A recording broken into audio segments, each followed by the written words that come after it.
In a great abyss just beside the vast mountains, a rabbit silently examines the field. Just then, a light too bright for a human to see stretches beyond the forest.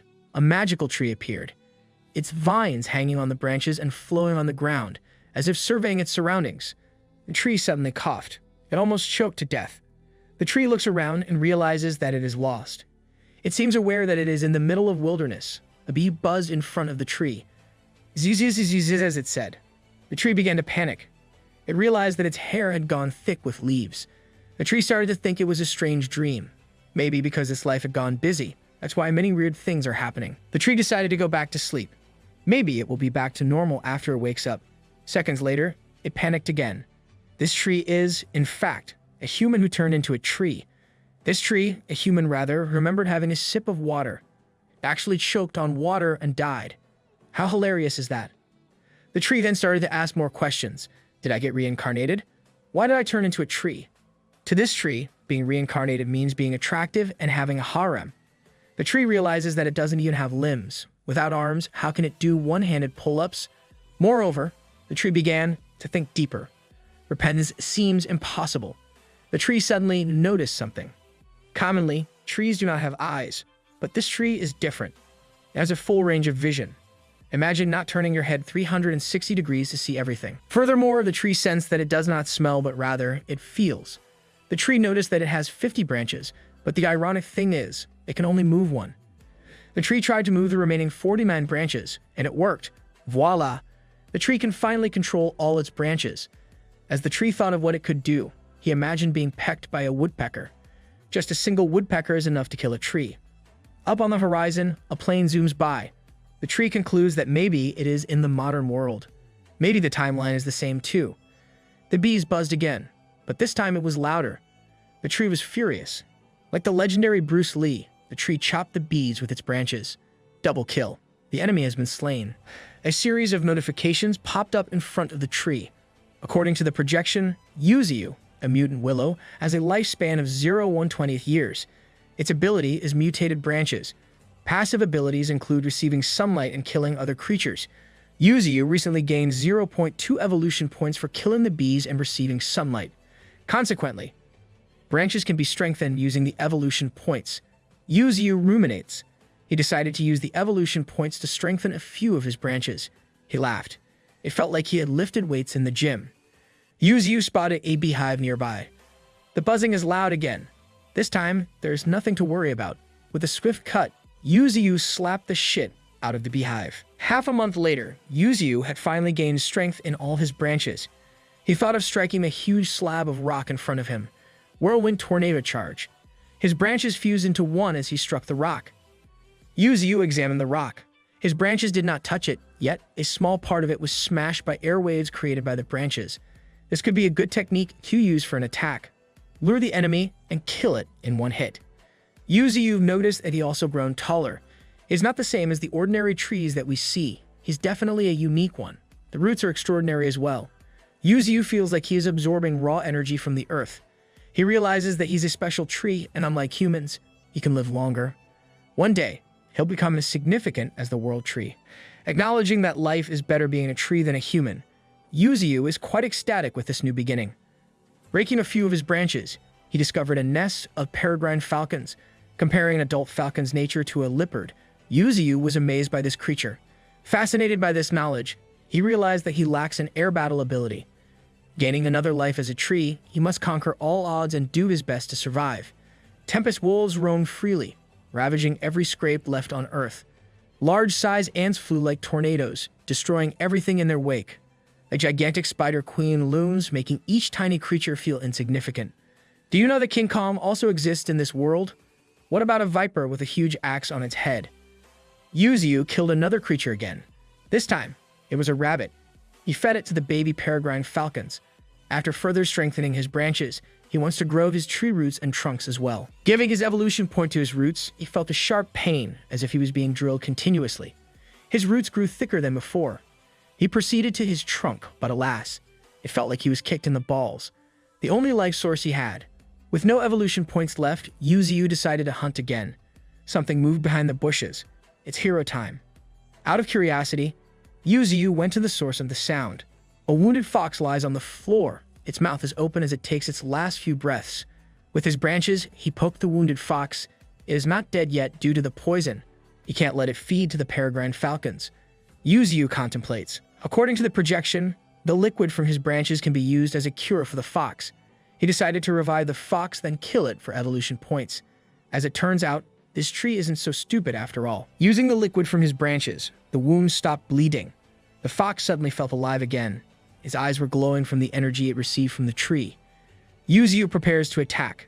However, the fox unleashed its power, the mighty Aegyo. The fox rubbed itself into the trunk of the tree. Yuzu was stunned. Despite its mighty strength, this tree is a huge softie for cute creatures like the fox. Yuzu hugged the fox like a fluffy stuffed toy that kids like to hug when they go to sleep. A shining light suddenly exploded. The red fox was in fact evolving. Its fur is as bright as the phoenix who rose from the ashes. It looks like the more evolved version of Fennekin from Pokemon. Yuzu opened his status window. Like the lovely fox, he is also at the beginner stage, just 5 stages ahead of the said creature. He recognized the potential of leveling up and becoming godly in his world. He wondered why the fox was wounded. Is it possible that it is being hunted by humans? Where are the humans anyway? Yuzu heard another sound nearby. 2 young women approached him carrying a pail of water and a basket of fruits. Recognizing these 2 unfamiliar faces, Yuzu activated his stealth mode. One of them called him Papa. It seems like he is the father of these 2 women. Yuzu realized that their father is buried beneath his tree roots. The 2 women offered their prayers and ate their offering. After eating, the 2 decided to take a bath. Yuzu, being a pervert that he is, wanted to see these beautiful women. Whether you are a tree or a human, perverts will remain perverts, and Yuzu is still one of them. As another week passed, Yuzu's world is filled with unknown dangers.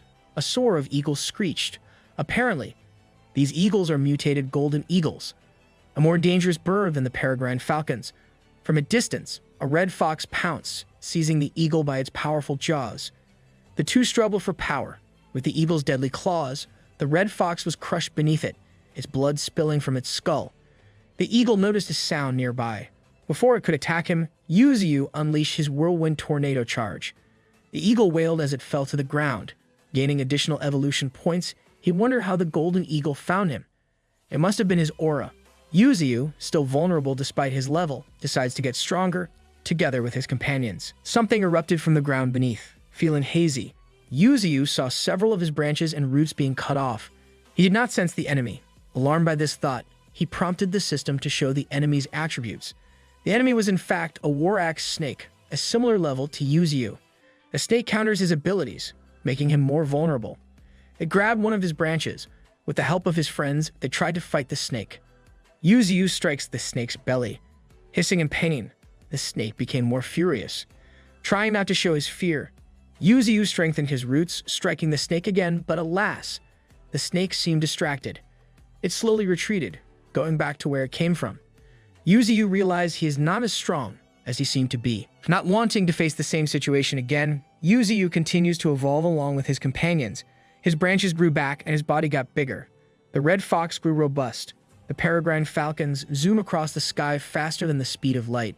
Yuzu noticed that his change affected them. Wanting to finish what he started, Yuzu asked the falcons to search for the war axe snake. Just then, the 2 women from the other day came back, running towards Yuzu. A horde of wild animals was chasing them. He thought that his aura lured them towards him. A wild boar chased down the girls, but the red fox leaped towards the boar, saving the 2 women.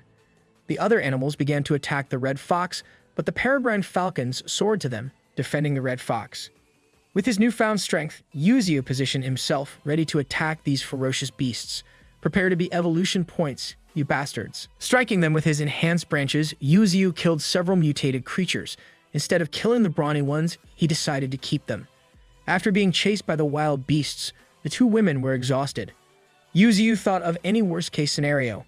Out of all scenarios, being an ugly tree in the zoo seemed like an unfavorable one. I guess being attractive still matter in your second life, huh? One of the girls woke up. Yuzu showed his most ominous look. The girls thought the tree would attack them, but Yuzu did write something on the ground. As he anticipated their reaction, the girls asked him about their greatest secret. Luckily, the system knows. Xiaoling likes her neighbor, while Xiaoqing skipped school to take care of their family. Is it because their father is buried under this tree that it knows their secrets? What if the time flow made their father's soul fuse with the tree? Yuzu gave the sisters a pair of hairpins as a gift to them. Xiaoqing and Xiaoling told the tree about the unexpected happenings for the last 2 months. The spiritual energy of the East and the magic of the West could be the reason for this occurrence. Xiaoling, being the silly girl that she is, fed the untamed wolves some scraps from the animal war. Xiaohong, the red fox, threatened the wolves. Whimpering, the wolves decided to eat the scrap. Yuzu contemplated what to do with the beasts that he captured. He gained additional strength from this sudden event. After leveling up from the beginner stage, maybe he could reach the ranking stage this time. Reviewing his new capabilities, Yuzu garnered a total of 149 evolution points. In addition to his enhanced strong regeneration, he can also create a dense fog barrier that can cause hallucinations to enemies. Reaching the first rank, he can't wait to kill the War Axe Snake. Yet, he must kill the stronger enemies nearby. The sooner, the better. Activating his dense fog barrier, Yuzu told Xiaohong to send the sisters down the mountain. Still recovering from the sudden turn of events, the sisters cannot believe they are riding on a red fox. Yuzu continued to evolve. The hallucinogenic effect of the fog has a great reaction on the creatures surrounding him. He decided to upgrade this ability. However, he can't upgrade another skill, the life force, due to insufficient evolution points. His roots continued to spread underneath the ground. Feeling more connected to the world around him, the peregrine falcons came back. Perching on one of his branches, they told Yuzu that they couldn't find the War Axe Snake. He told them to continue the search. Disturbed by the noise created by the wolves, Yuzu slapped them with his branch. The sisters came back from the ride. Xiaoling was furious with the idea of bullying the wolves. Wolves are cute. This girl must be crazy. Xiaoqing, on the other hand, treated their wounds. The wolves whimpered silently. Meanwhile, Xiaoling and Bald Head are fighting over a beef jerky. Yuzu realized that the Bald Head escaped. Tying it carefully this time, the Bald Head squirmed violently. Xiaoling gave it a slice of beef jerky. This Bald Head is actually a softie. Xiaoqing befriended other creatures that Yuzu kept. It seems like the sisters are getting cozier with these animals. What a cute sight, indeed. Despite this positive event, another danger lurks behind the curtains. Back in the village, the sun shines brightly. Xiaoling and Xiaoqing hurriedly headed towards the mountains. Already concerned, their grandfather wonders why they frequently go there, as if there is something going on that he does not know about. Good grandparents are the best thing in the world, aren't they? Meanwhile, Yuzu searches for Xiaohong, the red fox. Apparently, Xiaohong picked up the sisters again. With the sisters on its back, the red fox leaped into the forest. Xiaoqing, the quirky one, smirked. She bought fertilizer for Yuzu, the tree where their father was buried. They wanted to make their father stronger, not knowing that it continuously evolves by killing creatures in the forest. Xiaoling looked up to the sky, sensing that rain would surely come. Xiaohong was alarmed by an unexpected visitor. The War Axe Snake looked more powerful than before. The snake hissed at them. An impending doom is coming for the sisters. At Yuzu's territory, the tree fights a swarm of mutated bees. He continues to gather more evolution points. Despite the expensive cost of leveling up, nothing gets in between him and the thought of getting stronger. His branches grew more frightening, collecting more creatures at once. It looks like the Mind Flayer in Stranger Things. With his improved senses, he formed a protection circle around him. Meanwhile, the creatures he kept are still tied to his branches. Yuzu wonders where Xiaohong went. Unbeknownst to him, the War Axe Snake became more dangerous, killing anything that is on its path. What does this mean to the hero of our story? Yuzu is getting more worried. The sisters haven't arrived, as did Xiaohong. The tree urged Ada, a peregrine falcon, to fly with its brothers to search for them. Xiaohong suddenly arrived, badly wounded from the encounter with the War Axe Snake. No, not our precious red fox. Yuzu hurriedly used his life essence to cure Xiaohong. The red fox slowly regains its strength, whereas Xiaoqing and Xiaoling. From a distance, the War Axe Snake is about to devour one of the sisters. Yuzu was furious. With his swift branches, he grabbed the girl before the snake could eat her. Yuzu got angrier. The snake did not solely want to eat Xiaoqing, and it seemed like it ate the branch that it got from Yuzu. Yuzu knocked the snake out, sending it far away from his territory. Sensing that the tree was back, the War Axe Snake retreated. Yuzu is not its enemy, but rather a creature to devour. This snake surely belongs to the Slytherin house. Sneaky and devious as freak. After getting Xiaoqing, Yuzuyu used his remaining life essence. He repeatedly healed her, utilizing more of his energy. The creatures got uneasy. The system told Yuzuyu that there is no sign of vitality from Xiaoqing. No, Xiaoqing, please don't die. Xiaoqing lies still, its lifeless body unmoved. At the village, Xiaoling does not move either. Their grandfather grew anxious as the village doctor delivered a terrible news. Even if Xiaoling survives, she might become a disabled person. Please fight Xiaoling, we need your pure soul. The village head came back from the search. They found nothing of Xiaoqing. Ada, who was sitting on a tree, looks at the window. Yuzuyu also knew of Xiaoling's condition. This unfortunate event fueled Yuzuyu's anger. Together with his companions, he rallied with them, getting ready to fight the War Axe Snake once and for all. Avengers, assemble. Due to the energy released by Yuzuyu and his gang, numerous accidents have been reported. 17 planes crashed near the archipelago. More than 20 ships sunk within half a month. Mutated crows flew everywhere. Even the sea creatures turned into mutated beasts. As these beasts get stronger, they want to conquer more areas within Peng Lake. Reports said that it became a dead zone. The spiritual energy era officially begins. Why does this feel like the spirit world from Avatar? The Legend of Korra? As reports of mutated beasts continue to increase, the head officer commanded his subordinates to mark out areas that has a spiritual energy exceeding 5,000. Creatures who have 1,000 plus spiritual energy are hard to suppress, as they act like well-trained military soldiers. Moreover, creatures who have 5,000 plus spiritual energy are worse. The head officer detected 8 areas with 5,000 plus spiritual energy. Maybe it's Yuzuyu and his friends. The red alarm alerted everyone in the room. Apparently, the system detected a spiritual energy with an amount of 18,000. What the F? Is this the end of the world for them?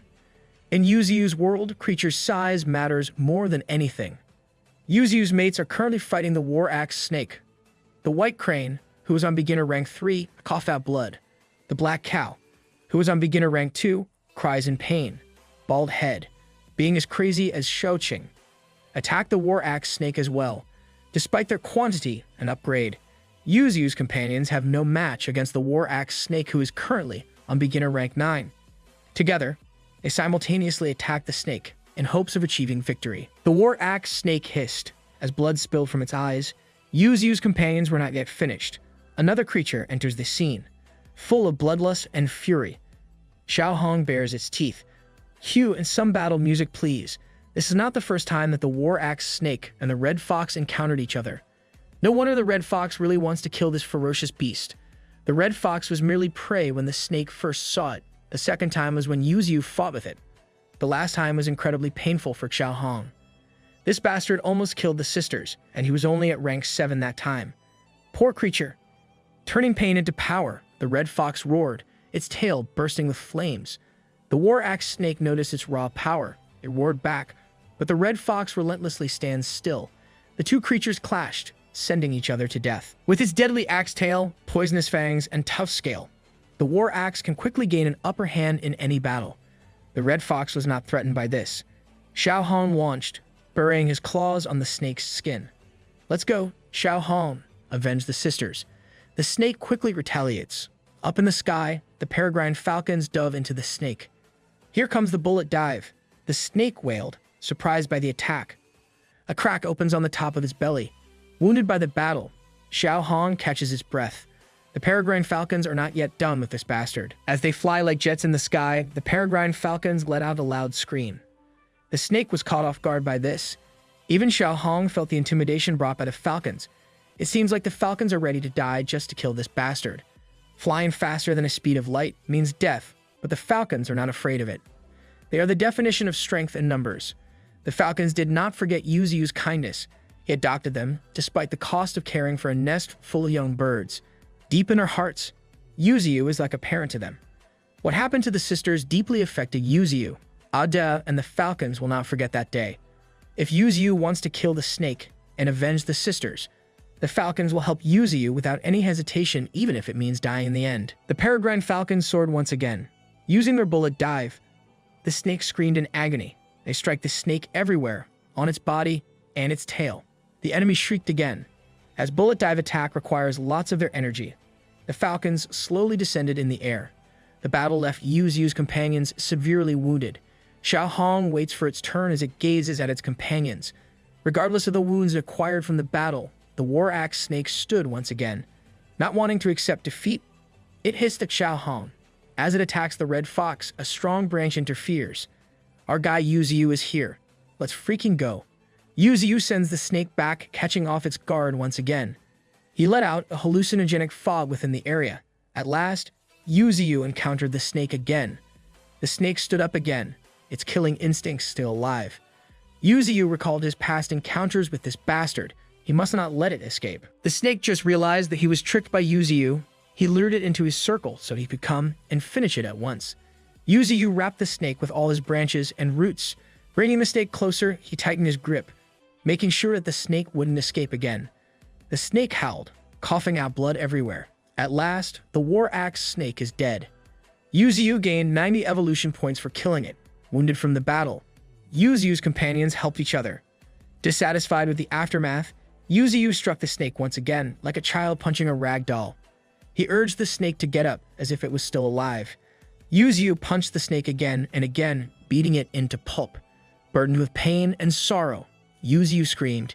He tries to find meaning to his actions. For him, killing the snake who killed the sisters is justifiable, in a world where the strong kills the weak. Yuziu continued to rationalize what he did, yet all he felt was anger and sadness. Sensing Yuziu's energy, his companions cried with him too. Are you guys crying? Because I am. Fog descended into the valley. At the village, a woman is lying on the ground. Xiao Qing's grandfather weeps, hugging his granddaughter. Before heading back to the forest, Xiao Hong gave a one last glance to Xiao Qing. Xiao Hong is so precious, too precious for this world. In the forest, Yuziu expressed his gratitude to his companions. Because of them, he finally killed the war axe snake. As a parting gift, he gave them his life essence. Yuziu's companions glowed. They looked more vigorous, unlike the rugged look they got from fighting with the war axe snake. The wild cow looked like a minotaur. The tempest wolves grew larger, having the wind's power as their additional talent. Yuziu was overjoyed. His companions evolved, and he wants to see them getting stronger. Out of all his companions, only Bald Head and the monkey leveled up by 1 rank. They look cute though. Lol. The tempest wolves bowed. The crane urged the stubborn Bald Head to bow in respect as well. Yuziu was touched by their gesture. The creatures decided to stay by his side. In return, Yuziu promised to protect them. He still has a lot to learn in this world. Yet Yuziu knows that survival is the only way to live in it. As stars twinkle on the night sky, the battle with the war axe snake seemed like it did not happen. Yuziu's companions patrolled their territory. The peregrine falcon scouted the sky while the tempest wolves roamed on the ground. The wild cow, monkey, and the crane cleaned the battlefield. Xiao Hong, the red fox, is guarding at the top of the valley. As for Bald Head, of course, he is lazy as freak. What do you all expect? Yuziu grabbed the bull-headed creature. He is more stubborn than the wild cow itself. The tree threatened the Bald Head to work. Suddenly, a pure light radiates within Yuziu's territory. A woman emerged from a ball of light. Oh my god, who is this woman? What is this ball of energy? What's going on? The projection popped up. Apparently, Yuziu gained a new ability. He can nourish a spirit soul using his tree branches. Xiao Qing became a mutated spirit soul. How awesome is that? Yuziu remembered something about a god tree called Nourish Soul Tree. Using his branches, he carefully held Xiao Qing. Xiao Qing woke up. She asked numerous questions to Yuziu. Despite her soul revival, she does not recall who she was. Yuziu cared so much for her that he couldn't let go of her. Hence, she became a mutated spirit soul. He swore to protect her once again. Bald Head wonders what's happening to his master. As it turns out, only Yuziu can see Xiao Qing's spirit. Bald Head thinks he was the most important person to Yuziu. His face went oh woo, literally. Xiao Qing clutched her head. She hears a lot of voices inside her head. Voices of people she's not familiar with. Xiao Qing felt a pang of sadness. Who are these people? Yuziu observes. Since her soul did not appear, it means that Xiaoling is still alive. As twins, maybe their souls fused together. Xiao Qing coughs in pain. Her soul isn't stable at the moment. Yuziu gave Xiao Qing a bit of his life essence. Xiao Qing felt calmer. She sees things much more clearly now. Xiao Qing told Yuziu that she can enter Xiaoling's consciousness. Their unconscious bodies were at the village, yet their spirits stayed with Yuziu. Consequently, Xiao Qing's spirit can control Xiaoling's body. However, controlling a body takes a huge toll on Xiao Qing's spirit. Apparently, she can both enter and control Xiaoling's body. The tree concocts a plan. Yuziu wants Xiaoqing to live as Xiaoling in this world. Oh my god. Meanwhile, the officer's next target is the mountain surrounded by a dense fog. What does this mean to Yuziu and his friends? Rain and fog swept along the valley. Using a GPS, the officers detected a village nearby. They decided to stay there for the meantime. As the spiritual energy era consumed their world, some humans gained extraordinary abilities. These humans are called super beings. One of the rumored first-generation super beings is a man named Yango Yuan. In Yuziu's territory, Xiaoqing is practicing her newfound abilities. Yuziu asked her regarding the day they encountered the snake. After their death, Yuziu assumes they will not let this slip like nothing had happened. The tree decides on what to do in case the villagers attack their territory. Yuziu does not want to fight with humans. Consequently, he released a fog cover, expanding its reach.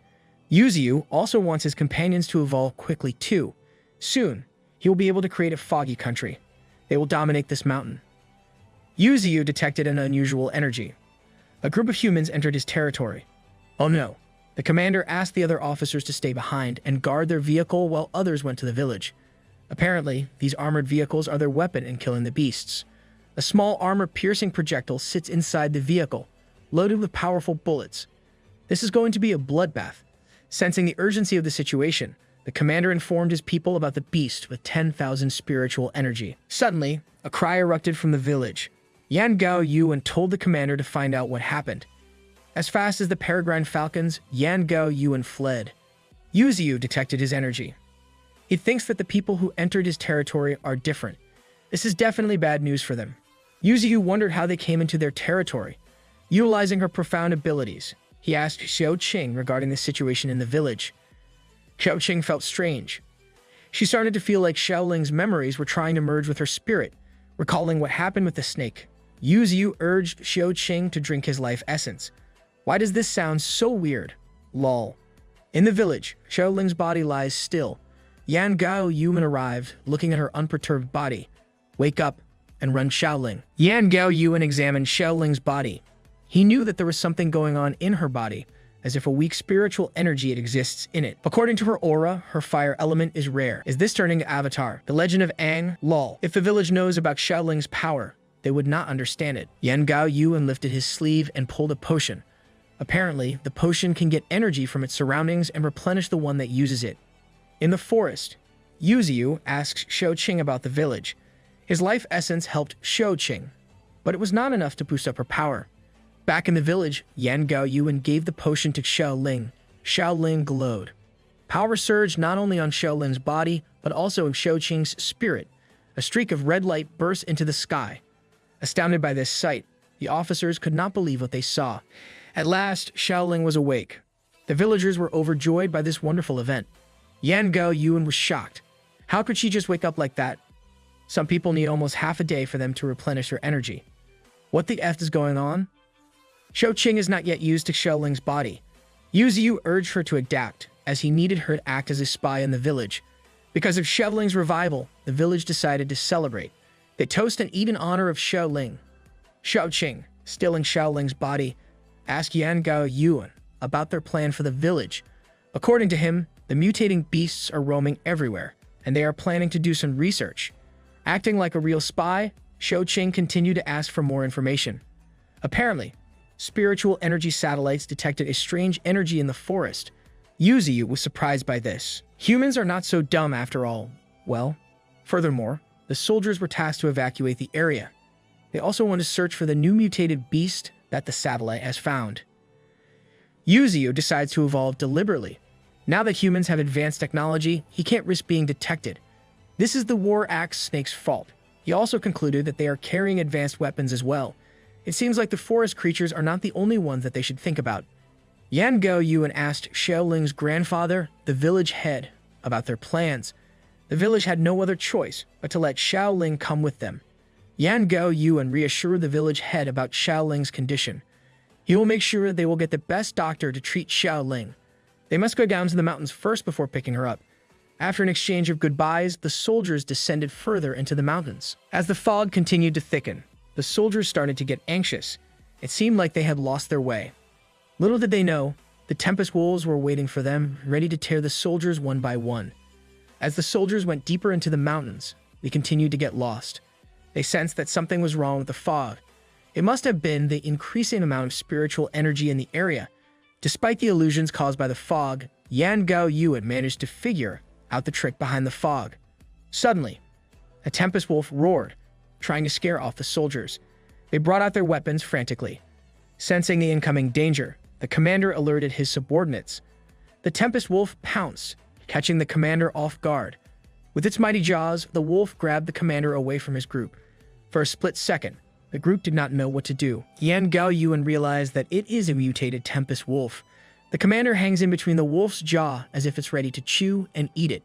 Aiming at the wolf, the soldiers started to shoot, but alas, the bullets bounced back. With the the soldiers scattered around, attempting to dodge the bullets. Why do they look like scouting rangers from Attack on Titans? Lol. Yan Gao Yuan was furious. Like Lay-by Ackerman trying to save Commander Irwin, he gave the wolf a roundhouse kick on the face. Grabbing the commander's hand, Yan Gao Yuan escaped from the wolf's grasp. In return, the wolf got angrier. It attacked Yan Gao Yuan. The fog got denser. A ferocious creature emerged. It's the stubborn bald head. The soldiers swiftly got their guns and shot it. With a spiritual energy of 4,000 to 6,000, Bald Head growled at them. Despite Bald Head's deceptive looks, he can surely kill. Even high-rank ferocious beasts should not be ignored. One of the soldiers got enraged. He shot Bald Head once again. Dust and smoke covered the entire scene. No one flinched. Yet, the soldiers wondered if the ferocious little beast was still alive. Suddenly, 3 Tempest Wolves appeared beside Bald Head. The wolves looked like they were going to eat them. Full of bloodlust, the wolves are ready to fight these pesky humans. But Yan Gao Yuan has a plan in place.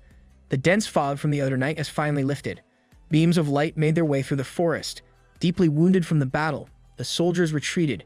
Yan Gao Yuan felt frustrated because of Bald Head. Good job, Bald Head. We thought you're useless. The soldiers thought they could kill it, despite its small size. 6 of the brothers had died, all because of Yu Ziyu's companions. Yu Ziyu sighed in relief. With the help of his companions, they finally drove the soldiers away from the forest. Even if he wants to kill them, Yu Ziyu can't risk attracting more humans in his territory. The tree vows to get stronger again, making sure he won't face the humans for another time. Speaking of Xiaoqing, Yu Ziyu asked about her well-being. Living in Xiaoling's body for the meantime, she reported her encounter with the soldiers. Apparently, Xiaoling got on a vehicle with a different team. The tree asked Xiaoqing to act as a puppeteer of Xiaoling's body. Poor Xiaoqing. Yu Ziyu did not expect Xiaoling to gain an elemental talent.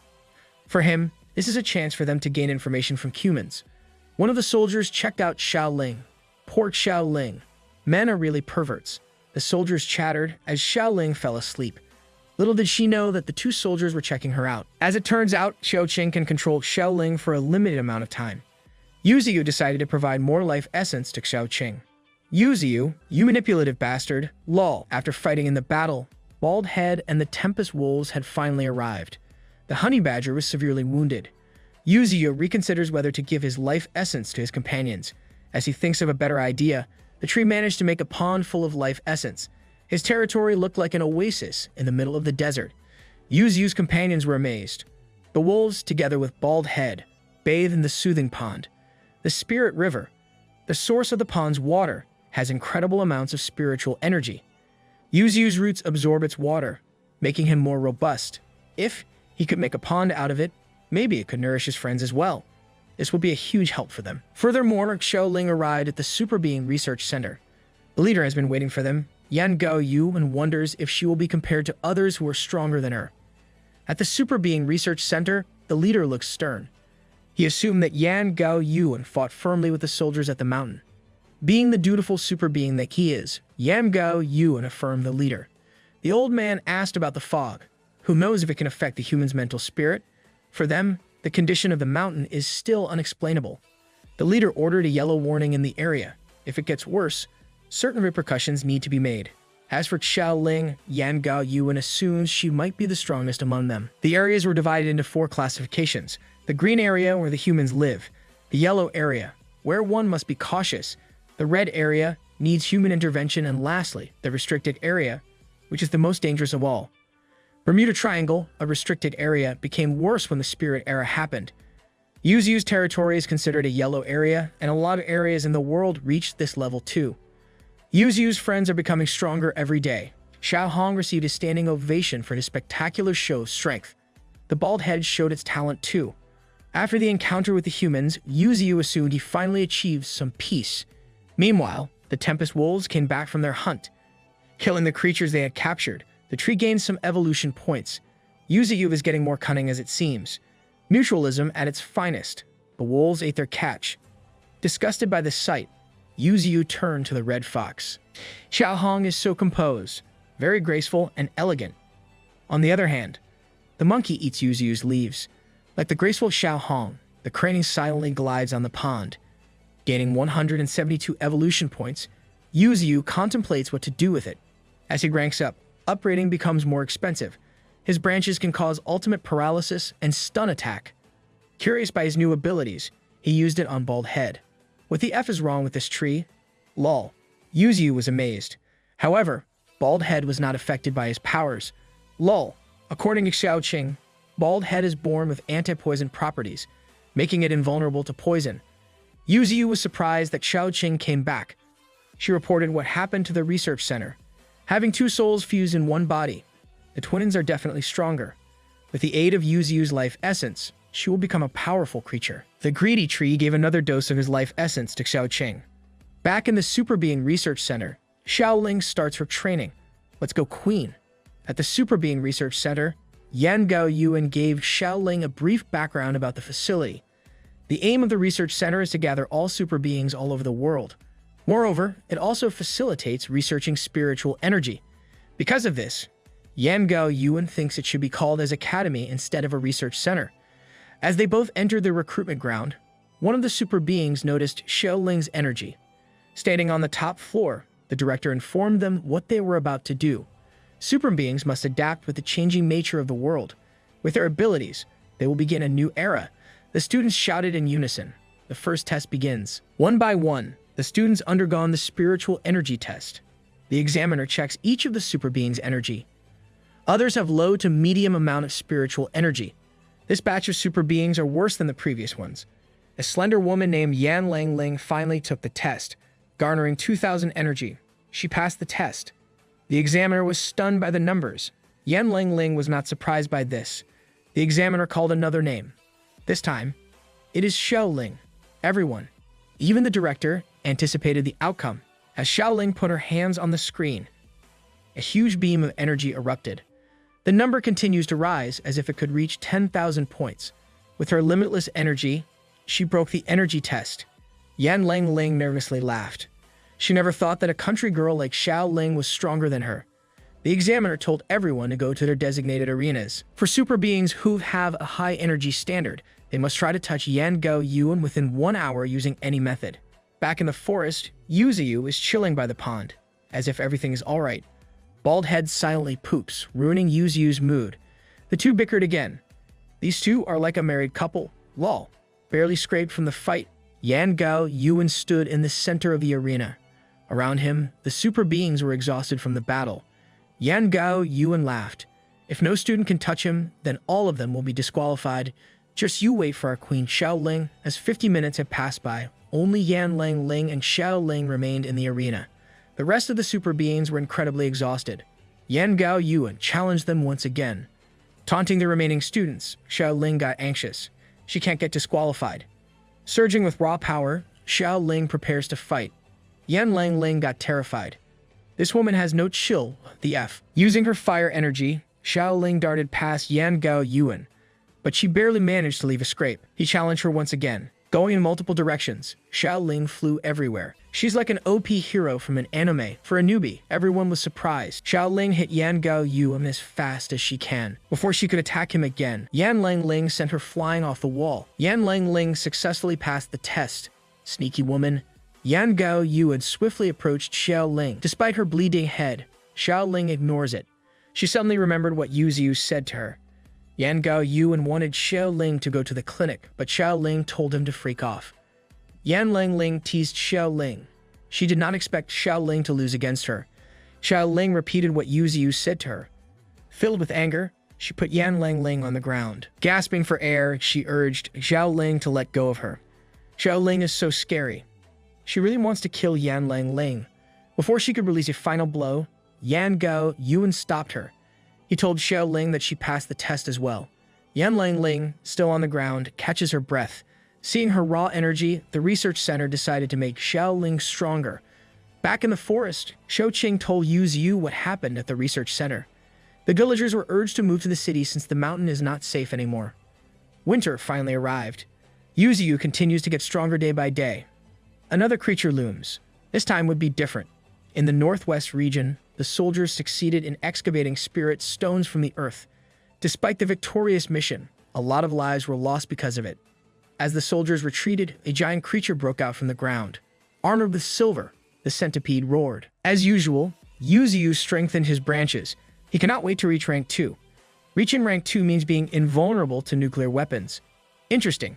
If he evolves into Transcend rank 2, humans will definitely know his location. For the first time, Yu Ziyu was afraid of humans. Back in the research center, the super beings are struggling to deal with the Spirit Stone mission.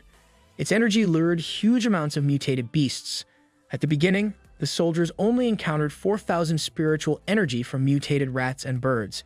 Eventually, a Transcend rank 2 centipede slithered, spreading terror in the northwest region. The research center sent a team of super beings to deal with the crisis. Shou Qing delivered this news to Yu Ziyu. According to the research center, the Spirit Stone is a special ore with an immense amount of energy. It can be used to speed up power and be on the same level as Yu Ziyu. Yu Ziyu was pissed. He also needs to think about what to do with the silver centipede. It killed almost half of the super beings. This centipede is no joke. Yu Ziyu deduced that the centipede could be hiding its energy. Consequently, this is the first inland disaster rank mutated beast. Yu Ziyu asked Xiao Ling if he could fight it. Shou Qing gave a vague answer. In terms of power, the silver centipede is more powerful than the tree. Yu Ziyu urged Xiao Qing to go back to Xiao Ling's body. Xiao Ling went to see the instructor. She asked him if she could go to the northwest region. The instructor disagrees. He wonders why Xiao Ling wants to go there and risk getting killed. At Yu Ziyu's territory, the peregrine falcons captured an ant queen. Together with its colony, Yu Ziyu prepares himself to kill these creatures and turn them into evolution points. Garnering almost 800 points, he strengthened his tree roots again. This tree has no chill too. Pain increases every time he levels up. On the other side of the forest, Baldhead lies on a ground full of snow. What the F does this mean for Baldhead's fate? Deep in the frosted areas of the forest, Baldhead catches his prey. As he brought his fish away from the pond, he spotted a group of creatures nearby. Baldhead sneered at them. However, he still shared his fish with them. Baldhead is so wholesome. That's my boy, lol. In return, they give an offering to him. Waving his hand, Baldhead said his goodbyes to these creatures. Baldhead surely is having a good time. Suddenly, Baldhead flung from his seat. A tide of snow almost ate him, twice as big as he is. The creature looked at Baldhead. The green turtle stood still, as if he wanted to squash Baldhead with its giant feet. Baldhead looked like he was going to cry. His newly found friends were crushed beneath the turtle's feet. He let out a loud scream. Sensing what was going on, the Tempest wolves ran into the source of the sound. Baldhead was buried deep in the snow, as if the green turtle did what his giant feet could do. Terribly wounded, the wolves brought him back to Yu Ziyu. Obviously, Yu Ziyu used his life essence again. The tree commanded the wolves to find the creature that tormented the honey badger. Yu Ziyu asked Xiao Hong to come with him as well. He badly wants to kill the green turtle. Shou Qing also asked the tree to go with the search too. After her encounter with the instructor, Shou Qing told Yu Ziyu about the Spirit Stone. It seemed like the Spirit Stone can conceal spiritual energy. The tree realized why the silver centipede grew without being detected. Shou Qing asked Yu Ziyu for some patience. Soon enough, they will get the Spirit Stone and use it to level up. Even a pair of Spirit Stones will not conceal Yu Ziyu's power as soon as he continues to get stronger. Yu Ziyu reassured Shou Qing that she needs to secure her Spirit Stone first. Surely, the underground Spirit River will help him in other ways. After deducing, it seems that the power of the river itself came from the Spirit Stone mine. The tree realized that his opponent this time is tougher than the War Axe Snake. Yu Ziyu changed his mind. He commanded Xiao Hong and the wolves to check out the scene. Yu Ziyu asked the crane and the falcons to fly around and see if there's anything suspicious. Digging a hole in the ground, the tree asked Xiao Qing to follow the river's path. Yuzu tells his friends to report this time, instead of getting engaged with the enemy. With the task at hand, Yuzu's companions flew to their designated areas. Let's go, Yuzu's friends. You all can do this. Xiaoqing found several spirit stones in the mine. A roar echoed inside the cave. An African giant tortoise emerged from the hole, guarding the blood herb. The plant serves as a treasure for evolution. Xiaoqing thinks it could help her master, Yuzu. Not wanting to let go, the tortoise roared again. Striking the oars, Xiaoqing flew as she held the blood herb. Up on the ground, Yuzu sensed that Xiaoqing made the creature furious. The tree searched for Bald Head.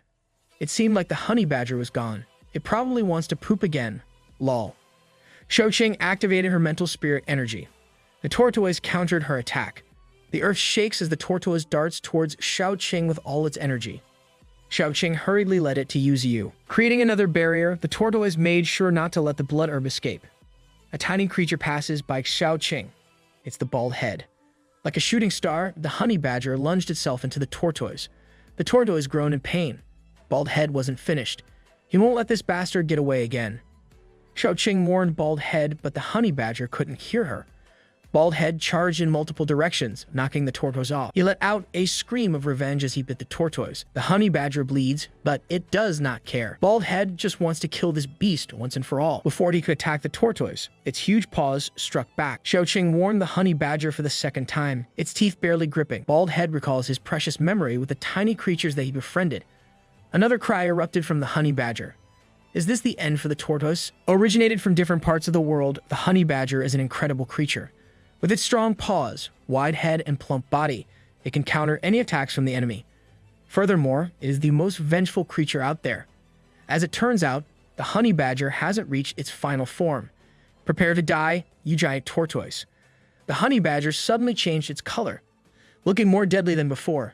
The electric energy emitted from its body burns brightly. Moving at a lightning speed, Bald Head flew towards the tortoise. However, Xiaoqing interfered. The honey badger didn't stop fighting. You can do it, Bald Head. Bald Head dashed everywhere, making sure that the tortoise would knock off on its feet.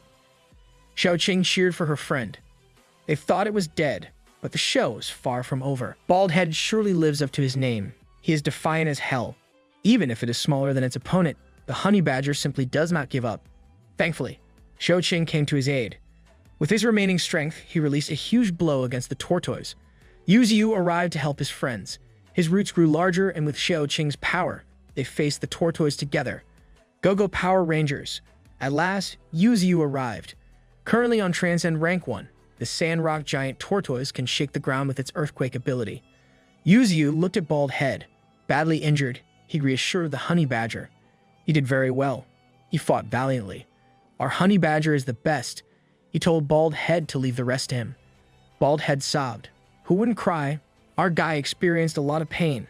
Meanwhile, the tortoise finally charged towards the tree. Xiaoqing informed Yuzu not to fight it directly. Ignoring her advice, Yuzu punched the tortoise. It struck one of its horns. Still clutching Bald Head, he threw the honey badger to Xiaohong. The tortoise roared again. Using its feet, it shook the ground, sending earth spikes to the tree. Yuzu's strong branches countered its attack. He slashed the earth spikes as debris fell everywhere in the area. He grabbed the tortoise from the ground, slashing it again with his branches. The tortoise shrieked. The War Axe Snake Fist, his final weapon, created a dent on the tortoise's shell. He sends the tortoise away from its territory. Yuzu finally killed the tortoise. 8,000 evolution points? What the F? Bald Head looked at the dead tortoise. The tortoise got what it deserved. Yuzu was overjoyed. They found a lot of ores inside the tortoise's hideout. Xiaoqing also gave him the blood herb. Together with his friends, they started mining the spirit stones to bring back as many ores as they could. Yuzu dug a cave towards his roots. Xiaohong and the wolves dragged many stones while Xiaoqing and Bald Head made a burrow in the cave to cultivate his roots using the stones. They gathered lots of ores, even bigger than the one that the centipede has. Excited to gain more evolution points, the tree evolved again. The spiritual era brought huge changes to the environment. Normal birds migrated to the south, while mutated birds can endure harsh winters longer than normal ones. As the bird flew across the sky, Yuzu struck each one of them, as well as the creatures on the ground. His roots spiraled everywhere, as if they had grown throughout the ground. Yuzu's appearance changed too. His colors changed, and his eyes grown fiercer. The tree gained more than 13,000 points due to the spirit's stones. His abilities enhanced, as well as his branches and roots. Apart from his hallucinogenic fog, he can control the sand too. You mean ground? Lol. He quickly tested his ability. Achieving Transcend Rank 2 is terrifying. The sand control can only range to a few hundred meters. With this additional talent, maybe he would be able to walk freely. Having sufficient points, Yuzu enhanced his life force talent. Enhancing his regeneration ability would make him more invulnerable. As he evolved, his surroundings became more colorful. Flowers began to grow, and his appearance felt like he's a tree during autumn season. Cutting one of his branches, Yuzu saw the improvement of his abilities. His friends rejoiced with this progress. Xiaoqing thinks the tree reached a spiritual energy of 30,000. Those ores are something. The falcons came back from their patrol. However, only 2 of them reported to Yuzu. Apparently, they discovered something suspicious on the ground. Yuzu asked one of the falcons to fetch his brothers. Suddenly, the wild cow asked Yuzu for a sandflower. It quickly grabbed it by its mouth. The wild cow transformed. It finally reached beginner level 9. Furthermore, the wild cow can speak too. He plans to enhance Xiaohong as well. Hungry for more power, Yuzu expanded his cave. All his companions continued to transport more spirit stones. As for Xiaoqing, she returned to Xiaoling's body again. Her fire energy and mental spirit fuse, making her more awesome. Slay Queen. The instructor asked for Xiaoling. He showed her a mutant who has genes of both human and wolf. What does this mean to the human race and for Yuzu? Sitting on Yuzu's branches, Bald Head recalls his memory with the tiny creatures. As he sat with his loneliness, Yuzu slapped him with his branches. Bald Head is being lazy again. Back in the research lab, the instructor talks about the mutant. It seemed like the cells extracted from the humans could not resist the wolf's cell. As a result, thousands of experiments failed. Moreover, another batch of humans will be tested for the experiment. The instructor stated that sacrifice is necessary for the sake of humanity. To achieve it, they need to capture Yuzu.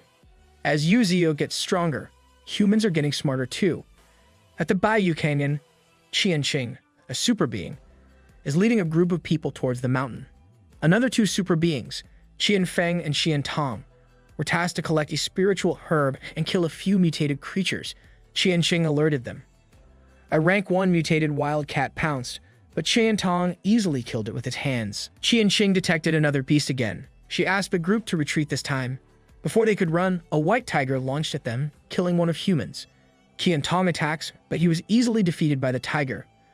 Oblivious to the fact that bullets won't kill the tiger, the spectacle guy fired his gun. Wow, the stupidity. The tiger killed the spectacle guy with the 1 bite. Qianfeng asked Qianqing to quickly retreat and go back to the army. Before she could run, Qianfeng's head was squished beneath the tiger's paw. Not again. These mutated beasts have no chill. As the tiger opens its mouth to Qianqing, a branch grabbed it. Yuzu arrived to save Qianqing. The white tiger screamed. As she closed her eyes, Qianqing fainted. Back in the forest, the white tiger faces the whole band. Bald Head got pissed when he knew that his 1 level lower than the tiger. Using his life essence, Yuzu wanted to befriend the tiger. Ultimately, the white tiger meowed and licked Yuzu's face.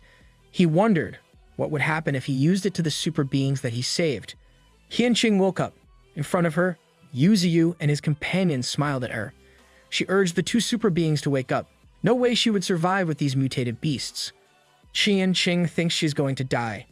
Using his essence again, she grabbed Qianqing. Qianqing screamed. Why, this looks like she is being sexually harassed? Qianqing thinks this tree has a country and Yuzu is the leader. Yuzu asked Qianqing about her ability. She told him about her intuition. Yuzu laughed. He thinks that Qianqing's ability is a joke. What an asshole. Yuzu commanded Qianqing to train his pets. Obviously, Qianqing protested. Yuzu activated the life essence with a simple command. Qianqing will become his slave. This tree is becoming evil. He asked any pervert thing he could ask to a woman. Wow. Not only did he become stronger, but he also became worse too. Yuzu thought he could fully control Qianqing. The tree gave his life essence to the other super beings. He wanted them to train his companions. Yuzu also plans to build a home for them. He is directly guarding the underground cave containing the ores, and the humans are housed near the life essence pond inside one of his many interlacing branches. The tree country is coming along nicely. Now that his chores are done, it's time to get back into business. Not only can he move freely on land, but he also has the potential to become an existence known as the God of Willows.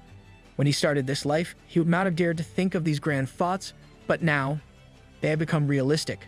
His spirits are at an all-time high. He has become an avid believer that anything is possible due to his extraordinary circumstances. He has become a mutant willow with a 500-year lifespan. His passive inherent skills are improving at a decent rate, and he has 13,432 evolution points to spend as he sees fit. When he broke through the second level, he had harvested over 5,000 evolution points, while killing the Earthstone turtle gave him another 8,000. He has observed that entry-level 1 monsters provide 10 evolution points, and entry-level 2 provides 20 subsequently.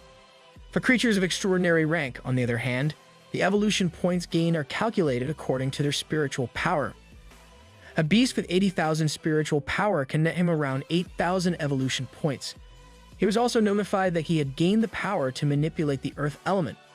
An earthbending tree combo goes crazy. He can upgrade this ability further by absorbing a large amount of earthstones or hunting more earth turtles. Consuming 1,000 evolution points, he decisively reinforced his earth element ability. He could not help but feel a sting with the number of points he must spend the minute he achieved his second-order transcendental status as a creature. With his reinforcement, the whole forest lit up in a blinding light. Every single creature under his rule felt that the tree they all served just got a whole lot stronger. Finally, it's time to get up. The ground trembled in his power as the terrain that was once flat is now filled with raised cliffs made by his power. His power to control Earth has become significantly strong, but the range is still somewhat limited.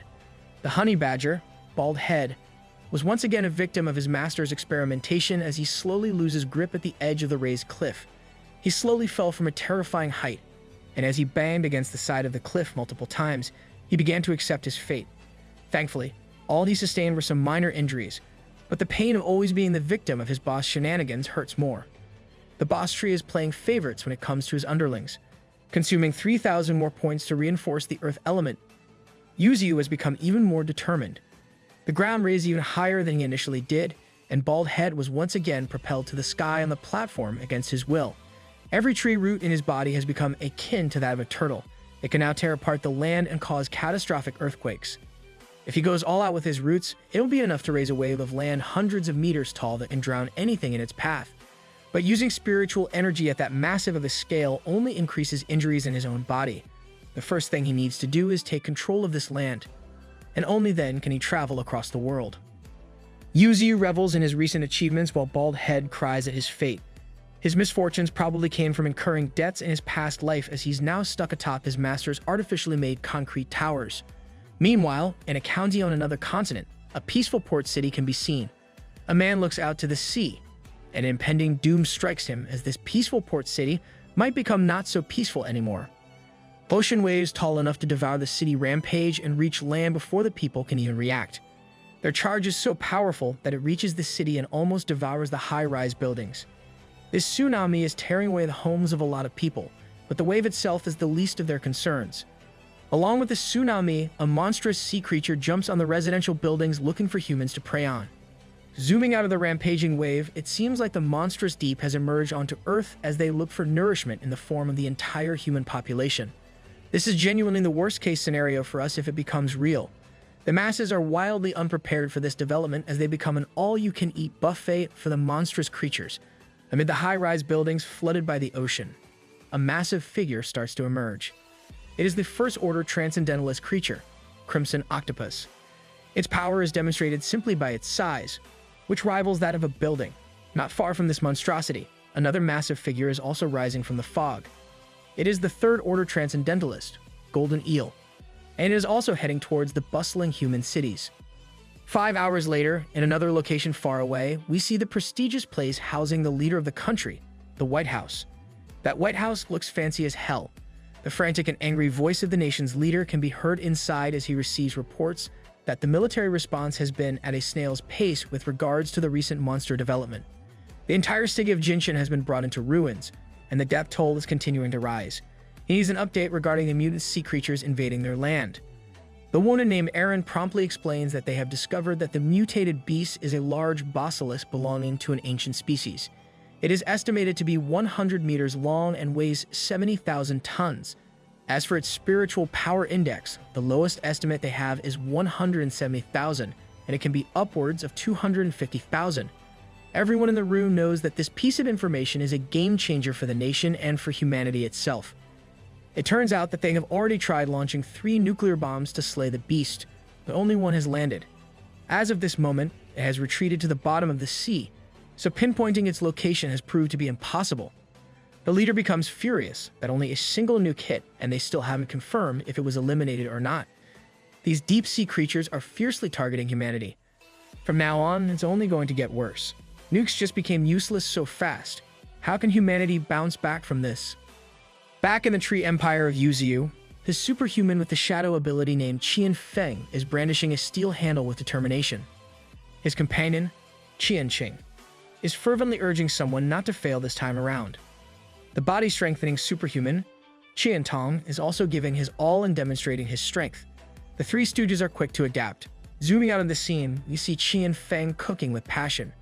Qian Qing is teaching the same tiger that attacked them some basic human phrases, while Qian Tong is grappling with the monkey, which completely overpowers him. Even the mighty bull is acting as the assistant chef, assisting with the cooking, while the tiger is too unintelligent to absorb any human language.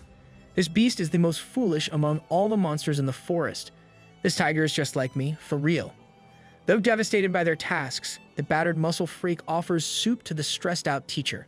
Surprisingly, the evolved bull can now speak fluently as it comforts them, explaining that even he cannot completely subdue the other beasts. It's been 3 days since they arrived here and had their lives essentially handed over to the tree. Now, they work according to his wishes. They never would have thought that 300 kilometers away from the city, this type of mythical creature would exist. If the military knew about this, they would surely use everything in their power to eliminate him. Anyway, if they want to leave, they must teach the beasts the ways of humans. They have no choice in this matter. Seeing the foolish tiger, the primary reason that they're here in the first place, they cannot help but facepalm at their decisions. Yuzu stands tall and stalwart as the monarch of the forest, and Xiaoqing asks him why he made the superhumans stay. He explains that he did it because he's aware that human knowledge is crucial for all of them, including in battles. With that in mind, she also has something to report to her master regarding developments on the human side. She informs him that the humans have finally utilized a nuclear bomb. Out of the 3 that were fired, 1 hit its target while the other 2 bounced off due to the golden eel's roar. By using sound pressure, it changed the trajectory of the targeted nukes, and even after being hit by 1 nuclear bomb, it managed to escape back into the sea. The monsters have finally witnessed humanity's terrifying side. This makes him think that unlike the sea monster, which has the sea as its escape route, he has nowhere to go.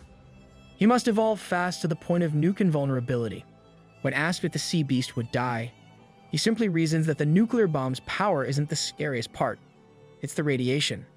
Now that they're in the evolution era, if the sea beast can evolve and gain resistance to radiation, it would spell disaster for humanity. Let's just wave the white flag at the point. They need to search for stronger companions from now on and quickly establish the underground empire. Meanwhile, in the depths of the ocean, the golden eel writhes in pain as the radiation and wounds from the nuclear weapon's impact slowly test it. Back in the valley, Yuzu's branches and roots spread far and wide across the plains. He picks up every single unevolved beast that he deems worthy of a new life and brings them directly in front of him. Bro is casually picking new members for the evolution tryouts. He lowers them into a shallow hole surrounded by the evolved beasts. The 3 humans watch with confusion as it appears they're witnessing some sort of ritual. The new beasts try to intimidate their way out of the hole, but they are met with the imposing figure of a massive fire fox.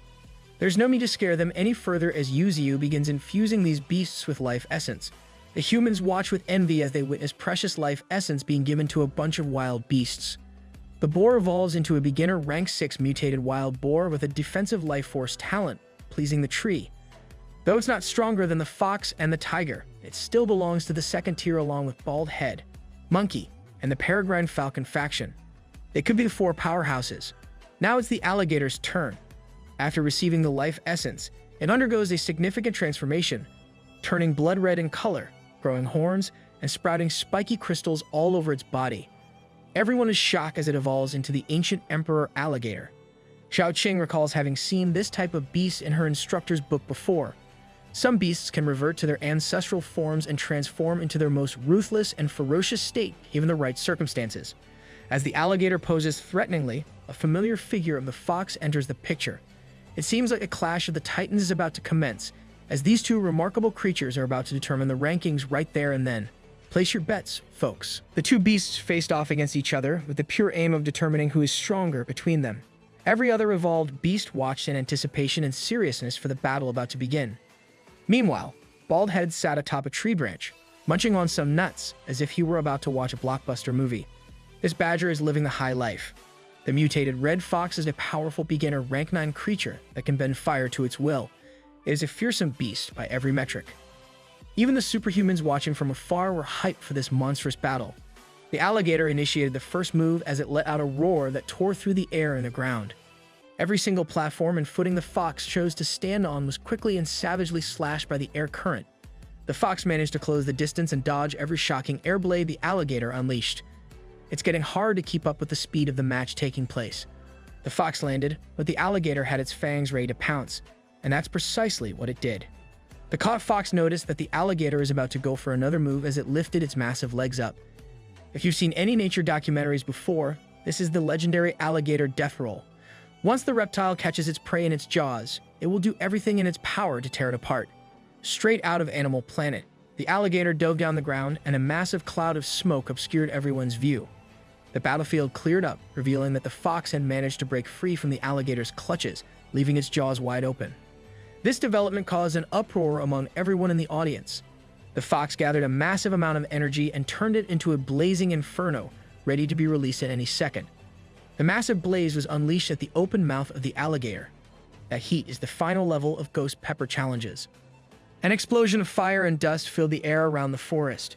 Even Yuzu himself could not be certain of the result of the final clash. As the smoke cleared, we saw the alligator and the fox facing each other at a safe distance. Just as the fight started, both of their faces went from nodding smiles to laughter. The boss knows that this can only mean that the two monstrous beings acknowledge each other's powers. Xiaoqing is pleased with this unexpected addition to their forces. With genes from the ancient era, this new member is nothing to look down upon. This ancient emperor alligator is also at beginner rank 9. It has the atavism life force talent. The angrier it gets, the stronger it becomes. This alligator belongs in Dragon Ball, along with bone armor, sharp teeth, and sound shock. This beast is not someone to mess with. With the conclusion of the grand battle, Yuzu called out to his superhuman subordinates, the Qing gang. The next day, it seems that the humans are undergoing some physical training along with the beasts. In front of Yuzu, the muscular Qing Tong is kneeling on one knee while being admonished for his greedy motives. He wants to receive more of the God Tree's life essence. This is a world where the strong prosper and the weak perish. He's just a weakling with no background who happened to awaken a body-strengthening talent. The God Tree, Yuzu, is his only hope of becoming stronger. Yuzu simply warned this greedy human that he would never trust someone who would betray their own race, dismissing the man. He apologized for intruding and wasting the God Tree's time and took his leave. No level up juice for you, buddy. When asked why he rejected the man, Yuzu reasoned that he has been kind enough already. This place is filled with spiritual energy that anyone would be willing to stay here. Every single human he took in has also improved their strengths by leaps and bounds, achieving rank 6 and rank 7. Xiaoqing reasoned that having these powerful humans should be beneficial to them. They will provide much needed convenience in the coming days, but he knows that some people are born differently. When given something, they'll treat it as a habit and take as if it's something owed to them. The day you stop giving is the same day that person will turn on you. This tree knows humans like the back of his branch. In his eyes, humans are just like that. Now, whether that's the case with the man and his crew, he still needs to observe longer, now that the valley has entered a peaceful period, and they have the ores to use as a foundation. All they need to do is stay low-key. Xiaoqing also updated that the silver centipede has been caught and is now under experimentation by the humans. It is unbelievable to him that humanity has already captured such a powerful beast in just a month of struggle. She's planning to absorb this silver centipede's spirit soul.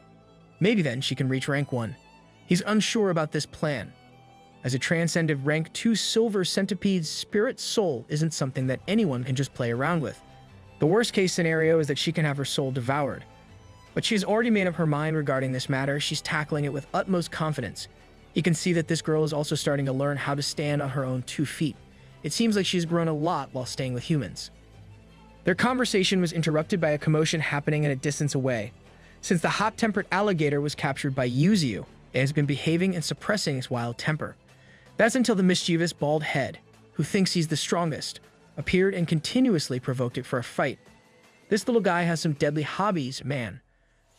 With countless life and death fights, Bald Head's compatibility has now reached the peak of beginner rank 7. Other than Bald Head, the Gold Silk Monkey and the Wild Boar have also teamed up and reached rank 7.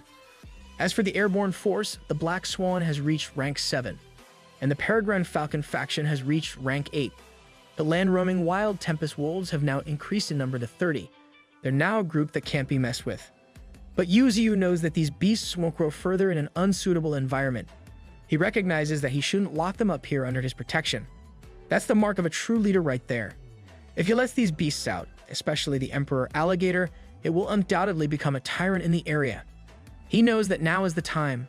Under a starry night sky, he called for a meeting with every single beast and human under his jurisdiction. If this combined force were let loose on the world, the government would go crazy. He started his speech addressing his subjects. Now that many of them are nearing the peak of the beginner rank, he can't keep protecting everyone by himself. Everyone needs to go out and train themselves, but not everyone can leave. Only those who have reached beginner rank 9 can. The 3 that are qualified for this are the Red Fox, the Demon Cow, and the Emperor Alligator. The rank 9 White Tiger protested this announcement, but Yuzu reasoned that this cat is just too stupid to be let out into the world, so he's staying behind to avoid causing any trouble. The tiger was so stupid that he thought his master was praising him. Just keep this guy as an overgrown house cat.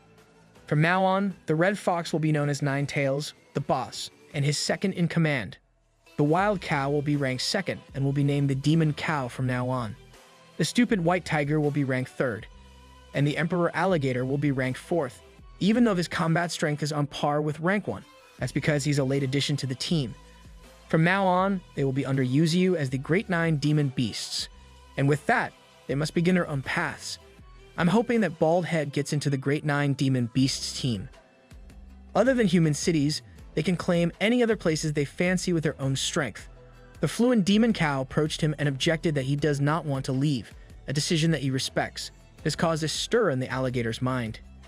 Yuzu respects this decision, but he reminded everyone that no matter how strong they become, they can't fight alone. These words lit a fire in every beast's heart. Nine Tails and the Emperor Alligator rush out of the valley at their top speeds, eager to strengthen themselves for their master. Far away from the valley, in a state-of-the-art research facility, the captured silver centipede lies dormant as it's contained by humanity's best binding technology. Xiaoqing stood in front of this beast, admiring this experiment. The body was cut, and all that's left is the head, but it's still alive and well. A transcendent rank 2's life force is truly out of this world. She got right down to business as this creature can understand the human language. She urged the beast that rather than struggling to live in this facility with just a breath and as a shell of its former glory, it should join her and become her power. With that, they can live in the same body together. This insane proposal piqued the interest of the transcended centipede. Xiaoqing's determination could not be any stronger at this moment. Centipede plus fire combo low-key goes hard.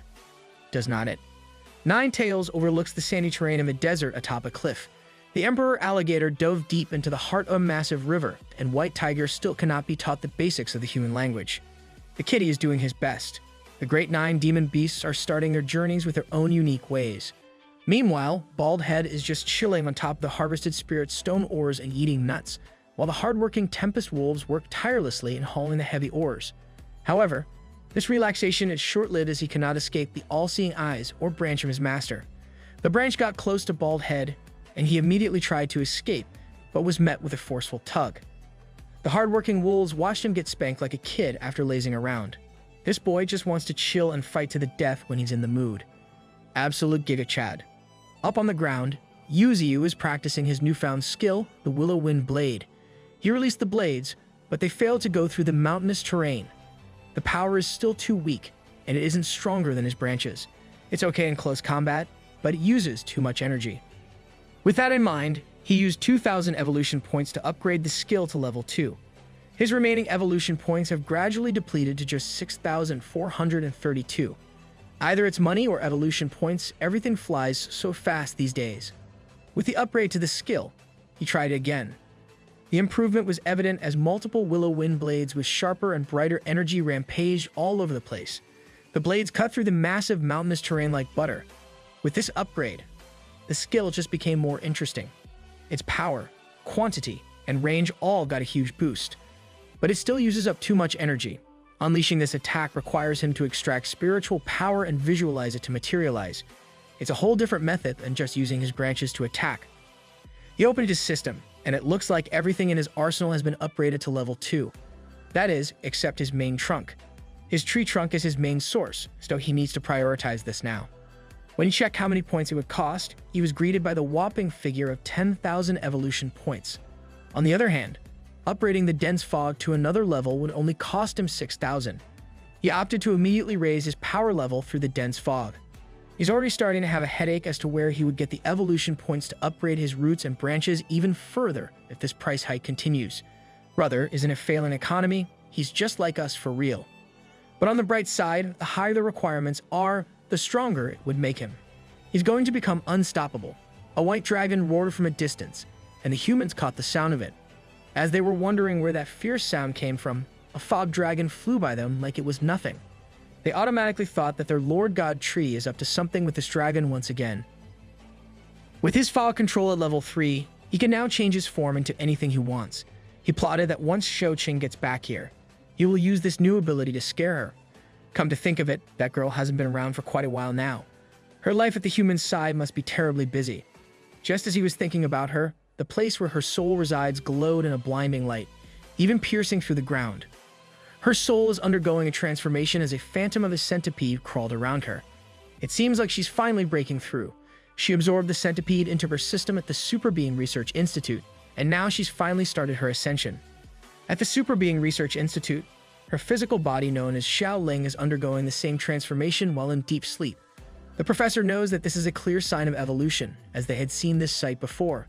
He quickly ordered the other researchers and students to bring fire spirit rocks, and they must make sure that they're the best ones. That's a W professor right there.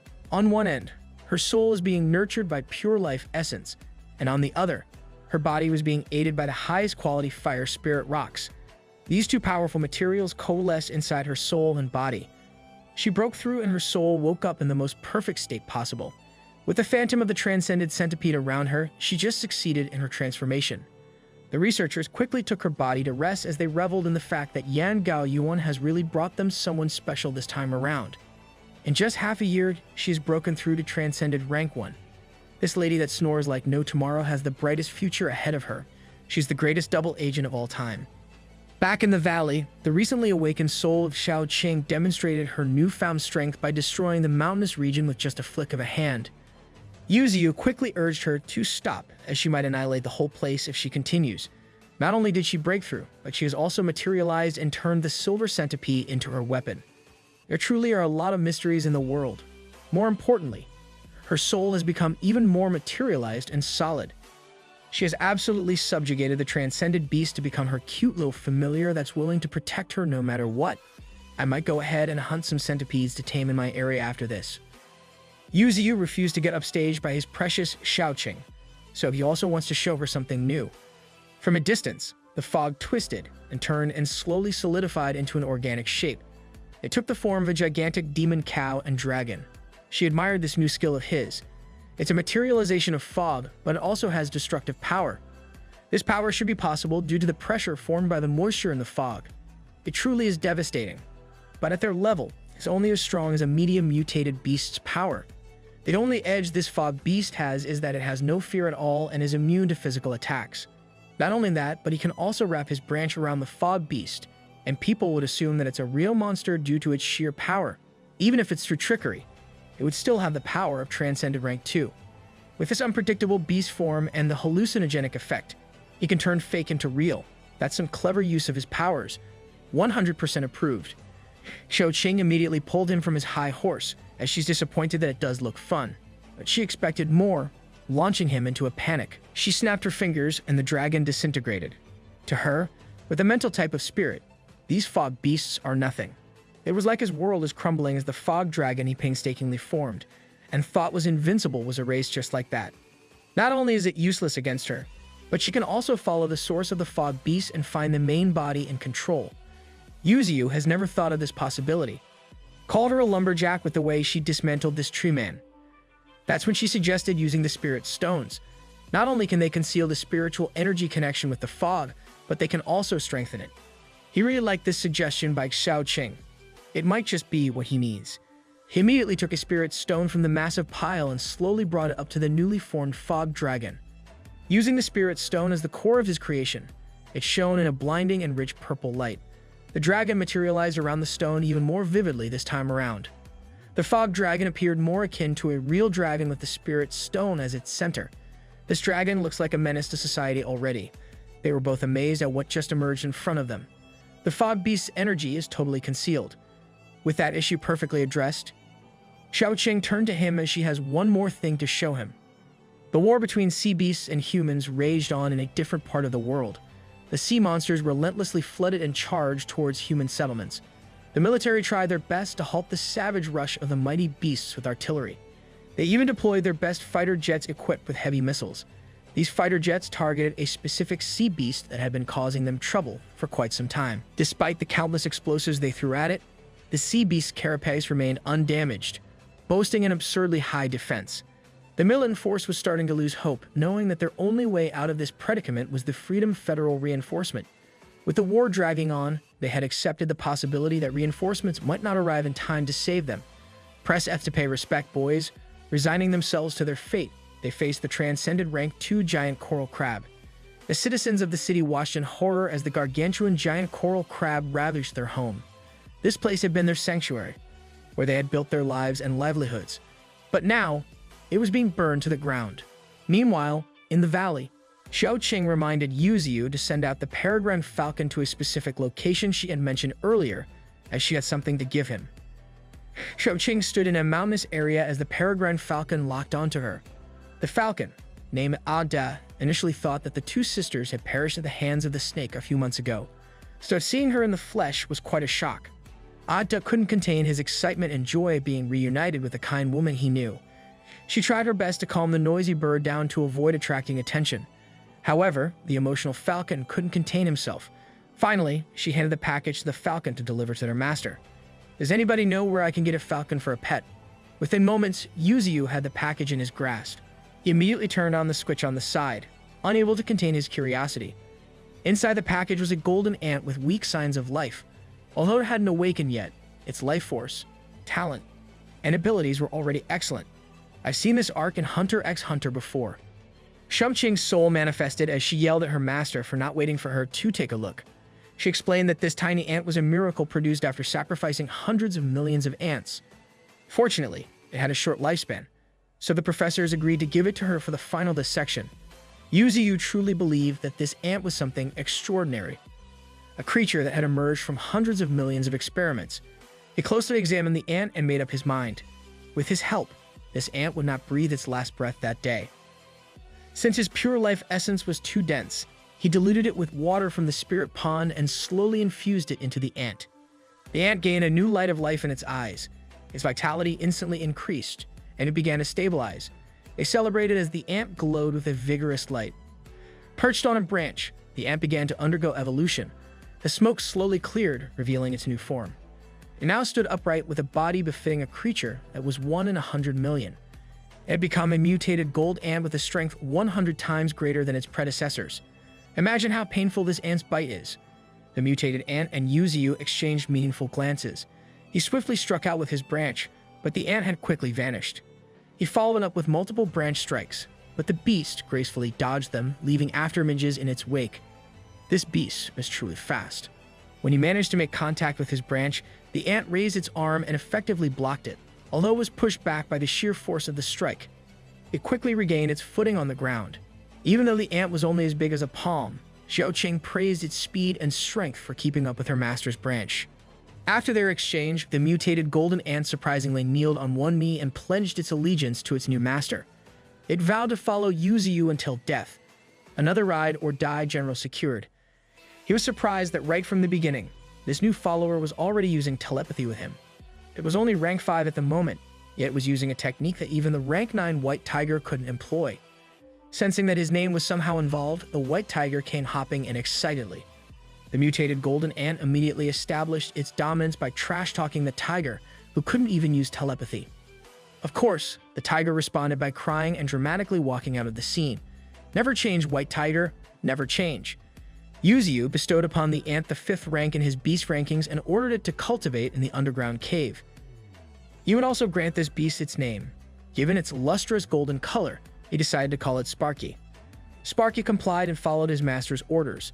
He had witnessed countless deaths of his own species, hundreds of millions, to be exact. He had been through countless experiments, and his heart was burdened with heaviness. The stronger Sparky became, the more he couldn't suppress his anger towards humans. However, he would never turn on his master. That was enough. Sparky's giving off some savage vibe. On one side of the valley, the bullied white tiger was being comforted by his human teacher. She reassured him that those who learn slower often grow to be even smarter. A distance away from the valley, the emperor alligator was indulging in his fresh prey. Suddenly, he found himself enveloped in a bright light. He was already evolving. He knew that if he evolved in an open place like this, the humans would surely discover him. Just as he had thought, the human headquarters received a red alert regarding his evolution process.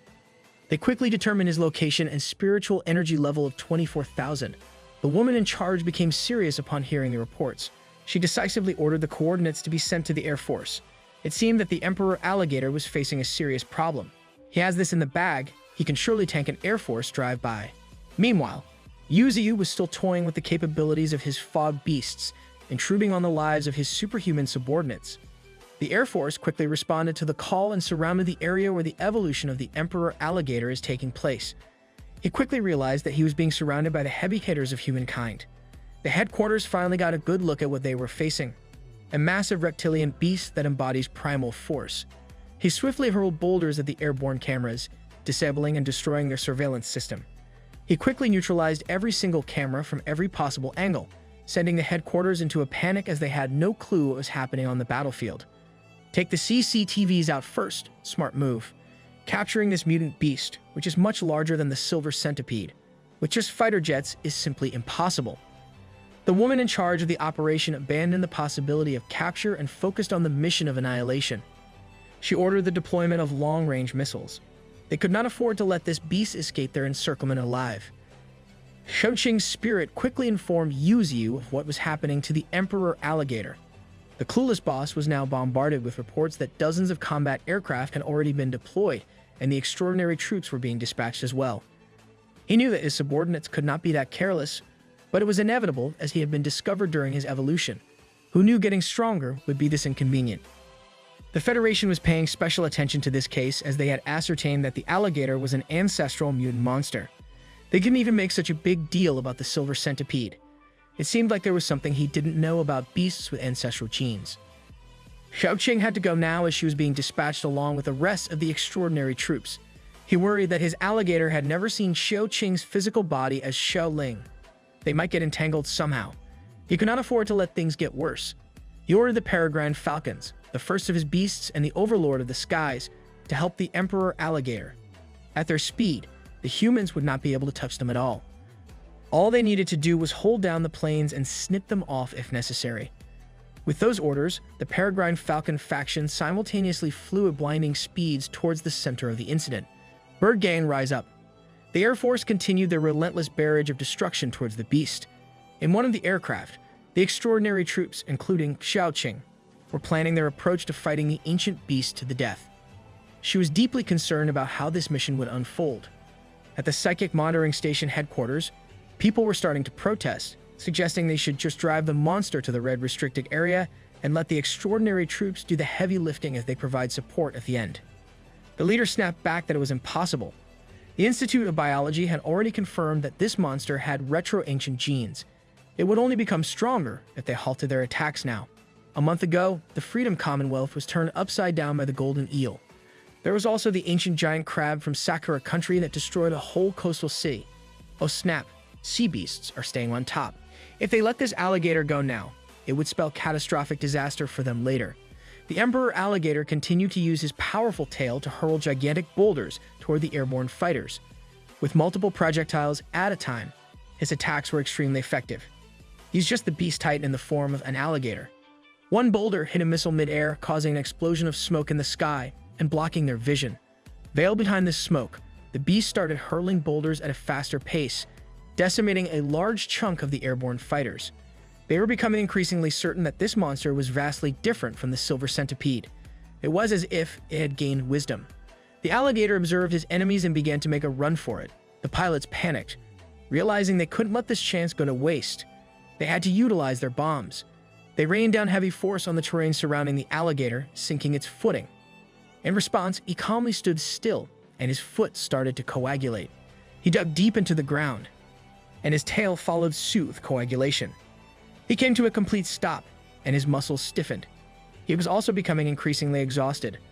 The pilots wouldn't let this chance go by without emptying their ammo on the stationary beast. A barrage of missiles and explosives rained down hellfire from above. The Emperor Alligator's defense was starting to give in to the man-made terrors pouring upon him. This is just unfair, man. The only thing he could think of was to call out to his master. The humans watched this downpour as every shell dropped. Everyone, including Xiaoqing, held their breath while watching the scene unfold. Humanity was looking forward to their seemingly imminent victory. Under the ceaseless downpour of explosives, the Emperor Alligator was almost invisible amidst the countless explosions. He was spitting out blood and tanking the missiles with nothing but his scales and body. That's a real tank right there. Eventually, the airborne units started running out of ammo one by one. With their last load, they had to finish off this vulnerable beast. While the units ready for the final drop, the headquarters was alerted that other creatures were approaching the scene. There were 8 of them, ranging from 8,000 to 9,000 in spiritual power. They still could not identify what kind of creatures these were, as they were too fast to get a visual. It was the peregrine falcon faction, flying at inhuman speeds towards their comrade. Determined to save their fellow beasts under their master's orders, the falcons approached the targets. The pilots were warned of the approaching creatures, finding it impossible that these beasts were rushing towards them at 4.6 max speed. For context, that's about 5,680.08 kilometers per hour. Just as they were about to confirm what they had heard in their comms, the Falcons had already broken through every fighter jet in the air. The headquarters had lost all contact with every single air unit they had. To make matters worse, the Emperor Alligator had successfully escaped. They stared with disbelief as the unbeatable battle plan failed. In one corner, Xiaoqing heaved a sigh of relief for the alligator's safety. This girl is betraying humanity, but I'm rooting for her. Before the end, they finally captured an image of the creatures that spelled the end for their plan.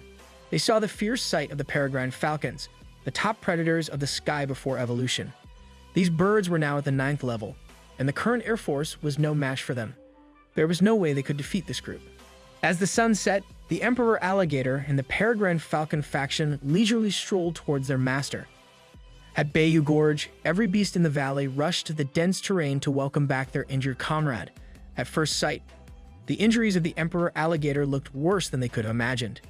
The gargantuan beast stood before them, riddled with deep wounds, swimming in his own blood. Even the usually carefree Bald Head went to the side of his friend to make sure he was alright. Bald Head really does have a kind heart despite everything else. Yuzu promptly calmed everyone down, assuring them that everything was going to be alright. He informed them that their comrade had been caught when he was evolving and almost died under gunfire. Every beast looked concerned, while Sparky seethed with hatred, once again witnessing the cruelty of humans with his own eyes. Make him stronger faster so we can get the Chimera and Ark again. The Emperor Alligator approached his master tree when suddenly something caught both of their attention. Yuzu swiftly dispatched his branch past his subordinate.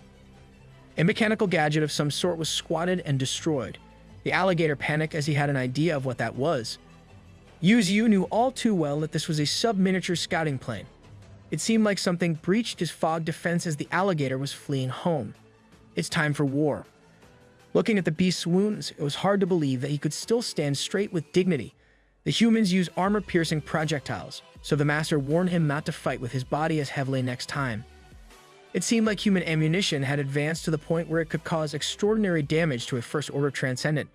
He started to worry about his other precious subordinate, the Red Fox, Nine Tails. The armor-piercing was not that big of a threat to the reptilian monster, but the missile that stiffened his muscles and incapacitated him was a different story.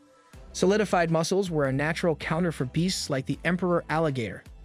Amidst all this debriefing, the alligator opened his jaws and presented his master with a gift. It It was a snake egg that he wanted to give his master. Its mother awakened the element of ice, and if he was not mistaken, this egg was also following the same path. He's starting to complete every type of monsters. He's about to catch them all at this rate. He also pulled out an ice spirit grass from his mouth, as if it were an unlimited storage box. Yuzu thought that he really had an intertwined fate with snakes. He could already feel the strong icy-cold spiritual power emanating from this egg. He was certain that it could surpass the powerful snake that he had eliminated a while back. Back at the headquarters, they were observing the footage they got from the outskirts of the fog in the valley. They theorized that maybe elements had also started to evolve into life. They also caught a glimpse of a tree that had some peculiar movements. They needed to check again if there was life in this area. The mountain that the alligator escaped had to be investigated by the Air Force immediately. It had the possibility of being a habitat for mutant beasts. She ordered to list the mountain as a red forbidden area as they sent troops for investigation. No matter what happened, they were determined to hunt down the Emperor Alligator. They were going to do everything in their power to never let this beast off this mountain, as if the surrounding heavy fog was not enough for a red flag for them. At the foot of the foggy mountain, the military forces have already set up their temporary base camp. Various armed personnel patrol the perimeter, looking for signs of evolved beasts. A few meters from this base camp, Sparky observes the settlement. His hatred for humanity is almost tangible. Bro was just a menace to humanity right from when he was a small ant. Back in the valley, Yuzu orders the heavily injured Emperor Alligator to go to the center of the mountains and claim the land as his own. He should also create a lake, and when the time comes, he will be bestowed with life essence to create a spiritual lake of his own. The Emperor Alligator swiftly complies as the other beasts become worried about their comrade moving so fast after being injured. He reassures them that he'll be alright and that they will be able to play together next time when he gets better. This sentiment lifts the spirits of the beasts. These guys are just too precious. Why the hell are humans trying to mess up the chill vibes in the mountain? Now the humans know that the alligator is hiding in the mountains. Xiaoqing wonders what their next move is. Yuzu plans that for now, they should stay put as only the Emperor Alligator has been exposed. They need to observe the situation more. They can always use the fog beast to hide the truth. He emphasizes that in this mountain, no human can harm any of them. She continues that the humans have been increasing their forces at the foot of the mountain. It looks like they are planning to break through any moment now. He has already noticed this development and he has carefully thought about what they should do in response. The armed forces gather and try to scout inside the foggy forest. It seems like one of the soldiers has lost control of himself as the others notice him venturing deeper and deeper into the woods. They try to call out to him to come back, but it's as if he's not hearing anything. As the soldier slowly vanishes, they try to get out of the fog to contact the camp. Before they can even gain distance, a limb made of fog has already caught up to them and crushed one soldier into a pulp. Insert the bonk sound effect here. The rest of the scouting force cannot believe what they are seeing in front of them. Even at the base camp, the fog has suddenly turned into something out of a nightmare. It takes the shape of a long and winding fog dragon. The military confirms that this is the fog beast they read about in the reports and promptly tries to empty their ammo against it. To no surprise, the bullets do not work at all. They ascertain that the fog contains water, so it regenerates quickly, and their bullets are useless. With that in mind, a soldier comes out wielding a flamethrower. But before this guy can even aim at the fog beast, it is already struck by a powerful force coming from the side. It is the superhuman Qing Tong. He has been beckoned by their Lord God Tree to prove his loyalty if he really wants to join his faction. Qing Tong might be a human race betrayer, but I respect the guts. The soldiers caught on that there are enemies coming from behind, and they are surprised that it is not a beast but a human. They compose themselves as they are certain that this is an enemy. On the other side of the forest, Sparky emerges, mocking the humans for exuding a stench of rotten flesh wherever they go. He readies himself to dive into the massacre that is about to happen. Go do your thing, Sparky. The military tries their best to shoot wherever they see the enemies that infiltrated the base camp. Xiaoqing and Yuzu stand from afar as they watch the war below. She laments that the threat that the mountain poses will truly be exposed to the world now. He reasons that it's impossible for them to hide forever. All they must do now is show them the true horrors of the mountains. They must also delay their entry into the depths of the mountain. If nothing is done about these humans, they will continue flocking and charging with impunity. When asked about the soldier that he tormented with visions using the fog's ability, he answers that he will let him out. He needs someone to bring the terror of the fog beast out. She knows that the next time the humans come here, it won't be such a small army in a temporary base camp. They're going to bring out their full firepower and superhumans back here. To this sentiment, Yuzu fervently answers that they're ready to go to war. He might be a tree, but he has that dog in him. A few hours later, Sparky stands atop a mountain of corpses that he has slain. The whole base camp has been annihilated. After some time, rumors regarding the dangers of the Misty Mountains start to circulate around the surrounding cities. They say that it's a mountain that keeps people walking in circles. Not only does it house a giant alligator, but it's also the home of evolved living fog beasts. In the depths of the mountain, the Emperor Alligator claims his land and creates a massive spiritual lake. He has bestowed 10 drops of life essence, so this lake has now become a paradise for everyone. Ro casually made a resort for his friends to hang out in. Meanwhile, Yuzu is once again practicing. His branches take on a different color as they split into multiple branches at their ends. It turns out that he has upgraded 2 branches to level 3. The strength and speed have increased significantly, and you can now adeptly catch targets with its instantaneous splitting feature. Upgrading a single branch cost a whopping 1,000 evolution points, so upgrading everything's out of his reach. His main route even costs 100,000 evolution points to upgrade. He's having doubts about how long it will take him to evolve further. Whether you're a human or a tree, being broke is universal. Spending his remaining points, he upgrades 8 more branches. His current power is estimated to be around 490,000, a staggering figure above the 2nd level. He direly needs to speed up his evolution. He was able to take it easy and slow in the past, but with everything happening, he cannot afford to do that now. He telepathically calls out to his Emperor Alligator subordinate to inquire about something. He needs to know everything about the river that the alligator stayed at.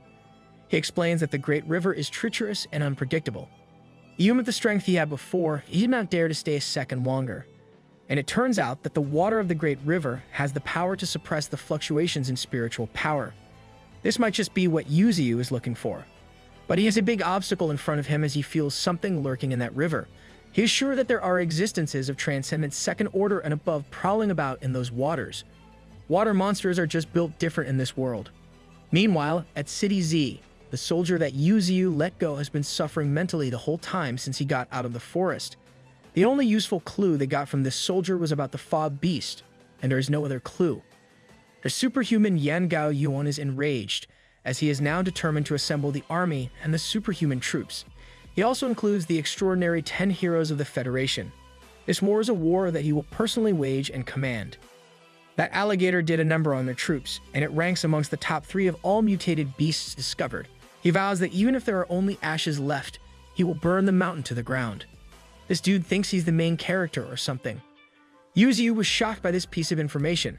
He did not expect the Great River to house a 2nd order transcendent. The Emperor Alligator did not dare to go any deeper, but he felt a terrible sense of oppression in those waters. He suspects that there are more than just 2nd order transcendent in those depths. There might even be 3rd order transcendental existences lurking beyond. What are these beasts eating down there? Yuzu now realizes that the Great River is not as simple as a dragon's lair or a tiger's den. With this line of questioning, the Emperor Alligator is beginning to catch on to the God Tree's plans. And it was exactly what he was thinking. Yuzu wants to bring that Great River into his territory. The advantages of letting it flow directly into the sea will become his means of fighting against human beings in the future. He's planning to take over the world. Let's go. When he secures this channel, they will truly be able to rise. The Emperor Alligator was overwhelmed by his master's ambition and determination. He wants to contribute to this goal, so he suggested an initial plan. If they want the Great River, they must conquer the surrounding mountain range first. Yuzu could send Bald Head, Armored Boar, Demon Cow, and Sparky to conquer the range. Now that's a stacked lineup that I would love to see. Since he's already a 1st level transcendent, the humans will be alerted if he makes a move as they would sense his spiritual strength. Furthermore, it will be better to use that mountain range as a place for the beasts to train while they can protect them from the edge. Yuzu did not expect this subordinate of his to be so thorough with the planning. With that, he assigned the beast to take charge in this hunt. He trusts that this clever alligator already knows what he wants. It responded perfectly without even being asked. The prey will be left to be dealt with by the God Tree himself. Additionally, if they run into someone with good abilities, they can bring them back. He's making Yuzu's life so easy. He's like the perfect subordinate. Before they leave, Yuzu handed him some life essence as insurance. He does not want anything bad to happen to his precious beasts. With their plan established, the Emperor Alligator got up from his spiritual lake as it was now time to hunt. After settling the battle arrangements for the mountain range, it was now time for the construction of the city. He asked Qing Tong, who's in charge of the construction of his underground city, and he was caught off guard by the appearance of the god tree downstairs. He gave a rundown of the building efforts. They have successfully made 3 floors, which once opened will connect the entire underground tunnel. Thanks to the massive number and hard work of the Tempest Wolves, everything has been going smoothly. I wasn't aware that wolves are the ideal construction staff. In addition, the mutated mice that they have tamed have been instrumental in expanding the tunnels faster than ever before. They also followed the god tree's orders to bring in a water source. A tall bridge was then erected to lead to every single room. Right now, they are doing their best to increase the number of rooms and training slots as much as possible. Moreover, they have used spirit stones as a source of light throughout the once dark underground city. Not only is it illuminating the underworld, but also nourishing flowers and plants that are really building the perfect city underground. All they need is internet and electricity, and they're all set. Yuzu did not expect the construction efforts to be going this smoothly and incredibly at all. Suddenly, Qingtong inquired if his friends can also help in the construction of the underground city. He quickly refused, as this is the place where they will live. The other humans still haven't pledged and proved their loyalty to him, so he can't trust them. Qingtong asked what he would do if they were unwilling to show loyalty. He timidly asked if he would kill them. He fell silent and thought for a moment. He answered that even if he wants to kill them, his little guys will not agree. The beasts have simply grown accustomed to the presence of the humans above ground.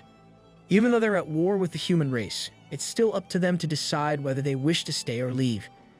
Deep in his heart, he hopes that Qingtong's companions will not sell information to humans if the situation ever arises, as these people have grown and gotten along with the beasts under his jurisdiction. A king with a heart. We love that. Qingtong looked meaningfully at his master. Suddenly, someone called out to Yuzu that the snake egg is about to hatch. Excited about this development, he quickly excused himself and climbed above ground. The snake egg glowed in dazzling light as cracks began to form on its surface. The light climbed up to the heavens as a cold energy surrounded it. Out of the shell came an elegant, pure white snake that resembled a tiny snow dragon. It was a mutant white snake with a remarkable talent to control cold air and freeze anything. Offensively and defensively, it can utilize cold air to its will. Yuzu and Xiaoqing celebrated the birth of the new member of their family tree. Not only did it look majestic, but its abilities were also remarkable too. While the two were happily celebrating, other things were happening on the other side of the mountain. The stomps of a beast's hooves could be heard from everywhere in the mountain range. The Expeditionary Beast Unit had arrived at their new mission point.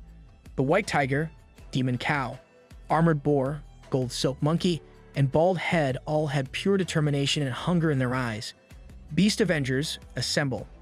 They stared at the mountain that they must conquer ahead. Their mission was to eliminate all the forces around. They must capture them alive and bring them back to the one in charge of the hunt, the Emperor Alligator. Every single one of them charged with bloodthirst right out of the gate. Sparky presented to lead the scouting efforts by going first. Demon Cow approved, reminding him not to provoke any strong foes carelessly. With a stomp on the ground, the tiniest member of the unit charged forward fearlessly with his sharp blades drawn. That's a short king right there. He vanished from view, and an explosive impact could immediately be seen from a distance. The remaining members inspected their surroundings menacingly, but as always, Bald Head could not be patient even for a minute. He was already charging his electricity course throughout his body. Without hesitation, he socked a wild horse in the face. This badger is so chaotic, he's the best. Meanwhile, White Tiger just brought down another tiger. For what he lacks in academics, he makes up for with savage ferociousness. Sparky continued to wreak havoc wherever he passed. Predators that were multiple times bigger and heavier than him viciously fell without even a fight. Unbeknownst to the rampaging Expeditionary Beast Unit, a glowing eye had been watching them since they first entered the mountain range. It was the sneaky First Order Transcendent Chameleon, and there were not just one, but 2 of them. Potential new teammates, they would be perfect as scouts or assassins. Back in Yuzu's territory, cries of various beasts could be heard all over the mountain. He was starting to deliver the final blows to the beasts brought to him by the Expeditionary Beast Unit.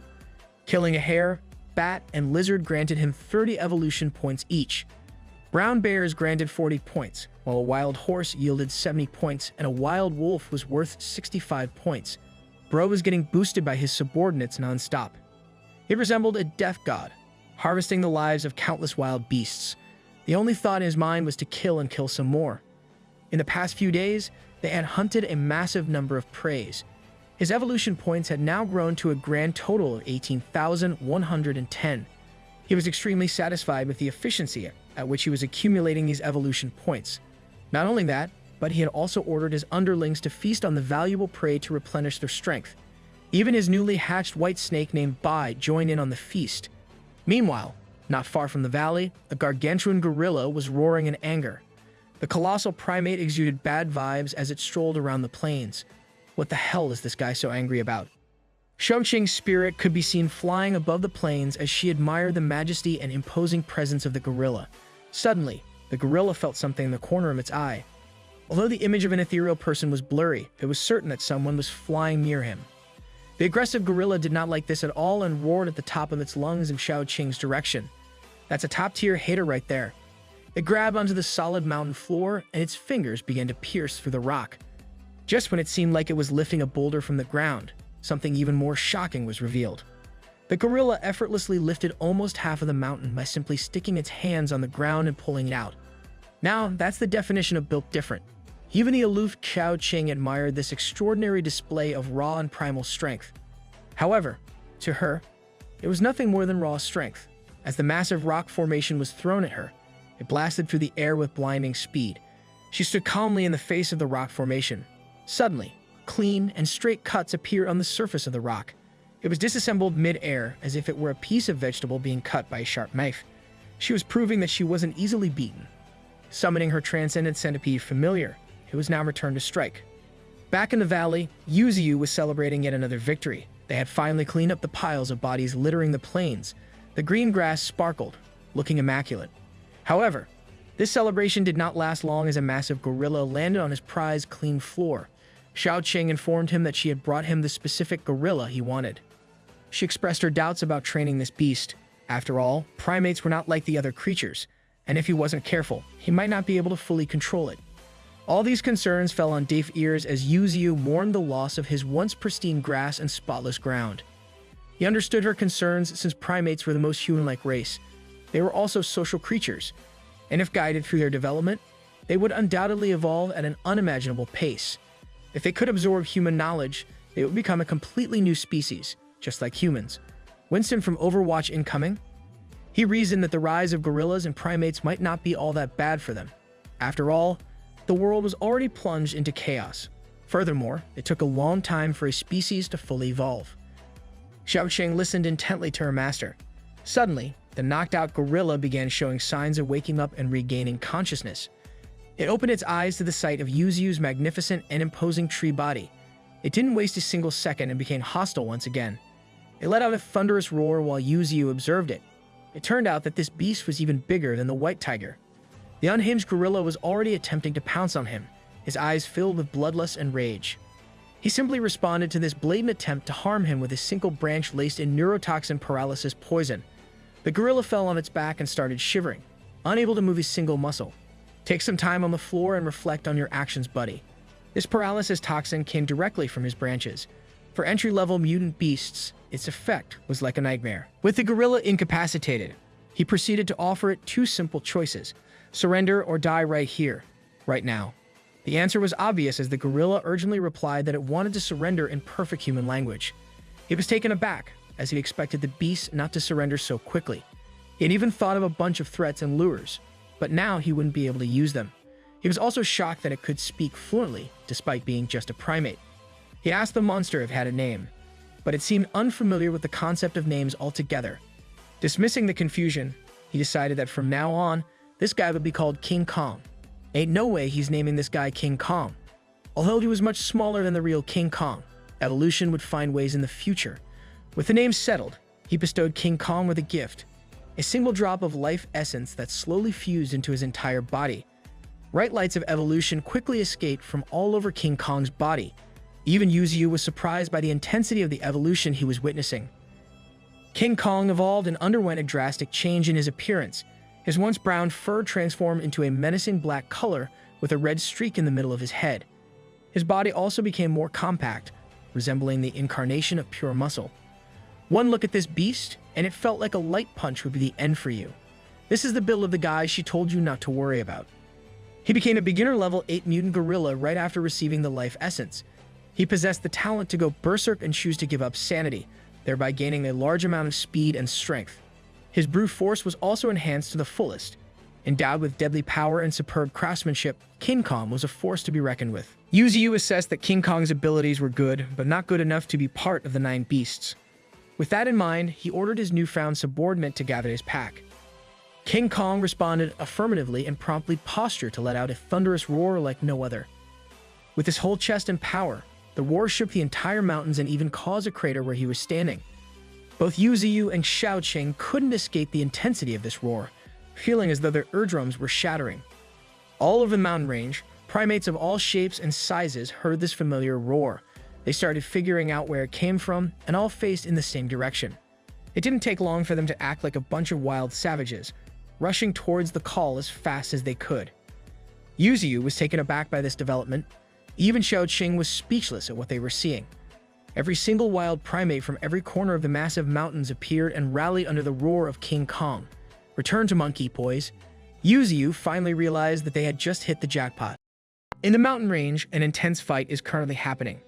The terrain of the mountainous area has been wrecked, and the ground itself has been uprooted. To no surprise, it is Sparky, the golden mutant ant, who is engaged in a fierce combat. He has reached entry level 6. In front of him stands a magnificent light that signifies the strength of his foe. It is revealed to be Blue Mantis, the fearsome entry level 7. Bugs versus bugs, some insect repellent, and these guys are done. Sparky knows that even though he is only at level 6, he can still go toe-to-toe with level 8 beasts. Contrary to his belief, this level 7 mantis in front of him is sending him into the back foot. It truly is a strong beast. Blue Mantis does not waste a second and identifies a gap in Sparky's defenses. It charges like a speeding lightning, zigzagging until it reaches its strike zone. Sparky blocks the charge and slash of the mantis with his extraordinarily armored limbs. The two forces collide, and the area surrounding them falls into destruction as the impact is too powerful. He sincerely looks and praises the mantis for being this strong at its current level. He wants to recruit this guy into their growing unit, a bug faction with Go So Hard. With a stab of his blade, he finally gets the chance to demonstrate his superior abilities. A portion of Blue Mantis' upper body is shaved off as it falls back in defeat. It is yet another decisive victory for the Wonder Ant Sparky. He reassures the mantis that the wound is not fatal. He just coated it with his master's paralytic toxin, which is why it cannot move a muscle. Suddenly, Demon Cow comes running down towards them with sincere concern for his brother, Sparky's well-being. He assures his second brother that everything is fine. That doesn't stop the caring Demon Cow from backing him up like a worried big brother against the paralyzed Blue Mantis. Sparky assesses that this mantis has the ability and affinity to control the wind element, giving it unparalleled speed at its level. Demon Cow remarks that it is already dawn, and the sun is coming up. It's almost time to wrap up today's hunt. The Expeditionary Beast unit takes the long trek back home from the mountain ranges. The Tempest Wolf, Demon Cow, Sparky, Armored Boar, Gold Silk Monkey, Bald Head, and White Tiger stand side by side as they slowly become the overlords of the area. The Emperor Alligator diligently waits in the fog. When Sparky asks why their fourth brother is looking at them with such intensity, Demon Cow simply answers that it's for their safety. If they were to encounter a strong enemy, he will be able to rush out of the Misty Mountains and back them up at the first opportunity. With that cleared up, they suddenly notice that the stupid White Tiger has gone missing. It turns out that it already ran away, carrying the unconscious Blue Mantis. It's probably rushing to claim credit from their god tree. Meanwhile, Yuzu has been incredibly busy with his diligent day-to-day training. His roots, branches, and everything else have been working tirelessly to be at their best. He can be seen effortlessly lifting rock formations the size of a small hill. It has been a whole day, and he is already exhausted. He has finally used up all 450,000 of his spirit energy. There are still 27 branches that he has yet to upgrade. He reckons that a few more hunts would suffice for the whole boost. The White Tiger can be seen running joyfully towards him as it eagerly calls out to him with lively howls. The first day of the hunt is finally over for the beasts, and now he must deal with this noisy cat of his. When asked why it's so excited, the White Tiger spits out the unconscious Blue Mantis. Yuzu is flabbergasted at this spit-covered offering, but he is quickly amazed at the stats of the mantis in front of him. It is already at entry level 8. Not only that, but it also has the abilities Wind Power and Mimicry of the environment. It looks like this little guy would be a valuable addition to his team as an assassin type. He honestly praises the White Tiger for doing a good job of bringing back someone useful. Meanwhile, the real beast that did all the work is still en route home. Yuzu promptly takes the mantis to the spirit pool for a dip. This will help it recover from its injuries. The mantis comes into contact with the life essence in the pool and is completely healed and alert. The little guy quickly tries to take off and escape before it even realizes what's happening. Yuzu simply responds with his swift signature spanking. The mantis is once again brought down into the pool while unconscious. He's truly become just a strict parent for the beasts at this point. The demon cow and the rest of the gang have finally arrived home. The concerned beast expresses his worry for Nine Tails, who hasn't come back yet for such a long time. He wants to personally embark on a quest to find his first brother. Yuzu thinks it over, but Nine Tails has only been gone for half a month. With the fox's strength, he should be doing fine for now. He reassures the demon cow that there's nothing to worry about. But the demon cow continuously pleads with him to let him get out and look for the fox. He sternly rejects the demon cow's proposal, as simply being strong doesn't make him a great candidate for a search operation. It would be an arduous task to look for someone in a massive desert. Furthermore, if he were to encounter an opponent with the same level of strength as the fox, it would certainly spell disaster. Finally, Yuzu promises the cow that if he can break through to the next level, he will allow the search. The demon cow understands his master and promptly asks for permission to train in the stone spirit mine. Yuzu reflects that this cow has been by his side, absorbing the spiritual power he emits. After a long period of accumulation, it has finally reached entry level 9. Now that he is determined to cultivate at the stone spirit mine, where the soil matches his properties, this beast will surely reach the transcendence limit. He cannot wait to find out just what sort of crazy power it will achieve. 3 days of non-stop hunting have passed for the Expeditionary Beast unit, and in those 3 days, all of Yuzu's branches have finally been strengthened. Every single one of his 50 branches has changed into its level 3 appearance, making him more majestic to look at. After fully upgrading his branches, he learned something new. If he infuses his branches with constant spiritual power, they can split into even more branches. His branches look a little sus though. Now, he wants to try an experiment. He will infuse every bit of spiritual power into the branches to see what happens at full power. He proceeds to inject every bit of spiritual power he has, and the branches turns wild all over the place. The next thing you know, every single beast in the vicinity is already looking in Yuzu's direction.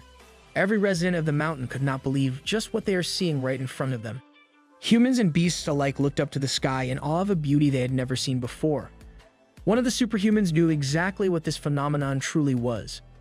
It was the gorgeous Aurora Borealis. Every branch of Yuzu intertwined and glowed in every hue of the light spectrum. Even the skies were affected by such a display of elegance and majesty. Bro was just casually executing the most beautiful technique in history. Every being witnessing the spectacle was mesmerized and stunned. Not only did it exude beauty, but its force was also undoubtedly felt. If these ethereal branches were to fall, this place would be flattened in a heartbeat. The brilliance of this new technique was truly unmatched. Meanwhile, Sparky mocked the humans, reminding them to savor the honor of witnessing his master's power in action. Show Sparky, this guy really has the biggest hater energy in the series. He continued, stating that if his master did not find these humans useful, he would have already killed them long ago. This naturally provoked the humans, but they restrained themselves. When asked if Sparky hated humans to this extent, he simply laughed in response as he walked away. Not only did he hate humans, but he also absolutely abhorred them. As the golden mutated ant left the scene, she was left mortified, as that answer sent chills down her spine. The transcendent light of Yuzu's branches slowly died down as they reverted to their level 3 appearance. The branches drooped down, and exhaustion was evident on his round face. The rate of spiritual consumption was terrifying. In just a few breaths of activating the ability, more than 400,000 spiritual energy was lost like a flood. He concluded that the level 3 ability was too heavy to use at his current second level of transcendence. Currently, this technique could only be used in a critical moment of life and death. Back in the underground city, we see every primate in the mountainous region working tirelessly to build the settlements. King Kong had been diligently overseeing the operation and efficiently taking charge of his pack. Instead of constructing a building to climb, this King Kong is building a whole underground city. Yuzu went down to check on the construction efforts. He praised the superhuman Ching Tong for doing such a great job. He had initially worried if they would be able to control such a massive number of wild primates. It seemed like they could be effectively controlled if they recognized that the leader was stronger than them. After this construction, Yuzu planned to train them in a different direction. He wanted to take them on the army route and turn this battalion into a military unit. While they were talking, a powerful earthquake suddenly struck. Yuzu stayed calm as he identified that this was not an earthquake. He had felt these tremors before when Shou-Ching was undergoing her breakthrough. It might just be the demon cow evolving. The demon cow was undergoing a transformation under the veil of the spirit stones, so the rampant spiritual power was being blocked, making it impossible to perceive. The last time Shou-Ching broke through, he only noticed the transformation due to the blinding evolution light. They pinpointed that the demon cow was powering up inside one hole. It was not just any hole, it was where the spirit earth stones were stored. The demon cow was so full of energy that it rushed out of the hole with vigorous intensity. Yuzu saw its momentum, and could already tell that this was something extraordinary. The cow roared at the top of its lungs and shook the entire underground city. It was headed for the source of the power of the earth. By absorbing large amounts of spirit earth stones, beautiful yellow flowers bloom as a concentrated form of the earth's energy. They contained a vast amount of spirit stone essence that could take the cow to a whole other level. They couldn't wait to break through as a blinding light of pure concentrated energy broke through the ceiling of the massive underground city. The bull finally took a bite of the flower and started its transcendence. Eat that flower, man. You deserve it. It was so full of energy that the only way to release and safely ascend was upstairs in the open. It broke through the ground right in front of Yuzu. Even the god tree was forced to shield itself from the blast of force coming from the cow. Yuzu felt annoyed that seemingly every breakthrough of his subordinates ruined his place in one way or another. The debris and smoke cleared up, revealing something powerful. The newly evolved demon cow emerged from the dust with a new look. It grew another pair of horns, and its mane grew wildly. Its size had also significantly increased. Judging from its aura, it's already clear that it was on another level compared to the other great beasts. Yuzu also noticed that the air around the cow was twisting. To confirm his hunch, he opened his subordinate's interface. That's when it was revealed that this beast had just obtained the ability to control the gravity field. It had unexpectedly awakened something exceptional. Gravity is one of the most powerful forces in the world. This guy just became Admiral Fujitora from One Piece. Baldhead and Sparky swiftly rushed to their second brother's side and congratulated him for such an impressive breakthrough. The demon cow remarked that even though it had broken through, it still could not feel its powers. Yuzu knew an easy fix for this sentiment. It would just have to figure it out in a fight. Sparky and the newly recruited Blue Mantis stood side by side against the newly awakened demon cow. He gave the Mantis a deal. If they won against the best, he would let it go. But if they lost, then it must stay here obediently. Bro just took a horrible offer. Look how big your opponent is. Sparky started the match off by apologizing to his second brother, but he was going all out. The demon cow did not mind this as he taunted them to charge. The deadly insect duo seemed to be in tune with each other. A yellow and blue aura rushed into the air as they rushed to land the first blow of the match. Yuzu admired their speed, as even he was having a hard time keeping up with their movements. The Mantis executed Blue Meteor while Sparky activated his Golden Flash. The duo clearly had the advantage with regards to speed. They're kind of cooking though. Every beast resident of the mountain watched in bated breath as they witnessed their brothers going at it seriously. The duo finally decided to let out their respective finishing moves. As they got into their effective distance, both were already certain that victory was all but secured. Are you sure about that? Sparky and the Blue Mantis got as close as they could with their blinding yellow and blue auras respectively. Demon Cow promptly responded by activating a powerful aura of his own. The violet and violent force caught the insect duo by surprise as they started falling towards the floor in less than the blink of an eye. Their small bodies created massive craters around where Demon Cow was standing proudly. Yuzu concluded that pure speed was no longer a problem in front of this beast. He also advised Baldhead to not even think about sneaking inside the battlefield. A sneaky honey badger stopped in his devious tracks as he realized that he might just die if he faced Demon Cow. The always concerned beast quickly asked his golden fifth brother if he was fine. Sparky reassured him that he tanked the power just fine, but his internal organs were crushed, and a lot of his joints had been broken. Brother, your insides are in shambles. Go to the hospital for ants as soon as possible. Yuzu quickly utilized his Rain of Vitality ability to accelerate the healing of the duo, who could barely even stand on the floor. He observed them, and it seemed like they were fine on the surface, but their internals, on the other hand, had been decimated by the force of gravity. Luckily, he had the Rain of Vitality in his arsenal, or they could have been out of commission for days if not months. Who needs emergency rooms anyways? The recently beaten and instantly healed Blue Mantis realized what he had signed up for and once again tried to escape using his absurd speed. This escape attempt was once again met with a spanking from the boss. Demon Cow and Yuzu faced one another seriously after this glorious breakthrough. Now that the beast had reached the transcendental stage, he was going to have to polish his skills even further. Yuzu assured him that with consistent training, his abilities would be 10 times stronger than they were now in the future. Yuzu also honored their agreement earlier that he would let Demon Cow go find 9 tails after Transcendence. He was letting the beast go on the condition that safety must be the paramount concern. Once Demon Cow found 9 tails, he must come straight back to the mountains. Demon Cow complied as he was now tasked with a crucial mission. He strode off with majestic steps as he embarked on a new journey. Best of luck, bro. Out on the outskirts of the mountains, the humans had once again established a military base with armed personnel. When will you guys learn from your mistakes? The soldiers patrolling was still shaken by the incidents of the past as they remained paranoid of the Emperor Alligator's presence. They deluded themselves of safety as they were 20 kilometers away from the previous incident.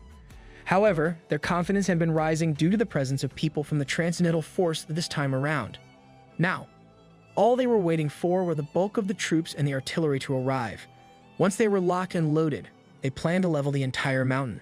Meanwhile, in the Transcendental Research Institute, Xiao Qing and Xiao Ling's body was undergoing her intense combat training, with a fiery butterfly seen by her side. Her power was truly extraordinary as she caused nothing but destruction inside the training facility. After entering the Transcendental stage, her power had been much stronger than she initially thought. It was like she had a perfect fusion between physical and spiritual abilities. Her flames had undergone a fantastical change. Her thoughts were interrupted by a staff from the Research Institute. It sounded like she had some business to attend to with the mentors. She complied, and the personnel was left inside the training facility. The aftermath of the genius's training was certainly a sight to behold. The walls of the facility were caved in and twisted in such inhuman ways. How the hell can you do that with fire butterflies? This training room was made of a super alloy as well. Her power was just on another level. She arrived among the crowd of people and promptly greeted her instructor, who was very happy to see her. A muscular man with a thunder tattoo and a familiar woman looked at the woman they knew as Xiao Ling arrived at the meeting. From a single glance, they could already feel the wave of heat emitting from her body, a vigorous burst of spiritual energy putting pressure on everyone in the room. But there was one more thing that the muscular man found of utmost interest. She was extremely beautiful. She's out of your league, bro. He introduced himself as Li Hao, arrogantly assuming she had already heard of his name. This egotistic introduction fell flat as she had never seen or heard of this man in her entire life. The instructor could not help but laugh at such a satisfying interaction between his pupil and the overconfident man. The Research Institute personnel whispered in her ear that this man was one of the top performers of the Federation. It turns out that he had broken through the Transcendental Realm half a month earlier than her. Furthermore, this guy was the son of a wealthy businessman from the Li family. His father had spent billions on spiritual herbs just to boost him. Of course, he's a pay-to-win player. With that, he became the youngest Major General in the Federation for his outstanding service in suppressing the Coastal Beast invasion. With his attempt to impress failing, he just got down to business and invited Xiao Ling to join the 2nd Military District. But before that, he must test her to see if she would qualify. As she was thinking about what this guy was yapping about, he was already exuding his thunderous aura all over the place as he proclaimed that the test was simple. They just had to fight. Xiao Ling was quick to respond as she released her powerful fiery aura as well. Every Research Institute staff member was cheering and rooting for her to beat Li Hao. They had full trust in their ace, as the instructor even tipped her off that this guy used a very special thunder element. This guy already looks like a disappointment to every badass thunder user ever. Meanwhile, the familiar-looking girl, the one that Xiao Ling had almost killed at the entrance exam, was cheering for her downfall. Get her next, Xiao Ling. The savage electricity of Li Hao soared as she warned her that he was charging in. In response, she just conjured up a single fire butterfly. As soon as he saw this technique, he was already starting to look down on her.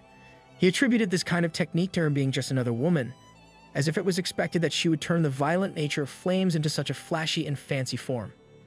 With a serious look in her eye, she just warned him to be careful. He was already determined that this type of technique posed no danger to him whatsoever. He proudly proclaimed that his spiritual power was as high as 20,000. And with that, he would blow her up effortlessly. The fire butterfly flew gracefully as it slowly made contact with the overconfident Li Hao. His thunder was immediately extinguished as the fiery inferno raged on his body, and he fell into a panic. He's going to have an extreme phobia of butterflies after this. He managed to recover and fall back after being almost burned to death by a single butterfly. The always supportive instructor was celebrating the strength of his star pupil, getting carried away and cheering for her to kill the guy. That's a big W instructor right there. The arrogant woman called out to Li Hao to get up and go at it again with Xiao Ling. Both sides were rooting for their respective representatives in the room. Li Hao was in disbelief that such a tiny fiery butterfly almost took his life with such strong lethality. She insisted that she had already warned him to be careful. This provoked Li Hao to a new level as anger flashed on his face. He activated his full power, displaying a truly terrifying might as he had had enough of getting humiliated repeatedly. He warned her that it would be out of control if she died from here on out. She reassured him that that kind of thing would not happen at all. The instructor and everyone else watching was stunned at what they were seeing in front of them. Xiao Ling had conjured up hundreds, if not thousands, of fire butterflies in the blink of an eye. It was now too late for Li Hao to admit defeat. Let's see if pay to win can tank this. She repeated that if he dies right here and now, she would not be to blame. It looks like Li Hao prefers going at it with her as he readies a thunderous punch with full power and rage. Thousands of fire butterflies against a man with a tiny spark of electricity in his punch. The sight was too lopsided to even call it a clash. Just go home at that point, bro. A massive explosion burst formed in the middle of flame and thunder. Everyone in the audience struggled to stay on their feet in such an intense fiery impact. The smoke from the explosion cleared, and Li Hao emerged, full of injuries while kneeling on one knee. With strained coughs, he struggled to even maintain consciousness. Xiao Ling stood in front of him, unscathed as he admitted defeat and fell to the ground of the research institute. The staff rejoiced at the victory of their one and only ace. The people who came with Li Hao, on the other hand, found it hard to comprehend what had just happened to their major general. In one of the men's buttons, a tiny camera could be seen live streaming the entire fight to another place. Is this dude streaming on Twitch or something? In an impressive room, a man wearing a suit had watched the entirety of the fight. He seemed surprised but pleased that Li Hao had lost quite badly. Another man with scars in both of his eyes added that Xiao Ling's abilities are simply too terrifying. For him personally, Li Hao would have been a tough opponent, and yet the young girl in the live feed easily defeated him. She's just literally built different, that's all. They decided to compile every piece of data and information they had on Xiao Ling. They were going to keep everything about her top secret from the outside world. The man lamented that after the deployment of the Second Army, most of the new recruits in the Second Division had been even weaker than Li Hao. They were hardly finding more powerful transcendent humans these days. But Xiao Ling, she stood out amongst everyone else. Back at Bayou Gorge, life had been progressing as it had for a few days now. In the eastern part of the Fayu Mountains, Yu's beasts were still on the prowl, hunting and helping him level up efficiently. The roar of the beasts could be heard from afar as they had established themselves as the kings of the mountain range. Meanwhile, Yu's spiritual energy accumulated within his body, and he began to strengthen it further. Currently, his spiritual power hovered around 450,000. He was currently waiting for all his body parts, including the leaves, branches, and roots, to be fully strengthened. Once he got that sorted out, he could then begin his breakthrough to the third stage of transcendence. I wonder how his appearance would change at that point. What he did not know and had not noticed at this time was that deep in a nearby cave, a red aura was exuding massive bursts of evil energy. Because the spirit stones had the power to cut off spiritual energy, none of the creatures in the gorge could sense it, including Yuzu himself. But there was one exception to this, the awakened human transcendent with the intuition ability, the designated human language teacher of the beasts, Qian Xin. For a while now, she had been feeling waves of unease pass over her repeatedly, but they were irregular, so it was hard to be sure. She conducted her own investigation and finally made a discovery. Right in front of her was an underground cave that had been expanded just a few days ago. She pinpointed that there were some strange waves of energy emanating from this very cave. Is this about to turn into a horror movie? She stared intently at the mouth of the unsettling cavern. Once again, she felt the unfamiliar energy washing over her. Right now, it was stronger than ever before. She found it hard to believe that their master had not even noticed this anomaly at all. As she was lost in thought and uneasiness, malevolent crimson-red vines started coming out of the cave, aiming at her. She was immediately caught by the vines that immediately wrapped around her. These vines are kind of sus. Have you guys seen something like this somewhere? Before she could even scream for help, the seemingly intelligent vines had already covered her mouth. In a last-ditch effort, she managed to call out to her master one last time telepathically. She was dragged into the dark abyss of the cave. And just like that, it was as if she had never been out there in the first place. Yuzu was busy concentrating by himself when he was woken up by a distress call. He immediately identified that it was Qian Chen calling out to him. Inside the cavern, she was trying her hardest to reach her God Tree Master, and Yuzu on the other side began to think that something dire was happening to Qian Chen. He checked her house, and he could not find her there. She was not around the plains either. He was getting increasingly worked up as he blamed himself for not noticing sooner. A living person, a resident of his territory, had just disappeared right under his nose. Time to invest in CCTVs, my guy. These days, the fog was so thick that he could not keep an eye on everyone consistently all the time. But that should not be enough reason to not have noticed her going missing. She also could not have just run out of the mountains. With that in mind, he activated mist sensing in the thick fog. His sensations echoed throughout the whole gorge. After a while, he finally found her. He immediately sent his powerful root towards where he sensed her and descended towards the ominous cave. In the deepest depths of the cave, he found her right in that faint red light that he could dimly see from a distance. As he got closer, he found it harder and harder to believe that Qian Chen had gotten here by herself. What greeted him in the deepest pits of the cave were the same crimson vines that had abducted Qian Chen. Wriggling about, he saw her in a bad shape, being held by the vines and having her spiritual energy squeezed out as if the vines were straws connected directly to her. These vines were being controlled by a visibly malignant being, a mutant plant class. That's not a plant, that's the devil himself, bro. It could breed a forest of vines, it could corrupt enemies with a blood mist, its vine thorns were parasitic barbs, and it could parasitize a creature to gain control. This nasty-looking fellow was a real threat. Yuzu recalled that he had seen this plant before. This blood-colored plant was found in the Spirit Stone mine originally. It looked like it had mutated to its current state right under his nose. Now it had even kidnapped Qian Chen, indicating that it had already attained some level of intelligence. It used the blocking property of the Spirit Stones to hide itself, remaining undetectable to the outside world. The nasty plant began its attack as it brandished its vines towards Yuzu.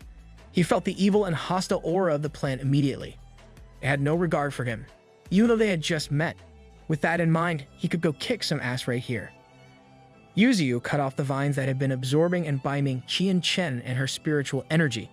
It seemed like this guy was unaware of what he was really facing. His stalwart branches wrapped around the nasty creature, and he proceeded to tug and pull the vile plant. In just a second, he had uprooted the malevolent herb out of the ground. As it lost its life, he was notified that he had gained a new ability. He acquired the Seed of Vitality, giving him the capability to quickly grow multiple trees in the ground up to the density of a small forest. Bro can single-handedly repair the earth. He discarded the lifeless plant as he celebrated his new ability. He might be able to create an ancient forest with this skill. He had skilled so many beasts before, but he had never actually acquired any new skills through it. He wondered if he needed to hunt more mutated plants to get more abilities. After this ordeal, he promptly checked on Qian Chen. It seemed like he was too late, as Qian Chen had passed away just like that in the hands of the mutated plant. It truly was a pity. Rest in peace, Qian Chen. You were the most patient teacher in the gorge. Qian Chen's lifeless body lay on the cold, hard ground, riddled with wounds from head to toe. The mutated plant had likely attempted to use her as a host, parasitizing into her in its bid to leave the ground. That's a nasty way to go. She did not deserve that at all.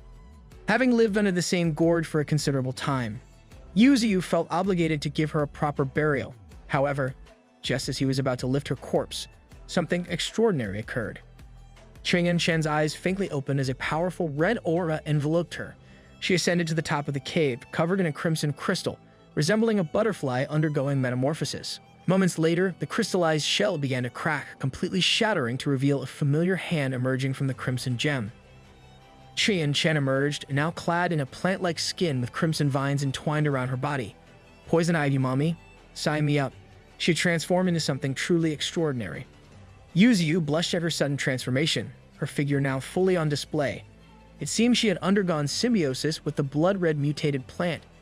Qian Chen wore a complicated expression as she tried to process the events that had just unfolded. Suddenly, she was struck by a splitting headache.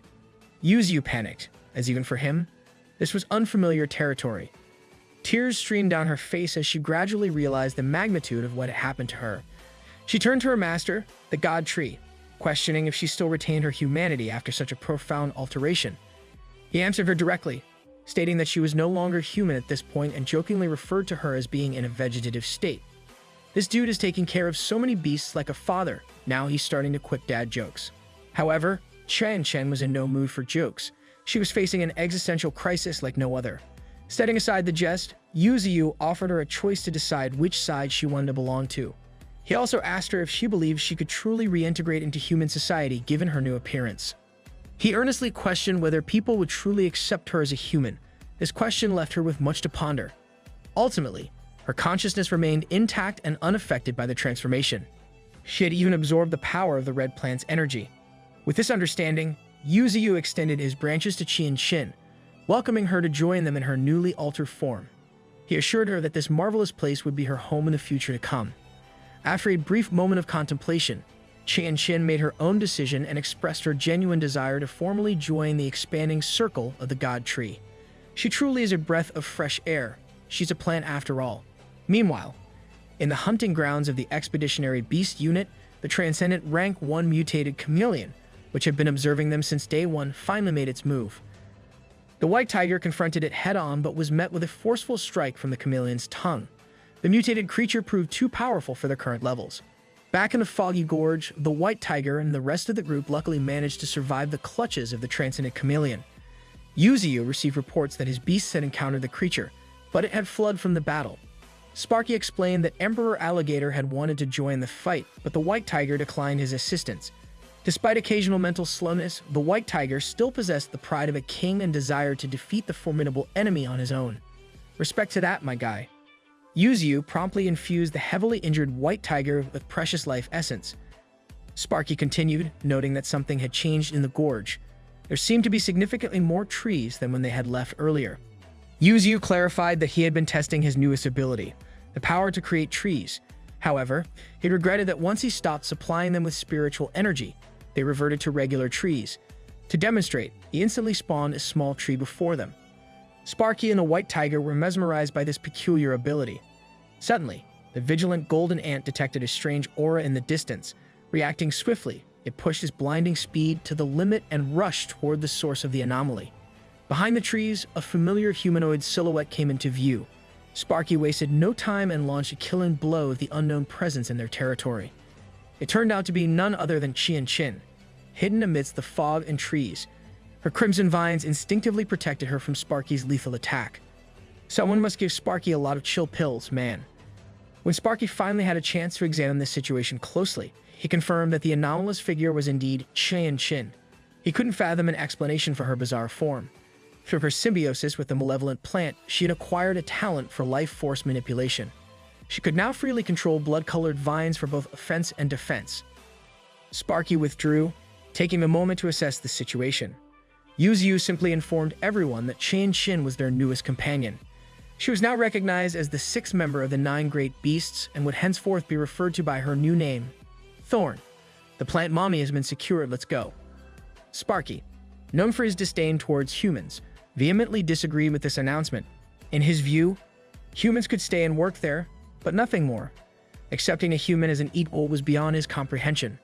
In his own twisted way, he declared that he would end Thorn to prove humans' weakness and their unsuitability to fight alongside them.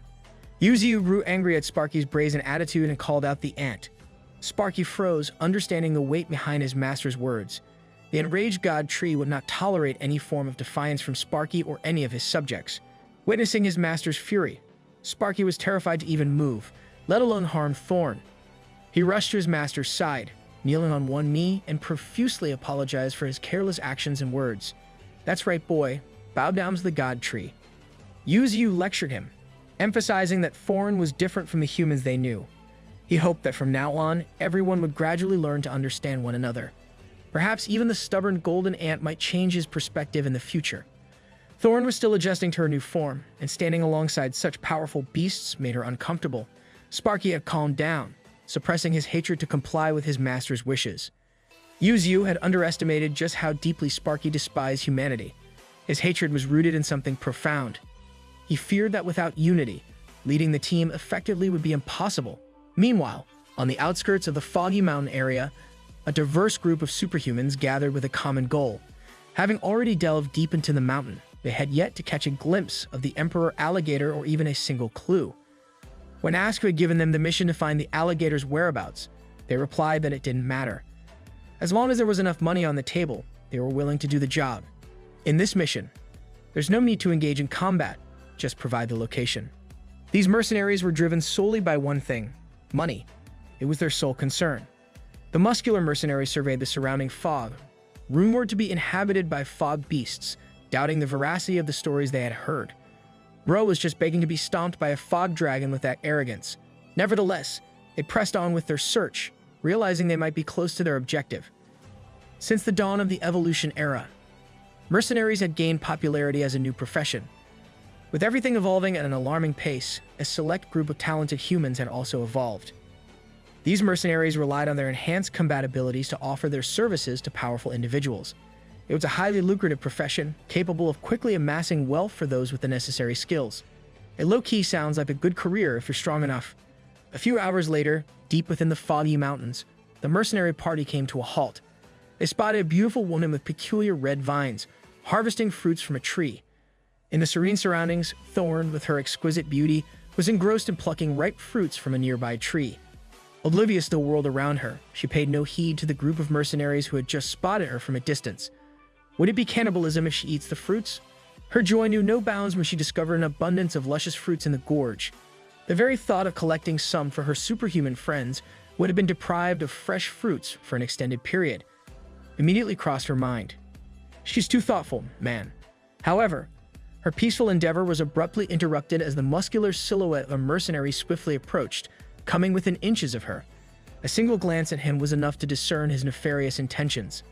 The mercenary squad wallowed at their astonishing find, a rare encounter with a mutant like Thorn. It was only when she finally noticed the man standing beside her that panic gripped her, confronted with the presence of these unfamiliar and suspicious humans. Without warning, the burly man forcefully grabbed Thorn's delicate face, ruthlessly thrusting her against the tree trunk. Rendered unconscious by the sudden, brutal blow, Thorn became an even more significant prize in the eyes of the captor. This guy needs to go as soon as possible. To the shock of the others, the older mercenary reprimanded the man, but not out of concern for Thorn's well-being. Rather, he cautioned against disfiguring her face, as it would diminish her value on the black market. Apparently, there was a lucrative demand for rare mutant specimens such as her. This dude looks like Killu's grandfather. Go back to your own anime grandpa. The despicable blonde mercenary shamelessly proposed a twisted proposal to play with her maliciously, arguing that it would be permissible as long as they didn't inflict severe harm. The rest of the group eagerly joined in, seeking their share of sadistic amusement. However, the lone woman amidst the mercenaries interjected, attempting to steer them back to their primary mission, urging them to stay focused and not be distracted by other pursuits. Yet, as the woman caught a glimpse of Thorn's mesmerizing beauty, her demeanor took a dark turn. Her eyes gleamed with madness as she drew a knife, threatening to gouge out Thorn's eyes and leave her crippled for life. Regaining consciousness, Thorn pleaded desperately with the mercenaries to halt their sinister intentions. In an act of desperation, her protective red vines surged to life, effortlessly swatting away the assailants as if they were insignificant pests. Go girl, use Vine Whip. The muscular mercenary found himself impaled by the piercing red vines. Everyone was stunned by the sudden shift in Thorn's aura from weak to strong. Clearly, she was in an unstable state. The mercenaries regrouped, realizing that Thorn was a recent mutant with little control over her newfound abilities. They believed that by launching a coordinated assault, they could overwhelm and subdue her. With unfaltering determination, they charged towards Thorn, their actions synchronized with military precision. Overwhelmed by fear, Thorn found herself utterly defenseless against the onslaught, clueless about how to combat trained opponents single-handedly. Just as she braced herself for the mercenaries' relentless charge, a swift and incandescent golden streak sliced through the battlefield, targeting one of her assailants. It's our golden boy. In the blink of an eye, the mercenary group bore witness to one of their own losing his head at the hands of an unidentified assailant. The severed head lay separate from the body, while a familiar golden limb stood triumphantly atop the lifeless corpse. A whirlwind of emotions enveloped Thorn as she recognized the unexpected savior, the human bloodthirsty creature we all know and love as Sparky, who had arrived to defend his master's territory. Perceiving the peculiar sight of a golden mutant ant protecting a human mutant, the remaining members of the mercenary group struggled to comprehend the surreal scenario unfolding before their eyes. Realizing that his mission was merely to track the Emperor Alligator and not engage in combat, the older mercenary hastily attempted to flee. However, before his comrades could call out to him, He met the same fate as one of their fallen members earlier, rot in hell, old perv. Witnessing yet another of their comrades meeting a headless demise in the blink of an eye, the woman mercenary switched to survival mode, her instincts taking over. Sparky refused to tolerate these contemptible humans trespassing arrogantly in their territory, determined to exact vengeance for any sacrilegious acts against his master's domain. He swore that none of them would leave the mountains alive that day. In a dazzling display of golden brilliance, Sparky tore through the air, striking his golden blade into the abdomen of another foe. Unwilling to stop there, he propelled himself like a missile, aiming straight for the last remaining member of the mercenary group. Desperately, the man fought back, his mechanical hand transforming into guns that relentlessly spewed countless rounds of ammunition. Undeterred by the barrage of bullets, Sparky's golden exoskeleton effortlessly deflected them as if they were insignificant projectiles. Sometimes we forget that every beast in the gorge is just built different. With one final swift dash and slash, he cleaved through the last man's stomach as though his flesh were as fragile as paper. The ground now littered with the lifeless bodies of the repulsive and brutal mercenaries. Suddenly, Thorn's attention was drawn to one of the mercenaries on the ground, whose tenuous grip on life resulted in blood cascading from his lips. Meanwhile, Sparky turned around to investigate the disturbance, only to be assaulted by a glaring burst of radiance. A grenade had been detonated point-blank range, engulfing the mutated golden ant in a devastating explosion. Struggling to escape the ensuing flames and smoke, Sparky emerged from the inferno in a weakened state. He fell for the classic trick. Injured and sprawled on the ground, he mirrored the fate of the mercenaries he had vanquished. His carelessness in ensuring the completion of his task might now cost him the use of his legs. Unexpectedly, the woman mercenary also clung to the remnants of life, her body bearing a grievous, potentially fatal wound. You must give props to her for tanking that massive wound.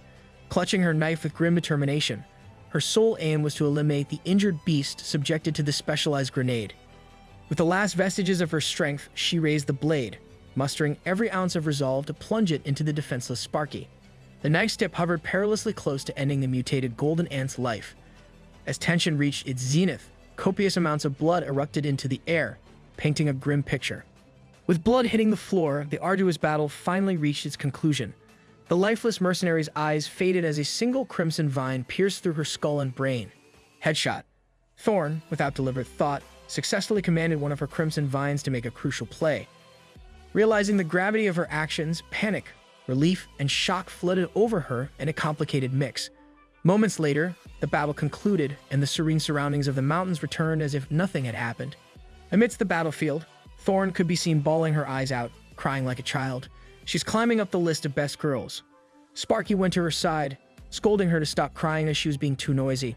One couldn't blame her, it was her first time taking to life, and she naturally felt horrified and horrible about her actions. Initially, she had merely accompanied her friends to the mountains to pick some spiritual herbs and earn a bit of money. Now, everything had turned extraordinarily. Her body had become mutated, and she had taken someone's life. Sparky became lost in thought, questioning why humans only feel a true sense of loss when it's the life of another human that ends. This ant is making me think philosophically. He used to be a simple and normal ant, but now he was a beast that had endured and survived constant torture and destruction from human experiments. He remarked that if Thorn had been captured by those mercenaries, her fate would undoubtedly be worse than what he had experienced. He reassured her that she had done the right thing, saving him. There was no need for her to feel guilty at all. Looking at the uncontrollably crying Shin, he sincerely thanked her from the bottom of his cold, golden heart. That's called character development. Our boy is growing up. She cried even harder as just a few days ago, this little guy had threatened to kill her simply because she was human. Sparky told her to forget he had said such cruel things. Standing side by side, facing the beautiful scenery, he curiously asked if she ever thought about her family in the outside world, if she misses them to this day. A profound sadness washed over her as she revealed that she was an orphan with no family to come home to. Sparky looked at her and genuinely proclaimed that now she had one. Sparky has that family riz. Wait, that sounds wrong. Hearing this lifted her spirits, bringing her out of her shell. From tears of pain and guilt just moments earlier, a glimmer of tears of joy at her newfound family rolled down her beautiful eyes. She had finally embraced her new form and her new home. Sparky caught a glance of her perfect beauty, and even a golden mutated ant couldn't help but become flustered by such a pretty sight. Not going to lie, I would have blushed too. Back at the gorge, Yuziu monitored the whole incident with vigilant eyes. He was surprised that he didn't even have to do anything this time. He was extremely pleased to see Chien Chin's heart fully open to her new life. In the human settlement created by Yuzu, Thorn, formerly known as Chien Chin, argued with her remaining friend who hadn't sworn loyalty to the God Tree. He couldn't believe she was making a life-changing decision with such confidence. She was determined to live her new life far from the past. She warned him to make plans for the future as well. The man was still conflicted, as unlike her, he had a family waiting for him to return. At this current day and age, the beginning of spiritual recovery had finally commenced. Inland cities were ravaged by beasts daily, and the death toll continued to rise. The most horrific disasters were experienced by coastal cities, as the world was hit by a frenzy of sea beasts. The death toll in the hotspots had even reached hundreds of thousands. I would hate to be a human in this world. During this time, humans dubbed this situation as the Dark Age. World leaders, military commanders, and other important decision-makers gathered around a round table to discuss crucial developments all over the world. The head of the China Federation initiated the discussion, raising the conclusion of the Spiritual Research Institute regarding the global sea beast frenzy. He demanded a further account of the current situation.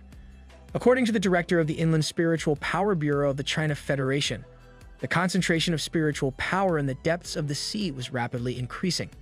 Based on graphs and figures, the value of spiritual power in the deep sea had significantly risen over the past 6 months. Just give up at that point, bro. She explained that spiritual power could be compared to oxygen. In its pure form, oxygen is highly toxic, and the same goes for concentrated spiritual power. If a creature couldn't withstand the strong spiritual power, it would undoubtedly be poisoned to death. Consequently, countless deep-sea giants were forced to push up from the depths and take over shallow waters. Since shallow sea beasts couldn't face the fearsome monsters of the deep, they kept rushing towards coastal areas worldwide. As it stands today, the global sea beast frenzy cannot be avoided. General Zhou Jianjun of the China Federation anxiously inquired how much longer they would have to endure this frenzy. However, the answer simply terrified everyone in the room. The director of the Inland Spiritual Power Bureau was certain that this was merely the beginning. They had detected signs of spiritual energy rising not only in the deep seas but also deep inland. The so-called spiritual tide would come again, and the beasts of the continent would undergo a frightening second mutation. Coastal cities would be plagued by sea beasts, while inland cities would be attacked by savage beasts. That's a double checkmate. The inland presented a completely different problem from the coastal areas, as heavy and nuclear weapons couldn't be used to avoid catastrophic collateral damage. What awaited everyone in the world was a land-based fight, a war that would be even more terrifying than the one in the sea. Hearing the honest truth of their future sent shivers down the spines of every world leader present. In addition to this new information, the head of the China Federation had something to show everyone. Back at the gorge, on the other side of the world, Yuzu was intensely diving underground. His main route had reached a depth of 10,000 meters. As he descended, a sense of unease and oppression filled him, as if the world they knew was facing an unprecedented catastrophe. Ro was digging towards hell. The spirit of Xiao Qing accompanied him in the downward excavation as they grew closer to their destination. They were so close that they could see the ground emitting a strong, unnatural light. The two dived into the bizarre light as it consumed them with brilliance. This was it. Under the depths of the earth, something vividly brilliant was happening. The Rook and the Spirit arrived at their destination. The world of light exuded an aura and power unlike anything else. This was the spiritual tide itself. The spiritual power in the air was so thick it became tangible. Yuzu called out to Xiaoqing, informing her that amidst all the current happenings, a new cycle of evolution had begun. It depicted a golden ant protecting a woman while speaking perfect human language. Moreover, the woman in the video seemed to be either a mutant plant or a mutant human. The head of the China Federation explained that this was a clip transmitted by a mercenary through a machine implanted in his eye. This man has cameras everywhere, dude. He's probably watching us right now. The clip contained vital information. Everyone in the room should have heard the words spoken by the ant. It had clearly shouted "Master" at one point. He concluded that besides the sudden appearance of the 8 peregrine falcons during the alligator hunt, he suspected that someone or something was behind everything, running the show. And that included the existence of the fog beasts. His leader is too smart for his own good. Yuzu is currently holding a curiously high-tech device in his hand, inspecting it, and concluding that it is indeed a spirituality shield. He hurriedly and angrily crushed it as this tiny device was responsible for interfering with his fog spread ability. He did not expect human technology to progress so fast to the point where they can develop devices that can interfere with spiritual energy. He worried that if they continue their momentum, he won't be able to sense life forms by using fog spread anymore. This development is proving to be quite troublesome. In front of him appeared Sparky, loyal and dependable. He tasked the golden mutant ant with calling a meeting for his inner circle. That's when the Emperor Alligator suddenly contacted him through telepathy, informing him about some bad news brewing on the other side of the gorge. It seems like there is a large number of strange disturbances appearing in the atmosphere as of late. In the sky, where the sky beasts soar, a very unnatural event is taking place. Airborne attack units fill the skies as the military is seemingly sparing no expense in this mission they are undertaking. While attack helicopters and fighter jets scour the air, the land is being flattened by countless tanks and artillery vehicles.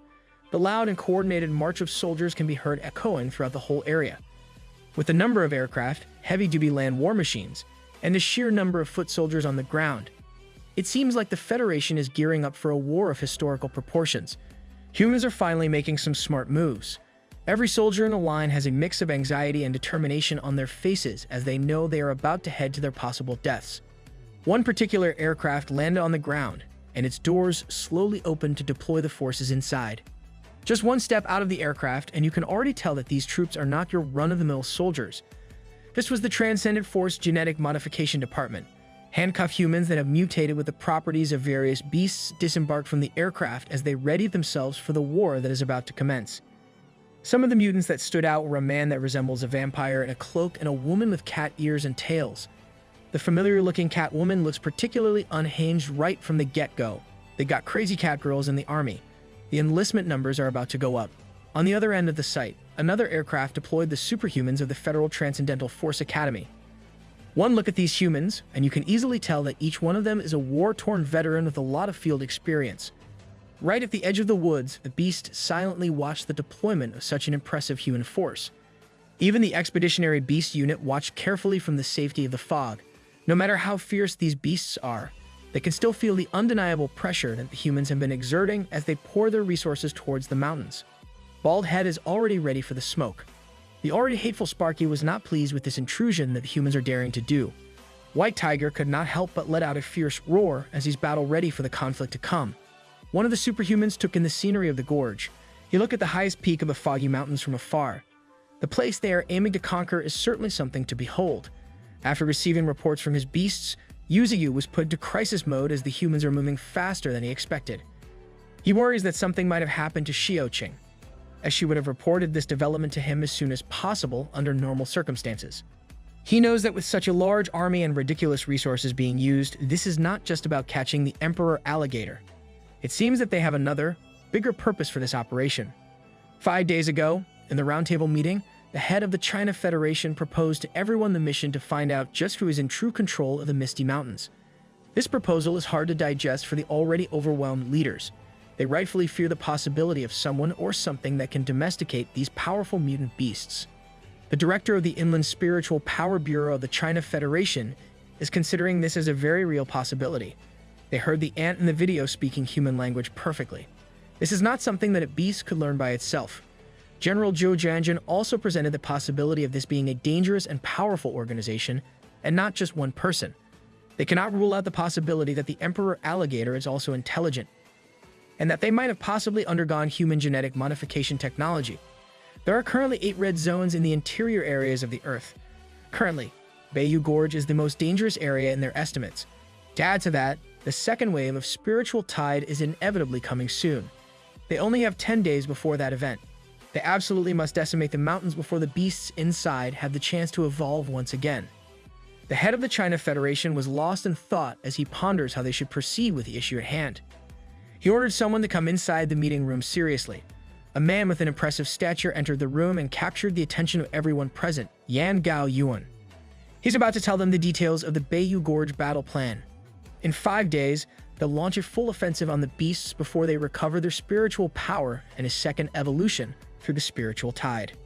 Meanwhile, at the Transcendental Research Institute, Shouqing's mentor had diligently and successfully synthesized a mutant elixir. With this, he believes that his ace pupil, Xiaoling's fire control, will be even more powerful. He plans to send this product to her as soon as possible. That's when the familiar face of the bitter loser woman appeared behind him. She is full of resentment towards the instructor, as the whole research institute seems to favor Xiaoling compared to everyone else. She feels insignificant and believes that the instructor would possibly let everyone here die as long as Xiaoling is safe. Yan Gao Yuan laid out the full scope of the battle plan that he devised to the round table. He was immediately met with resistance, as his plan would require resorting to such extreme methods, and even if they win, they will gain nothing out of it. Another criticism is that they were using a gargantuan number of resources and troops, way more than they have ever used before. He reassured them with a simple fact: if they lose, there will be more serious consequences than they can imagine. He continued that every single beast in the canyon will be completely out of control after the spiritual tide. Realizing the gravity of the situation they're in, the leaders could not help but feel a shiver down their spines. Besides, they are treating this mission with utmost secrecy. All battle plans are kept secret from all ranks below Major. And finally, Yan Gao Yuan requested that one person must absolutely be included in this battle plan. If the beast that stirred up the fog is human, then they must pick out someone with the corresponding abilities to deal with any unforeseen circumstances. Everyone already knows who the person he has in mind. The vital part of this battle plan is the man with scars through each of his eyes, the enigmatic General Li. This guy is not surviving 1 versus 1 against the God Tree. After the crucial meeting, the surrounding cities of the entire Federation built protective walls. Whether they would be useful or not is still uncertain. The least they could do is resist the charge of some weak beasts. They're going full-on attack on Titan. In another place, in Z City, they travel to a huge people's hospital. Xiaoqing is hurriedly and angrily rushing. She forcefully opened the sliding door of the hospital room. What she saw inside was her mentor, who had been nothing but kind to her at the Transcendental Research Institute, lying on the hospital bed with fatal injuries. The other research staff already knew that it was a bad idea to let the hot-tempered ace see her mentor in this state. He's barely clinging on to life, becoming increasingly weak with every passing moment. She's experiencing a rage that cannot be suppressed. Back in the research facility, it turned out that the bitter woman had gone ahead and snatched the elixir synthesized for Xiaoling. She was immediately consumed by its power as she struggled to fight with all her might. The elixir was made from the inner crystal of Fire Leopard. Although she wasn't a fire elementalist, her body would inevitably mutate. The instructor hurriedly ordered her to spit it out for her own safety. In response, she struck the kind-hearted man with her claws, critically injuring him. She better get used to the heat. She's going to hell soon. The deranged woman named Yan Langling was then taken into custody by the genetic unit of the military after she fainted. However, she received a lighter sentence since she was under the influence of the elixir when she hurt the instructor. She is now imprisoned and will soon be deployed to the front lines. He started to wake up, calling out to Xiaoling. He took out the other half of the elixir, having managed to defend it for his favorite pupil. She urged him not to talk too much as it was clear he was still in pain. He reminded her that she was still young with a bright future ahead. She didn't have to blame anyone for causing him harm. He didn't want her to ruin that good future just for him. Xiaoling's rage could not be contained towards the girl who had sent her instructor into this state. But reluctantly, she promised the instructor to do as he said. He felt at peace, and now he could rest assured. His words started to trail off slowly as he closed his eyes. He took his last breath as the life-supporting apparatuses indicated that the instructor had indeed passed away. He was a real one. R.I.P. The researchers frantically called out to the doctor as Xiaoling stood still. Inside her, a grudge burned that could not be extinguished, even with her promise to the instructor. This was the face of a woman ready for vengeance. She held the elixir in her hands, the last thing the kind-hearted instructor had bestowed upon her. The thing that ultimately cost him his life defending. She clenched it in her fist, refusing to let it go. She walked out of the hospital with a singular goal in mind, but she was interrupted by an officer inviting her to the headquarters of the Second Army. She was ordered to go to a new combat location as soon as possible. The first Transcendent group had already arrived, and she was part of the second group to be deployed. She had to go with the officer right away. When asked about the battlefield, he stonewalled her, as the details of the mission would be discussed later. They flew over in a military chopper, and the view of the terrain became increasingly familiar to her. She had finally confirmed that they were headed to the Bayou Gorge, the home for Master. Countless awakened soldiers lined up with utmost discipline as they prepared in the place where the war of humanity and beasts would take place. Yan Gao Yuan stood imposingly in front of the monstrous force he had arranged for this conflict. He promptly introduced himself as the supreme commander of the entire operation. Xiaoqing was caught off guard as she was suddenly thrust into a complicated spot. This operation marked the first time humans had launched an attack against the inland beasts. Their goal on paper was to deal with the fog beasts and the emperor alligator in the perilous Bayou Gorge. In addition to that, they had to eradicate the powerful beasts living within the treacherous mountainous areas. Looking at the impressive force of humanity, he proclaimed that their goal was to kill enemies they had never encountered before. He knew the enemy's strength was beyond their wildest dreams. He warned them that this would be a brutal battle. After all, the opponent they were facing was a mutant beast that could easily destroy fighter jets. This time, 30,000 personnel would be deployed for the operation, hoping to overwhelm the enemy with their massive numbers. However, with this tactic, the casualties on their side would be severe. But all that mattered was winning. It was the only way humanity could survive and live freely on this land. They were the first and last line of defense and offense against the inland beasts. And thus, the code name for this operation was the Hunt. This was his commander Erwin's speech. Only real ones knows that speech by heart. Every single soldier steeled their resolve as they readied themselves to charge into the jaws of the beasts. Xiaoqing knew that with this type of operation, something wasn't right, and the Federation must know something. She had to hurry back and report to her master. Suddenly, another officer approached her as she was being summoned by the infamous General Li alone. At the operations department, Xiaoqing stood before the general. He informed her that he had read her profile and knew that her hometown was at the foot of the Bayou Gorge. He also knew that she and her sister had been attacked by mutant beasts in the Misty Mountain, and that she survived but her sister wasn't as fortunate. With this knowledge, he believed she should be familiar with the road leading to the center of the Misty Mountain, and more importantly, she must desire revenge. She tried to reason that she couldn't remember much of what happened before the attack. She tried to get to the point and ask if that was all the general wanted. He extended a proposition to her. A few moments later, using her spirit, she managed to slip away and immediately reported to Yuziu. It turned out that General Li wanted to take her in as a disciple, and she said yes. Yuziu knew that with Xiaoling's talent and potential, ordinary people would want to take her in as a disciple. It was good for them to be able to join the inner circle of such a big shot. She informed him that the attack by humans would happen the next day. She was unsure whether they could win against this powerful assault. He reassured her that there was always a solution to a problem. Everybody wanted to live, but some things just couldn't be obtained through wishes. If he could have stayed silent and neutral, he would have. But that was impossible now. With the human forces at bay, the gloves were off. He called the attention of every beast in the gorge. Every single beast, superhuman, and mutant in the gorge had a bloodthirsty and determined look in their eyes. Today, they were going to face a brutal battle. It wasn't just a battle, it was a war. If they lost this war, everyone would die. And even if they won this conflict, they would still lose some companions along the way. But as a price for those who survived, humans would never dare to disturb them anymore. So, everyone had to be prepared to scratch, bite, claw, fight, and die with all their strength against humanity. Tomorrow's battle was a decisive one. Tomorrow's war would determine their entire future. Every single beast roared with passion as they were ready to lay down their lives to protect their future in the gorge. The primates howled, the peregrine falcons snarled, and Yuziu calmly braced himself for the collision of different worlds. At a distance, the remaining human who hadn't sworn loyalty aimed to use the chaos of the war to leave the mountains quietly. With everything locked and loaded, the 49,355 representatives of humanity were about to go against the 285 combat beasts of the Bayou Gorge. On a bright and sunny day at the foot of the Bayou Gorge, tens of thousands of military personnel gathered along with humanity's state-of-the-art artillery and heavy-duty assault vehicles. Xiaoling observed the true scope of the human force, and the number of troops was much higher than she expected. A battle-scarred awakened soldier approached her to explain the format of their attack. Their combat team would be divided into 3 groups. The other 2 teams comprised the majority of their fighting force in terms of numbers. To prevent mutant beasts from escaping or sneaking into the city, they deployed a large number of troops to surround the 4 main hills of the area.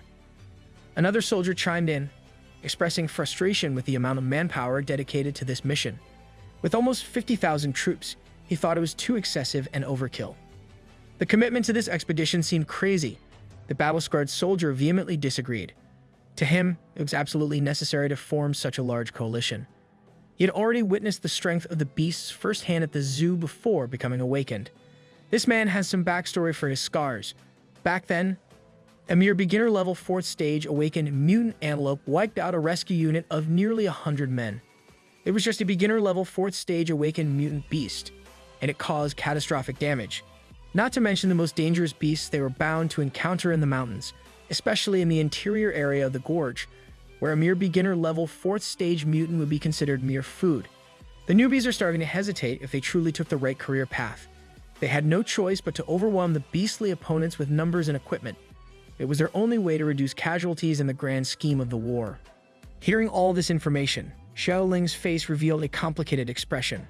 She thought back to the remarkable power of her master and contemplated the number of human troops in 3 different points. She wasn't sure anymore if her beloved master could weather the coming storm. The god tree and the great beasts are looking like the biggest menaces to society, though. In the commander's tent at the base camp, Yan Gao Yuan briefed the rest of the officers on their plan of attack. As mentioned earlier, this operation would be divided into 3 directions. The middle troops would be the main offensive force, while the left and right flanks would encircle the enemy. They would initiate the operation by using ZT-Z999 tanks to bomb their way forward and pave the way for the infantry. The awakened troops would then act as the main attackers, carrying out the encirclement and suppression. All combat soldiers would be equipped with spiritual power shielding devices to conceal their spiritual power and scent. This method would make it harder for the beasts to detect them. Yan Gao Yuan summoned his troops. As the preparation time had elapsed, they have exactly 24 hours to execute. The hunt had officially begun. This war arc is about to go crazy, boys. The tanks from all sides of the gorge readied their heavy artillery and unleashed the culmination of human ingenuity. Each resounding shot echoed throughout the area, destroying the obstructing woods in the path of their unstoppable charge toward the main battlefield. The left flank forces rained down hellfire on the mountains, showing no mercy to any wildlife that reside in the massive area. The forces on the right flank utilized their airborne units, causing fiery explosions that transformed the landscape. They're going hard against the wrong trees. Some soldiers worried about the scale of bombing and wildfire they were causing on the perimeter. However, they had come prepared with a large number of firefighting units stationed around the mountains. The bombing served not only to clear the way to the gorge, but also to drive many beasts into a single location ahead. Suddenly, an imposing voice and an even more imposing figure interrupted the discussions among the foot soldiers. The man strongly urged them to focus solely on their mission and not think about anything else. The foot soldiers were shocked and scared by the appearance of this man. General Li, with his gigantic height, was truly menacing in every detail. This man is just the Giga Chad template. After all, he was one of the strongest generals in the Federation, a single man with the strength of an army. Arguably, he was the most powerful transcendent among everyone in the Federation. Let's see how he does against real power. The soldiers were confused as to why the general had jumped right into the front lines at such a high altitude. But when the smoke from the explosive bombardment cleared, a mountain that had been obliterated came into view. Every officer called for the attention of their troops. They were now ready to advance into the battlefield, filled with determination and courage, facing either death or glory. However, the fiery determination of the military was quickly extinguished as a giant silhouette appeared above their heads. It was none other than Yuzu's roots, disrupting the march and destroying the landscape with sheer force. Countless troops were crushed or flung away by this display of primal strength. That is how you draw the first blood properly. At the same time, gray and foggy creatures landed on the battlefield. Yuzu's fog beasts materialized, even more ferocious than before, as their howls filled the ears of the advancing humans. Xiaoling immediately recognized that her master had finally arrived on the scene. Yuzu, in his draconic form with his roots and various forms of materialized fog beasts, towered over the tiny specks of the human military forces. This scene is right out of Naruto. Yan Gao Yuan panicked at the report that they were already under attack from the front, not only their main force but also the left wing, where the awakened soldiers were currently being ravaged by savage fog beasts of different forms and unfathomably strong tree roots. A similar sight was taking place on the right wing. They reported to the headquarters that they were under attack by unidentified creatures in the fog, and their biggest threat was a winding and massive creature resembling a tree. Yan Gao Yuan looked at the entire battlefield and was taken aback by such a different start than what he had envisioned. Yuzu was now in his most ruthless state. With these detestable humans trying to break in and take away their peaceful lives, he would not let them get off easy. The stressed-out Supreme Commander, Yan Gao Yuan, ordered an accurate report on the number of fog beasts and monster trees. He also called for air support on the left and right wings. This dude is going to pass away not because of the war. He'll probably kick the bucket due to stress. They went all in, putting anti-aircraft guns on standby while releasing incendiary bombs. The explosions almost reached the fog beasts, which were susceptible to fire. Yuzu's sturdy and almost indestructible roots came to the rescue, tanking multiple rounds of anti-aircraft fire. In response to the firepower of the humans, the barbarism of the primate faction was unleashed upon the infantry. A large group of mutant gorillas suddenly appeared on the flank of the foot soldiers. Let's go King Kong faction. These apes possessed unfathomable strength and viciousness, now facing the armor-piercing bullets of the human soldiers.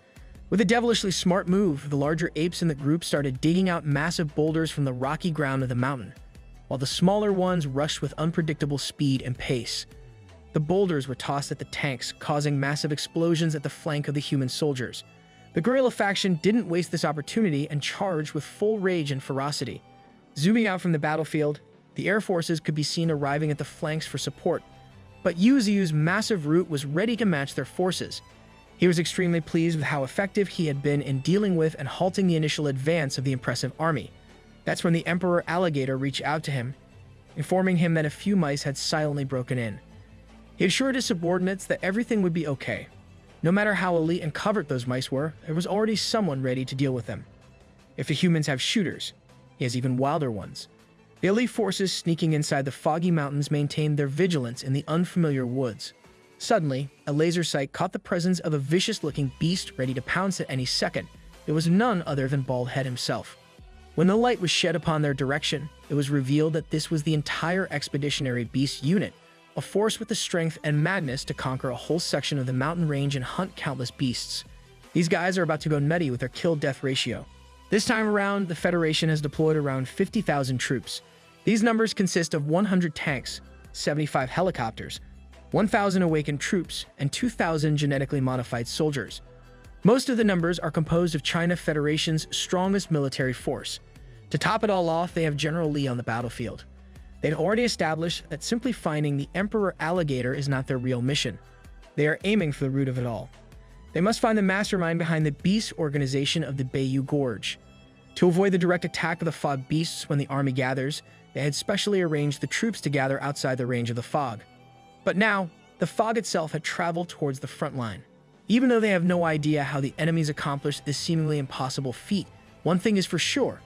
The enemy boss is on a whole other level. Yan Gao Yuan estimates that they are bound to face something in the transcended rank 1 or above in terms of pure combat ability. This man does not know just how screwed they really are. They have 23 hours and 41 minutes left in the battle. Until the very last moment, they must gather as much information as possible. For clarity's sake, this is the sketch of Yuzu's forces scattered around the Bayou Gorge. On the left wing, the foot soldiers desperately emptied their ammunition on the opponents in front of them. It was none other than Thorn. She had finally gained total control of her crimson vines as she blazed through the human troops. With each smack of her vines, a soldier became out of commission for the rest of the war with heavy injuries. The humans could see her as nothing but a monster as they continued their hail of bullets without hesitation, despite her humanoid appearance. Coming from the flank, a ferocious jaws stretched open as a gigantic figure of the white tiger descended upon the fighting soldiers. Blood spurted out everywhere as the white tiger finally started going on a rampage for his bloody feast. Thorn and the white tiger, the teacher, and the dumb student teamed up. They had to remain careful with their moves, as they were massively outnumbered by the enemies ahead. The white crane hurriedly rushed to their side to warn them of something big incoming. It was a powerful missile bound to crash and explode on them. It swiftly made contact with the area they were standing in, and a loud detonation echoed throughout the mountains. The supergenetic modification team duo watched as the beasts in front of them were swallowed up by a massive blast. The detestable woman Yan Lang Ling had reached beginner rank 8, while the lion man Shizi was at beginner rank 9. They were already celebrating the deaths of the opponents standing in the way of their advancement. She even joked that the white tiger's skin was hers for the taking. Why did they have to make the cat girl evil? That's when she was taken aback by the sight in front of her. The rank 9 white tiger, rank 7 Thorn, and the duo of rank 6 Tempest Wolves stood their ground unscathed from the destructive force of the missile. The lion man, Shizi, became even more fired up as he admired the opponents in front of him. They had survived a cannon missile that was specially developed to deal with beasts. He did not expect them to still be alive, let alone uninjured after taking it head-on. I've told you guys 1,000 times, these beasts are just built different. His eyes were fixated on the ferocious-looking white tiger, the king of the beasts. Yan Lang Ling proposed that they should capture the woman. With this method, they would truly be able to get the mastermind to show up.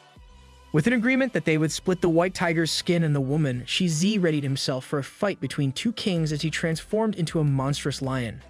Meanwhile, in another part of the battlefield, A stick traveled in a forceful trajectory. It was the gold silk monkey brandishing his stick toward a soldier's crotch. "I can feel your pain, soldier man." The war armor boar, on the other hand, was drop-kicking the troops like he was in an exhibition wrestling match. Lastly, Baldhead was running all over the place with a speed so fast that he was dodging bullets mid-air. The foot soldiers were starting to panic as none of their shots were landing no matter how hard they tried, and the beast was slowly getting closer to them. Baldhead finished his rush with a booty smack toward the soldier's face. The disrespect is unreal. That's a stinky finisher. The three Beast Stooges had become a deadly trio when it comes to dispatching troops. After all, they had gained plenty of experience fighting beasts in the mountains. Just like a wholesome group of friends, they celebrated their victory with a cheerful high five. As they were leaving the area to patrol another place, the gold silk monkey noticed something fishy amongst the bushes out of the corner of his eye. Coming off from a decisive victory against the foot soldiers, he immediately and confidently jumped towards the bushes as he readied a stick strike, like he always did. While midair, he realized his mistake as the figure in the bushes came into view. It was a man who was part of the super being team. He had purple hair and massive scorpion tail growing from his back. That's a whole villain. The gold silk monkey was too late in identifying that he had just made a huge blunder with his overconfidence as a scorpion tail stab was already upon him. He tried his best to guard against the brunt of the tail's force as the man smiled confidently at him. The gold silk monkey flew back to his friends with minimal injury, but he was in a worse condition overall. He was stabbed by the scorpion's tail, and the venom was already circulating through his body, judging by the looks of the wound. The man claimed that this is the strongest venom of all the venomous scorpions out there. In just a minute, the gold silk monkey would die. Hearing this angered Baldhead, and he did not waste any time rushing at the limits of his speed. He swiftly locked onto the man from the flank. As he was rushing with unparalleled rage and aggressiveness, someone managed to keep up with him. It was a man with a thick yellow aura, running side by side with him, praising his exceptional speed. It's Overman that got old Flash on their team. The man promptly grabbed Baldhead midway through his rush and forcefully sent him crashing through the floor like it was light work. Another member of the Super Being team descended from above, wielding a massive spherical hammer. She was coming in with a bang, her heavy smash locked and loaded towards the already poisoned gold silk monkey. Fortunately, the war armor boar managed to take the heavy smash squarely to his head, protecting his weakened brother from being crushed on the ground. He gritted his teeth at the pain of taking such a heavy attack literally head-on. The Super Being Team trio stood at a distance as they easily gained the upper hand just like that. The lightning-fast older man is the beginner rank 8 Lei Su. The freakishly strong cute woman is the beginner rank 7 Yun Chui. And lastly, the venomous scorpion hybrid is the beginner rank 6 Du Shi. The beginner rank 8 Baldhead, beginner rank 7 War Armor Boar, and Gold Silk Monkey were suddenly torn down from their high spirits and driven to a corner by such an effective series of ambushes. Seizing the opportunity as the two beasts were badly injured, the Super Being Team trio saw it fit to bring the battle to its conclusion. They rushed towards the beasts with everything they had. Without hesitation, Baldhead took the initiative to meet the rushing team midway. He had finally activated his thunderous ability. Baldhead will clutch this. He has that dog in him. He jumped right above the trio as the man mocked him for daring to meet them head-on, being just a little guy. Baldhead simply responded by concentrating all of his thunder energy into a single attack, screaming wildly at his opponents. The Super Being Team trio was enveloped in a high-voltage blast of electricity. They were stunned and slowly paralyzed by the fierce attack. You really gave them the Pikachu treatment.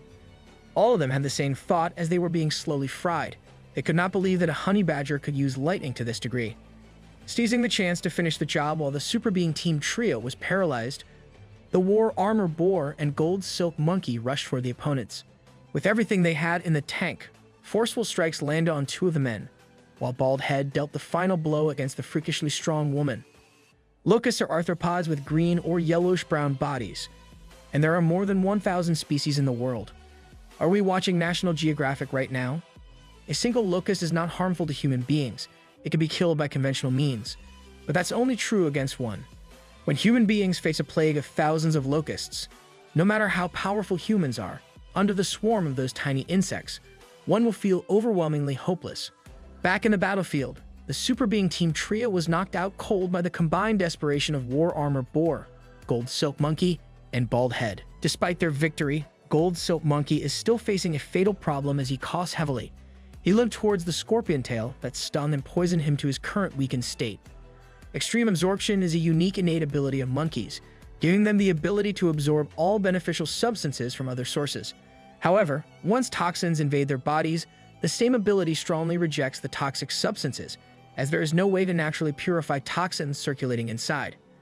Extreme absorption undoubtedly makes Gold Silk Monkey's condition even more painful.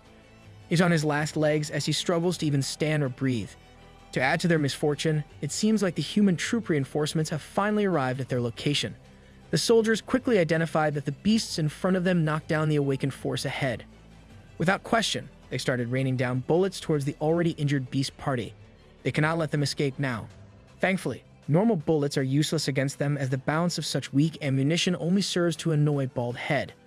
The soldiers quickly adapted as they tried to switch to the special bullets in their arsenals, having identified the trio as high-level beasts. Bald Head did not give them room to brace themselves as he was already charging up his electricity once again. Most of the troops were naturally rendered out of commission from such a strong shock, while the others were subjected to the blunt force of War Armor Boar's wild charge. Gold Silk Monkey remained still at the back as he was slowly dying from the scorpion venom. Suddenly, a commanding figure appeared right behind him. It was a transcendent human who had his attack locked and loaded against the defenseless injured monkey. He brought his hand down, aiming squarely at the Gold Silk Monkey. He was full of rage and contempt as the killing intent in his strike would surely claim a life when it landed. Gold Silk Monkey had nowhere to go. Suddenly, War Armor Boar came out of nowhere and at blinding speed. He positioned himself to shield his brother against a powerful killing strike. He gritted his teeth as he felt the attack piercing through his thick defenses. Gold Silk Monkey watched in horror as his best buddy, his brother, and his partner in crime jumped in front of a horrific killing blow to protect him. Tears started to well up in his sad and scared eyes. Bald Head saw this development while encircled by soldiers, and even he could not handle the sight of his beloved friend being pierced through. The man punched a hole clean through the War Armor Boar and clutched his heart right in his hand. With a forceful grip, he painfully took the life of a magnificent beast. Rest in peace, he was a real one until the end. The War Armor Boar lay lifeless in front of his killer and the Gold Silk Monkey. It slowly sunk in that his most precious friend just sacrificed himself in front of him. Emotions welled up all over his body just as the venom in his system. Bald Head got distracted by the plight of his brothers and was taken aback by a bright light coming out of nowhere.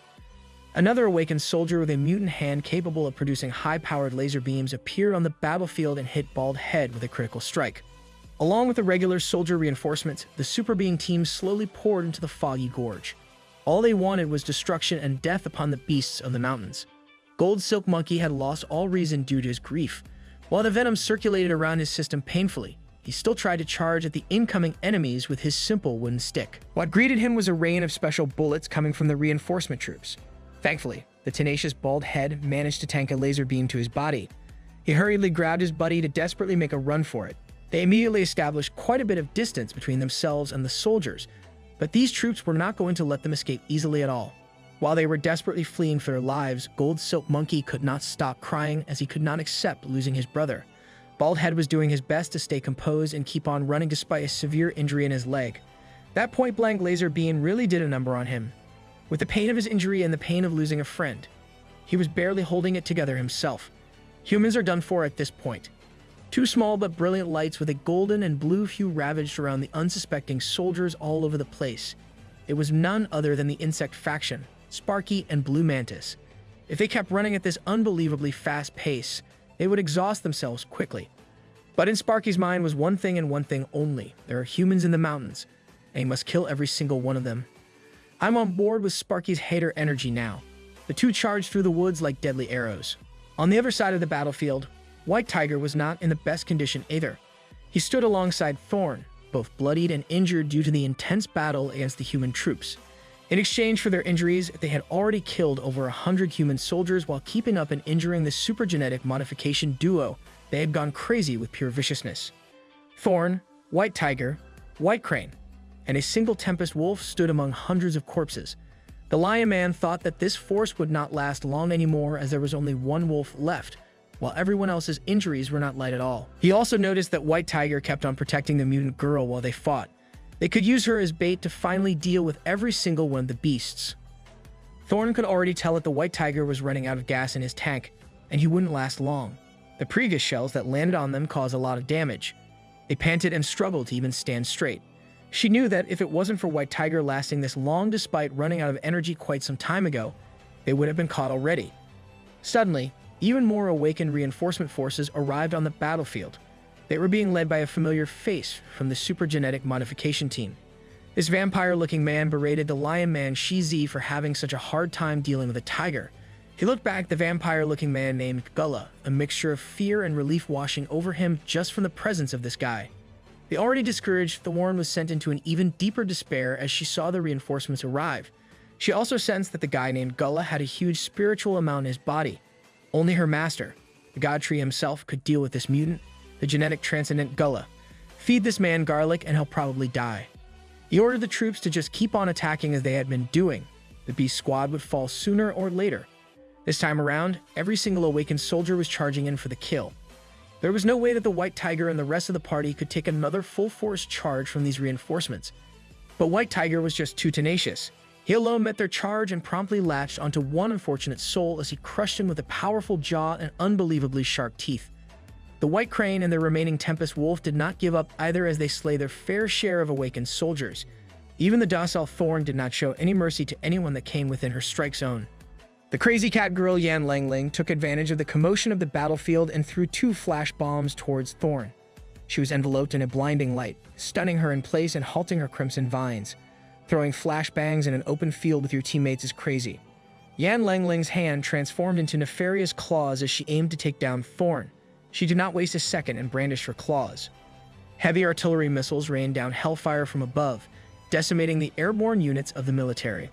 The primate faction was forced to endure and dodge the full brunt of the explosions pouring down upon them. The infantry on the ground observed with maximum anxiety as they tried to catch a glimpse of whether the monstrous beasts had been blown up or not. Contrary to the foot soldiers' wishes, the primates were safe and sound, as bloodthirsty as ever. They sought asylum at Yuzu's roots as soon as the missiles were released. The roots and the beasts remained unscathed despite the best efforts of humanity's technology.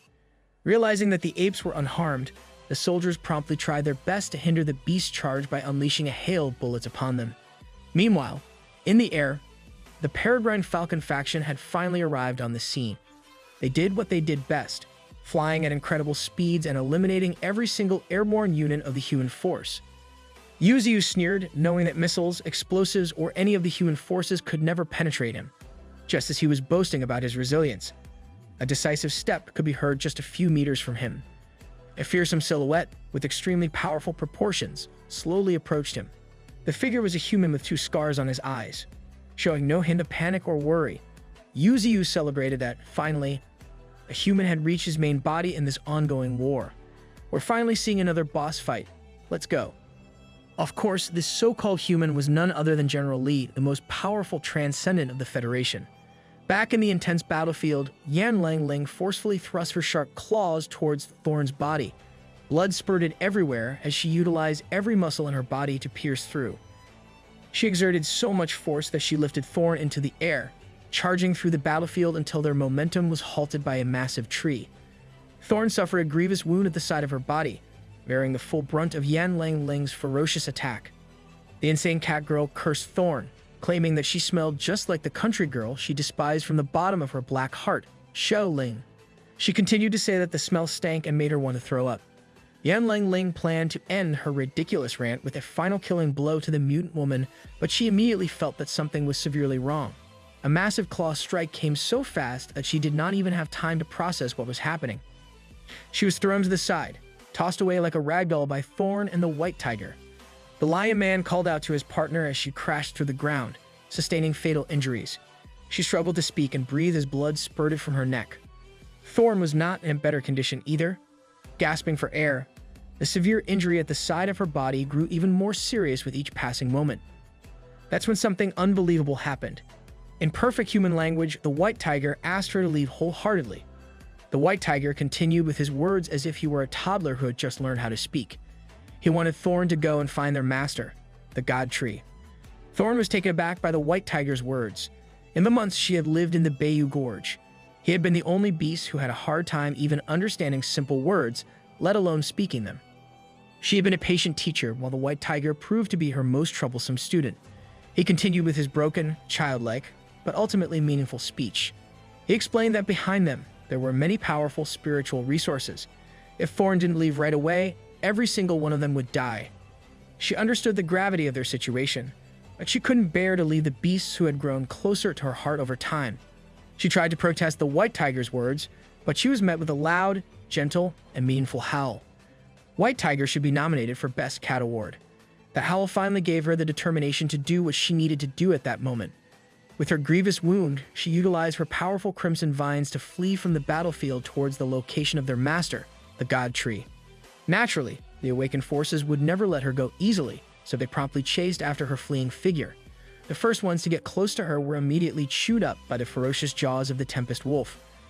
Following that, the reinforcement soldiers took their positions and prepared to rain down long-range special bullets upon the mutant woman. Just as the bullets were about to reach the already injured Thorn, the White Crane took the shots like the loyal subordinate that he was. This allowed Thorn to get further away from the chasing units. The White Crane teared up and chirped as he started to feel the pain of tanking the human's special bullets. The last Tempest Wolf on this side of the battlefield also succumbed to his stamina as the awakened forces unleashed their simultaneous abilities, overwhelming the beast. The human forces gained momentum as they released their full force upon the battle-worn White Tiger. Thorn couldn't help but cry her heart out at the thought of leaving her friends and her pupil, White Tiger, to fend for themselves against the brutal humans. Even though they couldn't hear it, she apologized profusely for not having the strength to help them at all. More awakened forces rushed in, attempting to chase after the fleeing mutant woman. The last line of defense against these pursuers was the stalwart White Crane, spreading his wings and enduring the strikes from the awakened humans. With every attack he took, blood spurted from his frail and slender body. He remembered the fight he never wanted to participate in. In the White Crane's mind, he had no emotional attachment to the two girls attacked by the war axe snake. He didn't want to die, and he couldn't understand why creatures that were already dead needed to be mourned so heavily. For him, such behavior was meaningless. But in the end, he still chose to fight and ultimately lost horribly. Cranes are large terrestrial birds that live in flocks. Usually, they consist of several families and form an even larger flock. They were considered an endangered species, but with a revival of spiritual energy, they barely escaped extinction. After his experience against the war axe snake, he sought refuge under the protection of the God Tree. Although he was not valued as a core member of the circle and was just in existence on the edge, he was still happy because, for once in his life, he had a home. While interacting with a colorful cast of beasts and other creatures in the gorge, he gradually understood the determination for revenge that everyone had back then. The more he understood, the more painful it became. He felt ashamed of his own powerlessness at that time. From that point on, he made up his mind. When a crisis struck again, he would do what was necessary. So, he raised his wings in front of an awakened soldier and, in perfect human language, vowed to never let anyone pass. This side character bird is making me cry. Despite his existing fatal wounds, he exuded a dignified demeanor with his wings spread wide open. As the awakened soldiers rushed to get the White Crane out of the way, they were caught off guard by the lightning-fast pounce of the White Tiger. One of the soldiers was bitten in half, while the other was crushed by a claw. The White Tiger spat out the lifeless awakened shoulder and turned his attention to the hundreds of awakened soldiers in front of him. No matter which angles you looked at it, this was a losing battle. The genetic transcendent Gullo ordered everyone to charge at once, as the enemies were visibly on their last leg. The only thing replaying in the White Tiger's mind were the words his master had bestowed upon him. The God Tree had said that it was good he was pursuing greater power because, in terms of fighting skills, he would never lose. However, he must understand that the power of the flesh does not last forever. The body's power will dissipate over time, and when that time comes, he will feel afraid due to his lack of power. So, he must sharpen his mind. The courage to never retreat in the face of a powerful opponent, and the righteousness to shoulder responsibilities were the things he must learn, as he would undoubtedly need them later. And that's because, out of everyone in these mountains, the White Tiger is the king of the beasts. You all got to put some respect in his name. A few moments later, Sparky finally arrived at his destination. He rushed with all the speed he could muster, and the sight that greeted him was nothing short of unbelievable. It was as if he was seeing the god of death itself in the form of a monstrous beast. The White Tiger had properly claimed his title as the king of the beasts atop a mountain of hundreds of awakened human corpses. He might be a cat, but he got that dog in him. Even Sparky felt a shiver run down his spine, witnessing their once silly tiger in this fearsome state. I have a question for you guys. When exactly does the attitude of a king begin to show in them? Is it from the moment they leave their mother's side? Is it when they achieve their first successful hunt? Or is it when they face death for the first time and show unwavering courage? No, it's none of those things. Instead, it's after the grueling tribulation White Tiger just went through. Sparky looked up from below, and all he saw was something on a priceless painting. White Tiger stood on top of his foes, cementing his throne with their blood as the king of the beasts. But a closer look would reveal an almost lifeless light in his once vibrant eyes. Even in the face of death, he is still maintaining a proud attitude fit for a king. He was built different until his final moments. He'll always be king. When Blue Mantis caught up to Sparky at the battlefield, he looked up and saw the same eerie sight as his friend. Even though he was not too acquainted with the other beasts yet, he could not help but cry at the tragic sight in front of him. The skin on the right side of White Tiger's body was peeled off completely. Blue Mantis looked at Sparky on his side, unable to believe if the brutality he was seeing was real. The golden mutant ant that had suffered the most at the hands of humanity was visibly shaking and crying at the sight of his brother in this condition. His already intense revulsion towards humans was starting to boil to another level. His golden aura started resembling that of a bloody crimson energy. He simply could not stomach just how many more precious things the humans were taking away from him.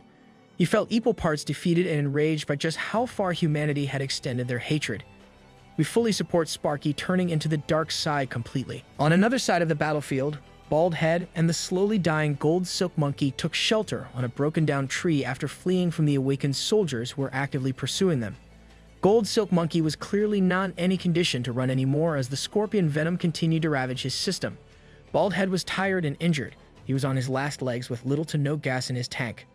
Suddenly, the voices of the awakened soldiers could be heard getting closer and closer to their location. These guys were not going to let them escape at all. Gold Silk Monkey was starting to become delirious as he knocked on death's door under the leaves that Bald Head had blanketed his cold body in. Come on, man. Can we just go back to happy times? The honey badger looked back at his longtime friend with profound sadness in his eyes. He had lost far too many precious comrades in such a short time. To distract the pursuers from his dying friend's body, Bald Head decided to rush through the woods and head toward the voices he heard. Sometimes the power of friendship is not enough. The awakened soldiers knew that the honey badger beast had defeated the Supreme Commander Yan Gao Yuan's team before. They knew it was a beast that could not be killed even with the use of armor-piercing bullets. They planned to take it on themselves to deal with this mighty monster. Just as they were wondering where Bald Head could have possibly run off to, a ferocious gaze of a hunter was already lurking right behind them. Just like a traveling bullet, he lunged through one unsuspecting awakened soldier and tore through his shoulder as if it were made of paper. The rest of the squad immediately went on high alert as one of their members fell lifeless on the ground and a beast jumped right over their heads. Go for more assassinations, buddy. We're rooting for you. Without hesitation, an awakened soldier with a menacing gauntlet landed a critical hit squarely on Bald Head's small body. At the same time, another soldier wielding a fearsome mallet was readying her brutal strike. To cap off the combo, the mallet brought the injured Bald Head from the air to the floor with tremendous force. But the awakened soldier felt that something was off with her vicious attack.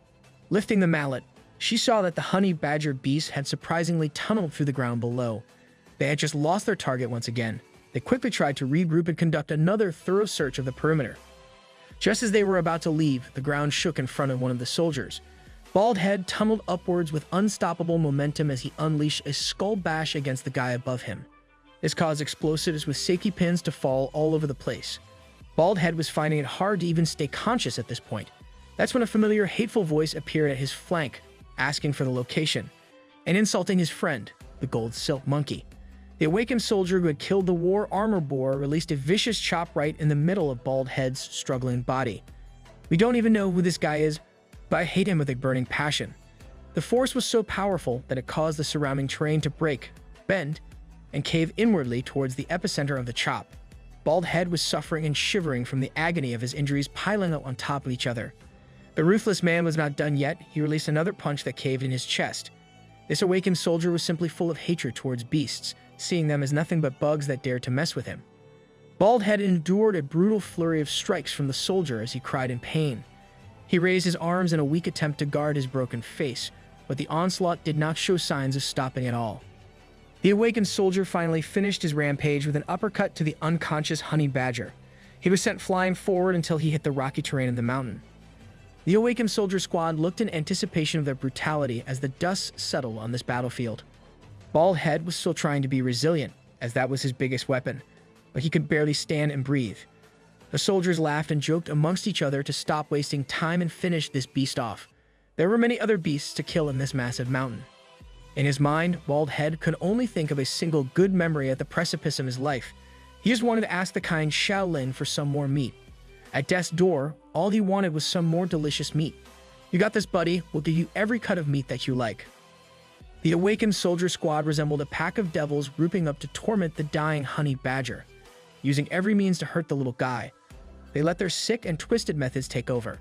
That's when Bald Head revealed his final trump card. It turned out that he had stolen some grenades from the guy he had dealt with earlier. It was as if time slowed down as he let go of the explosives in the middle of the soldiers harassing him. They quickly caught on, but they were still taken aback by this desperate move by Bald Head. He was already mustering every single ounce of energy left in his tiny body to jump away from the inevitable explosions of the grenades. An explosive light enveloped the whole squad. They tried to flee, but it did not take even a fraction of a second for the powerful force to swallow their bodies whole. The chaotic battlefield was swallowed up by Bald Head's final ace in the hole. Meanwhile, on the other side of the gorge, a familiar scaly figure could be seen traversing the woods. Of course, it was none other than the transcendent beast, Emperor Alligator, finally making his move. Finally, go on a rampage, big boy. We see Bald Head standing in pristine condition, but something seems off. His presence feels ethereal and spiritual. Peace can be seen in his eyes as a familiar figure gently and excitedly calls out to him. It is none other than the spirit of the deceased kind woman, Shoveling. With just one look, the honey badger can already tell where he is now. He cries due to the mixture of emotions brewing inside him. Excitedly, he jumps and hugs the kind woman. She was the last person in his mind before he passed away, the only person kind enough to give him food out of pure generosity back then. He clings to her tightly as tears cascade like pouring rain. She reassures him that it is okay now. He won't be hurt anymore. "Who's cutting onions out here?" She takes him by the hand as they head off into the bright and serene light together. Back in the battlefield, Bald Head's body is bloodied, battered, and bruised from all the beating he endured. His little frame can no longer take it as he lies lifeless on the cracked ground. Gold Silk Monkey manages to push himself despite the painful venom rampaging inside his body. He does not care about the corpses of the awakened soldiers around his friend. All he wants is to rush to his side. He finally breaks down at the sight of his stubborn buddy, meeting his end after diverting the soldiers' attention away from him. "Come on, man. This war is too much." That's when he hears a feeble voice coming from one of the awakened soldiers.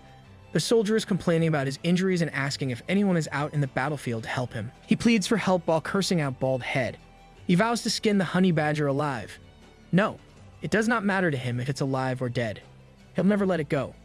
Hearing this converts the sorrow that the Gold Silk Monkey is feeling into unrestrained rage as he picks up his trusty stick to bash the man in the face. He transformed into a tiny demon incarnate as he knows that this is the man responsible for taking the lives of his precious brothers. Seeing this form, the injured man feels powerless and immediately shifts into pleading for his life. He vows to leave the forest right now, trying every shameless measure to get out of the situation he started. This only serves as more fuel to the fire raging inside the Gold Silk Monkey's heart. He cries in grief and fury as there is only one thing he wants to do.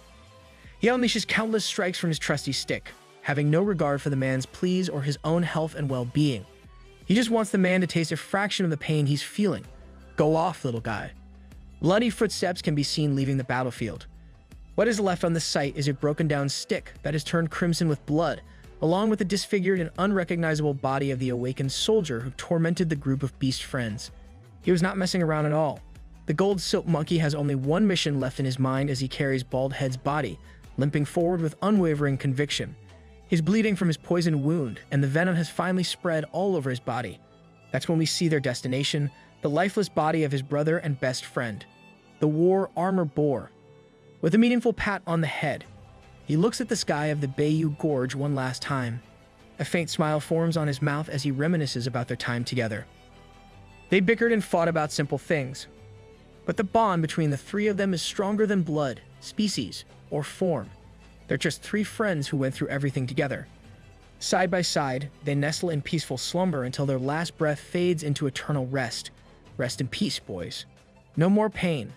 In another part of the mountain, Thorn can be seen slowly limping in the woods. She has one goal in mind, to find the goddess tree for her safety despite her grievous wound. She cannot let the sacrifices of her friends go to waste. That's when a familiar fur slowly steps near her. She turns her head and excitedly calls out to the unique coat of white tiger that caught her eye. It turns out to be the detestable Yan Lang Ling wearing the fur from the recently deceased king of the beasts. She dons her mocking smile as she taunts Thorn with her friend's skin worn like a piece of clothing. That's just foul. From now on, I don't like cat girls anymore. Behind Yan Lang Ling is the entourage of fierce and awakened soldiers, along with the genetic transcendent Gullah. The despicable woman continues to push her by saying that the white tiger's fur is extremely warm. Thorn finally breaks down at the sight of her friend and student's skin flayed off and worn. Despite her injuries, she pours her energy into her crimson vines, promptly locking onto the hateful cat girl. Yan Lang Ling took her on easily this time around. She takes advantage of her faster speed to bypass the charge of the crimson vines. She continues to mock Thorn, believing that she is no match for her with her scarred and battered body. She gets close and grabs her where it would hurt, pulling her by the hair and applying pressure to her bleeding wound as she intends to make Thorn suffer before taking her life. That's when a bright golden flash appears at the corner of everyone's eyes. An explosion quickly follows, catching even Gullah by surprise. Yan Lang Ling is forced to retreat as she safely gets out of the explosion in the nick of time, sustaining just a few injuries.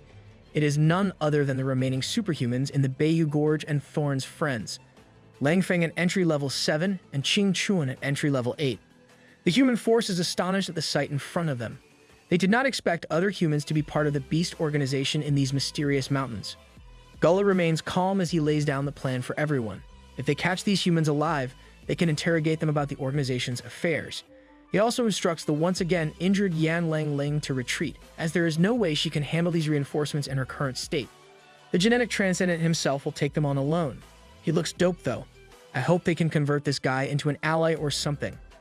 Back in the heart of the forest, General Lee and Yu Xiu stand in front of each other, the strongest presence on each side just a few meters away from crippling one side or the other. General Lee starts the conversation by stating that the massive god tree in front of him seems like the boss here. Yu Xiu does not waste any time and confirms that probing statement by the general. Inside Lee's mind, he formulates his next move. They already knew from the beginning that intelligent beasts exist, but even after speaking and interacting with this sentient creature, it still feels fantastical to him. He does not expect the boss to easily admit that he's in charge of everything directly. Slowly, he draws his sword as he continues to ask if Yu Xiu made the fog beasts as well. It turns out that General Lee is an extraordinary second-order transcendent. He has the innate ability of innate wisdom. He's also mastered sword chi alchemy, allowing him to increase his spiritual power and giving him the ability to go toe-to-toe with enemies stronger than him at the cost of his own lifespan. He is a man deserving to be called one of the strongest generals in the Federation. You got those crazy stats on paper. Let's see if he can hold candle to the goat. Yu Xiu casually confirms that he created everything around them and that humans should not have barged in here indiscriminately. The general claps back, stating that strange beasts shouldn't take away the places where humans live. If you don't get rid of them now, he fears that humanity won't be able to live in peace. Ticked off by this entitled and arrogant rebuttal, Yu Xiu concludes that words alone cannot solve the problem today. Blood must be drawn for a resolution. The general does not waste a second as he slashes his sword with every fiber of his spiritual energy. Yu Xiu simply responds by swinging his gargantuan root to intercept the general's blade, shattering it into a million pieces like glass. Along with the broken shards of his precious sword, the general's confidence slowly fragments as he realizes just who he is trying to fight.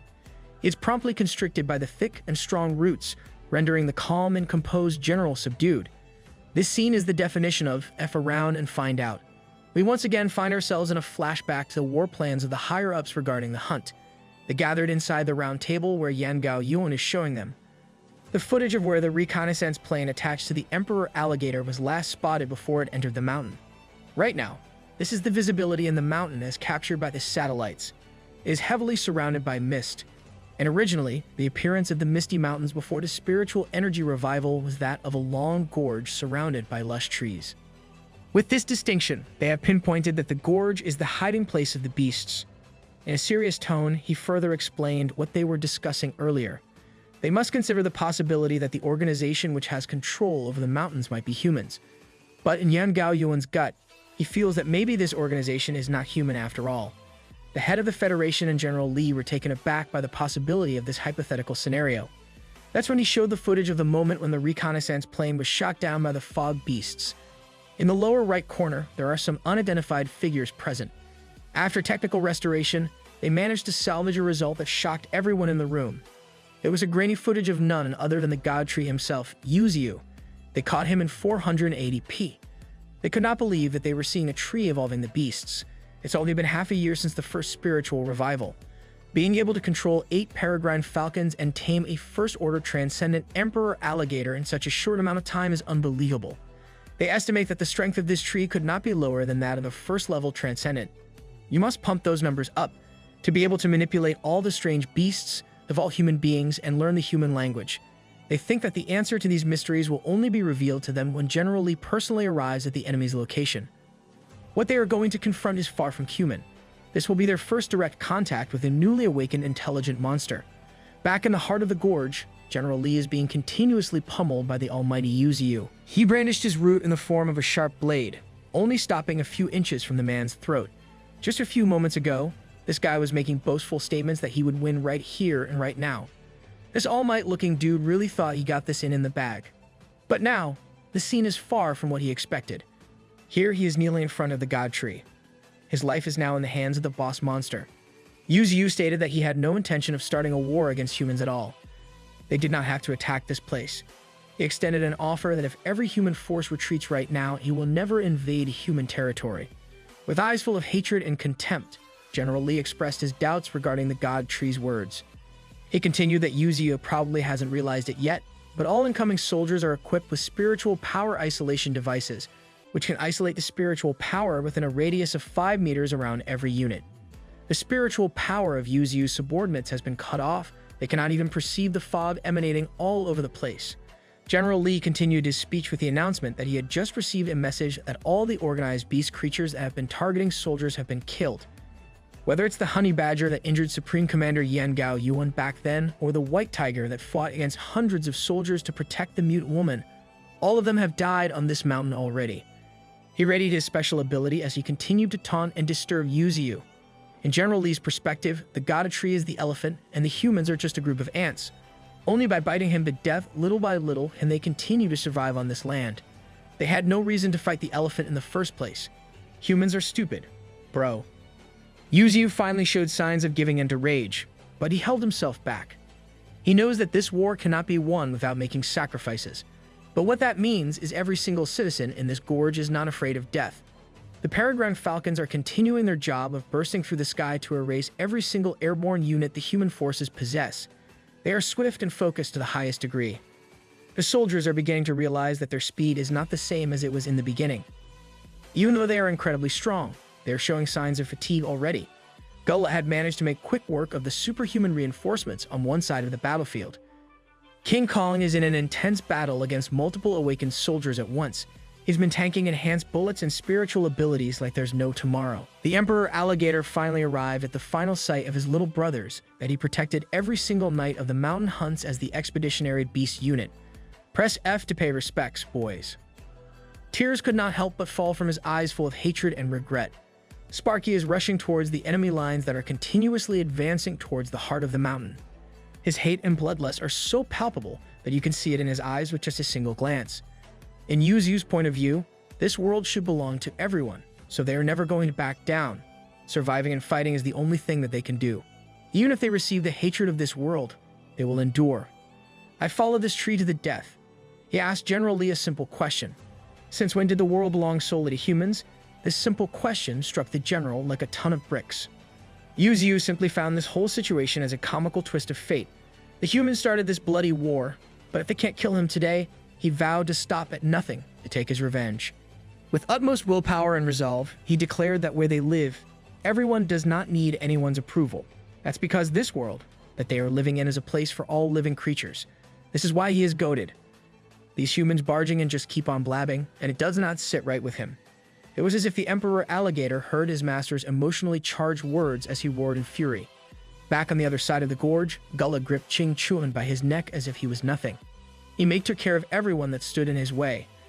That's when Sparky finally arrived with a surprise attack from the back, But the genetically modified anomaly managed to notice his blade coming and put up a defensive measure in less than a split second. Sparky is primed and ready for slaughter. Thorn was both relieved and afraid for the golden mutant ant's arrival. In his mind, vengeance is the only thing he can think of. He had finally caught up with the humans that killed his white tiger brother and left him in a broken state. The soldiers immediately positioned themselves to deal with the newly arrived enemy. But before they could even lift their guns, all of them were already decapitated as a blue lightning-fast aura weaved through the multitude of soldiers. Wherever Sparky goes, the fearsome blue mantis follows. Name a better assassin duo than this two. Gullah tried to create some distance against the golden mutant ant, but Sparky is relentless in his pursuit. He did not expect there to be another fast-moving beast among the enemies, and it was incredibly intelligent as well. Amid the chaos, the shameless Yan Lang Ling slowly tried to sneak off as she saw that the battle was escalating to a higher level. This girl is just the lowest of the low. Sparky caught this attempt to sneak off and immediately poised to pursue her. Disregarding Blue Mantis' warnings, he dashed full speed ahead, only to be met by a dark and sinister aura emanating from Gullah. Gullah effortlessly sent Sparky back to where he started from. He assured them that they are not the only ones that can move fast. The frustrated Blue Mantis tried to take a shot at the vampire-looking hybrid, but he was easily stonewalled by an absolute defense. In response, Gullah summoned hundreds of bats all over the place as he activated his Bat Shadow Impact. Blue Mantis was also sent back, defeated, and injured. Blue Mantis regained his footing, but he already knew that although the opponent had only used one move, they were not even close to being a match for this guy. Blue Mantis was only at entry level 7. After all, Sparky tried to stand up as he recovered from his reckless blunder. Like Blue Mantis, he was only at entry level 8. The man in front of them was the ace of the extraordinary genetic division, the level 1 transcendent Gullah. You guys are going to need the big guns for this Dracula. The always calm and eloquent Sparky turned into a beast as he roared with all his might. A golden meteor charged towards Gullah. It was as if Sparky had lost all reason as he tried to attack with the same technique. He clashed against the genetic transcendent, but the results were the same. He was stonewalled completely. With a stubborn shout, he continued with a flurry of slashes at the limits of his speed. Gullah effortlessly dodged every single swing, leaving only after images with each step he took. This dude has Ultra Instinct. He briefly built up momentum from the floor and exhibited his top speed as he surrounded the vampire with golden streaks of his after images. Sparky was moving so fast that even the Blue Mantis could not keep up with his unpredictable movements. The pure animosity he felt towards humanity culminated as he reached the highest speed he could muster. He slammed down like a golden comet directly towards Gullah. Instead of the end of the battle, all Sparky saw was a face full of contempt. Gullah insulted him for going all out, using all of his strength and speed, only to be unable to penetrate his skin.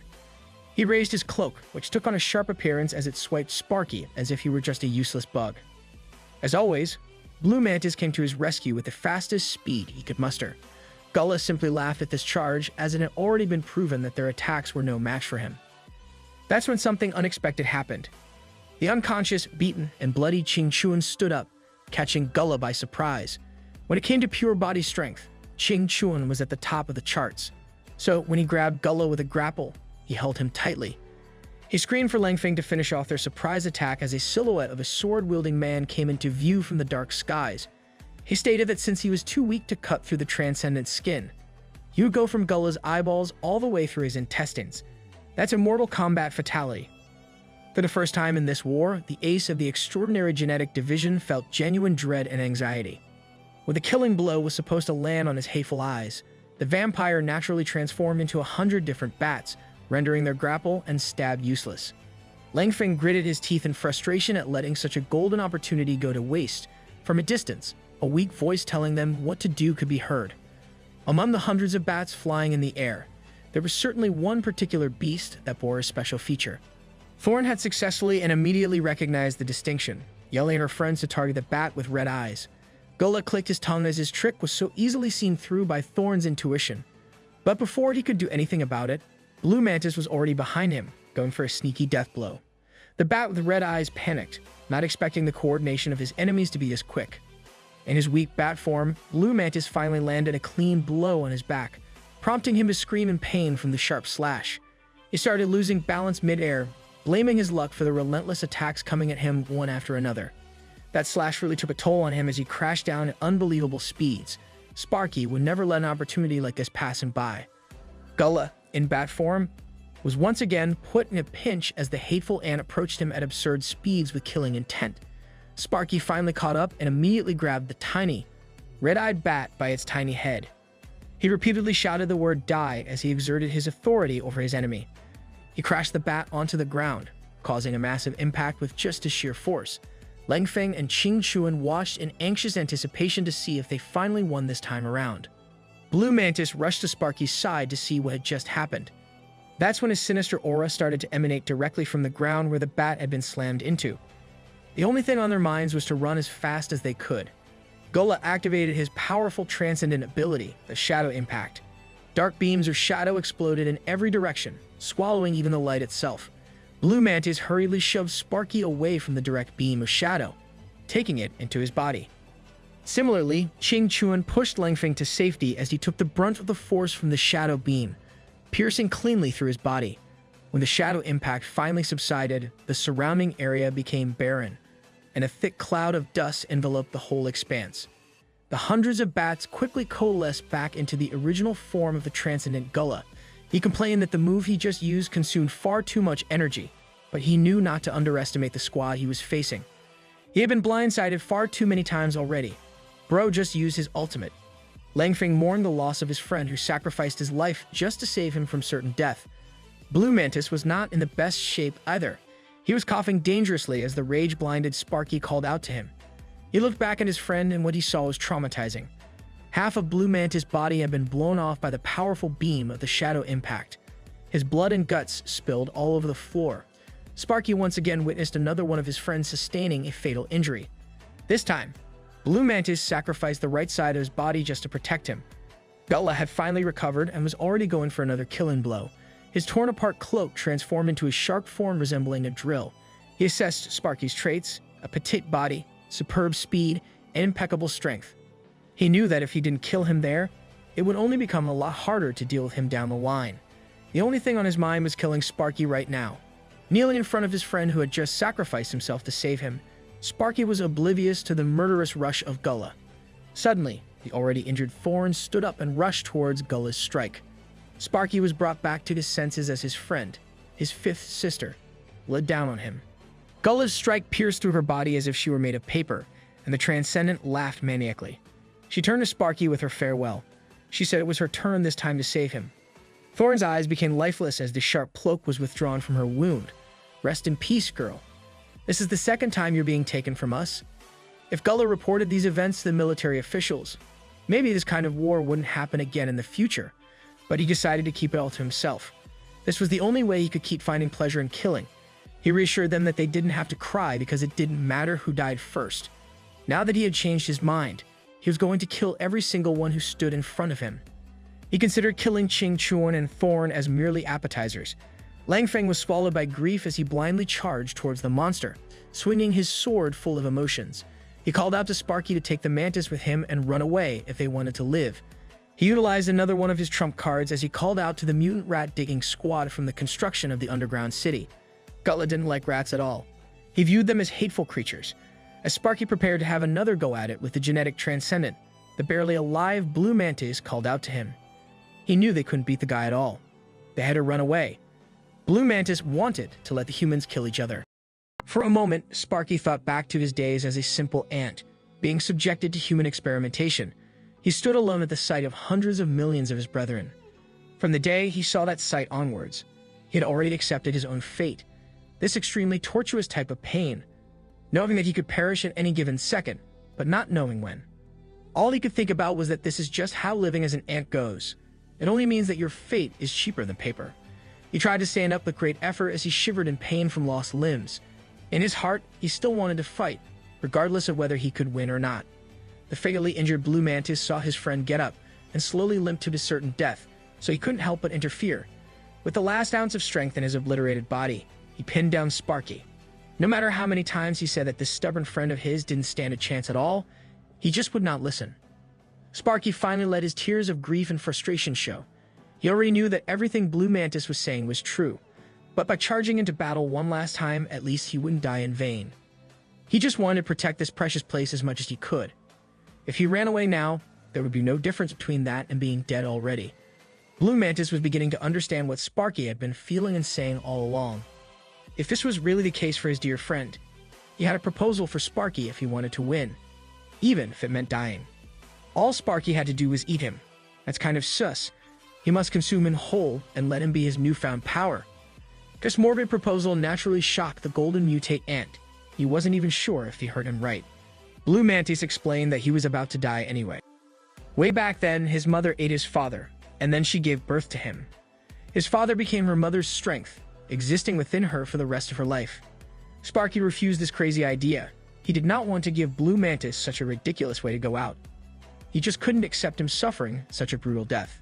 In all Blue Mantis' life, he had run away from every race. But now he realized that he must take control of his life on his own terms. Letting Sparky consume him was his very own choice.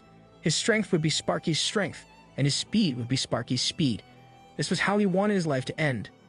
Sparky protested heavily that he did not want to do it at all.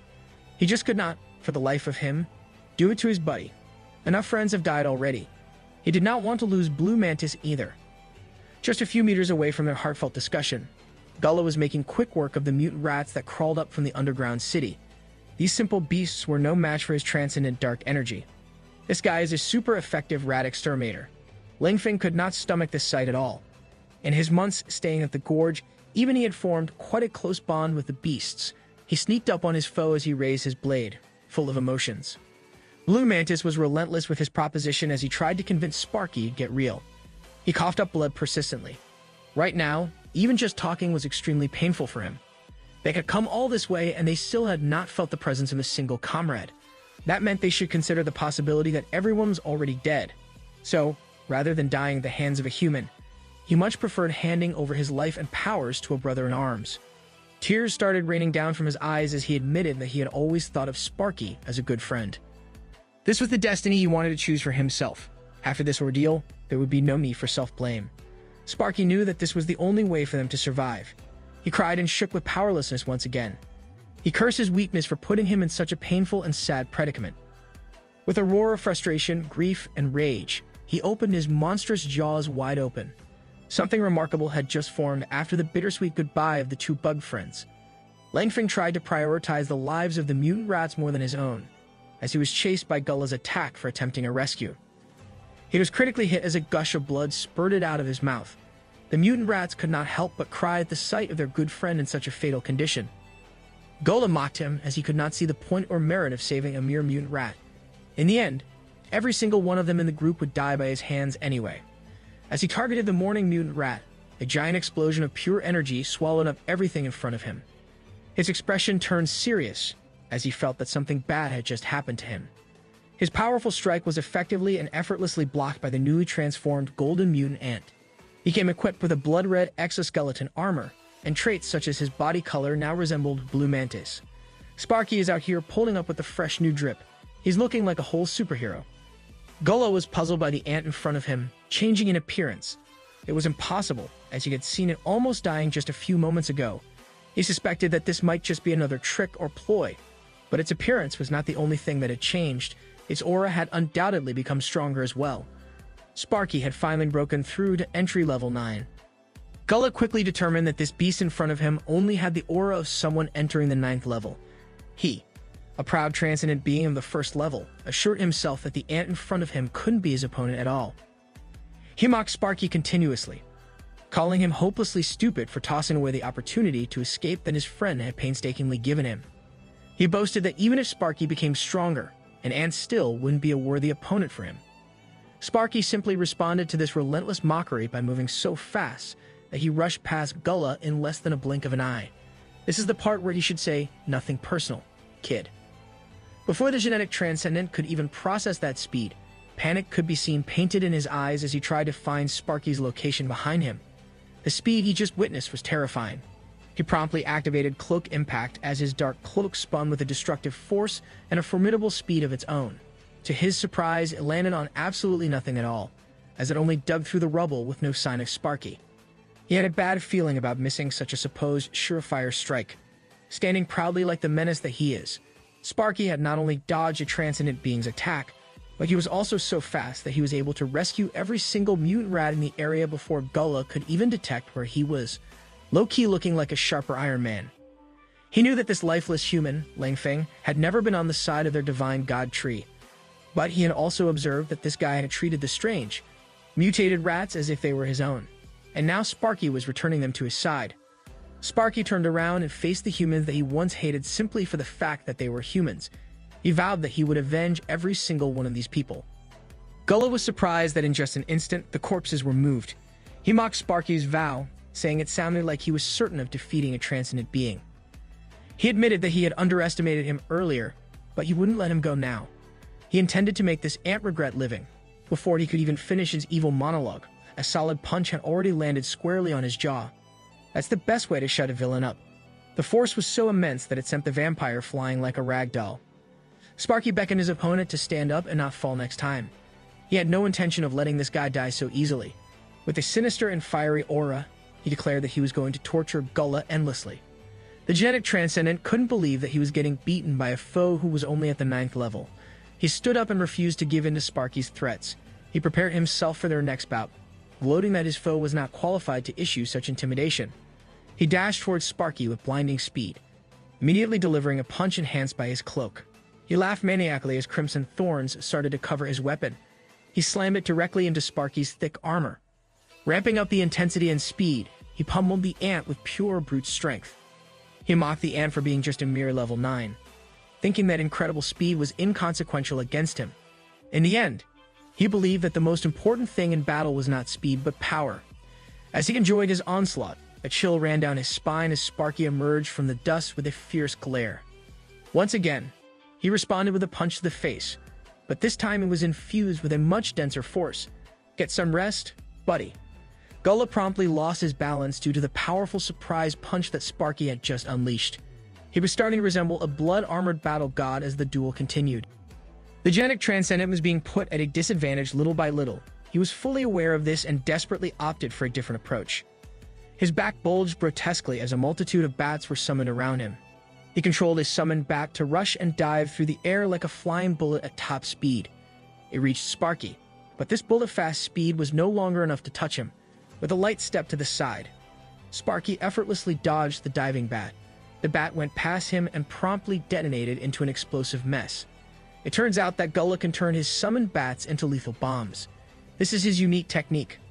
This is just Batman gadgets, bro.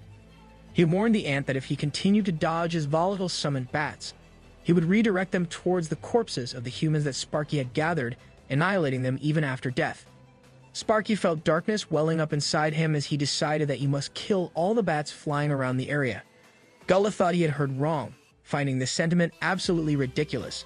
He asked the ant just how many bats he thought were in the air right now. Sparky revealed that he had summoned more than 13,000 weapons of mass destruction and was now going to flatten the place. Those are rookie numbers. Sparky prepared himself as the fool beckoned his army of blasting summoned bats downward like a rain of TNTs in the form of mammals. He observed the positioning of the bats as he aimed for the most optimal path. A powerful golden aura surrounded his hand, ready for the slaughter that was about to come.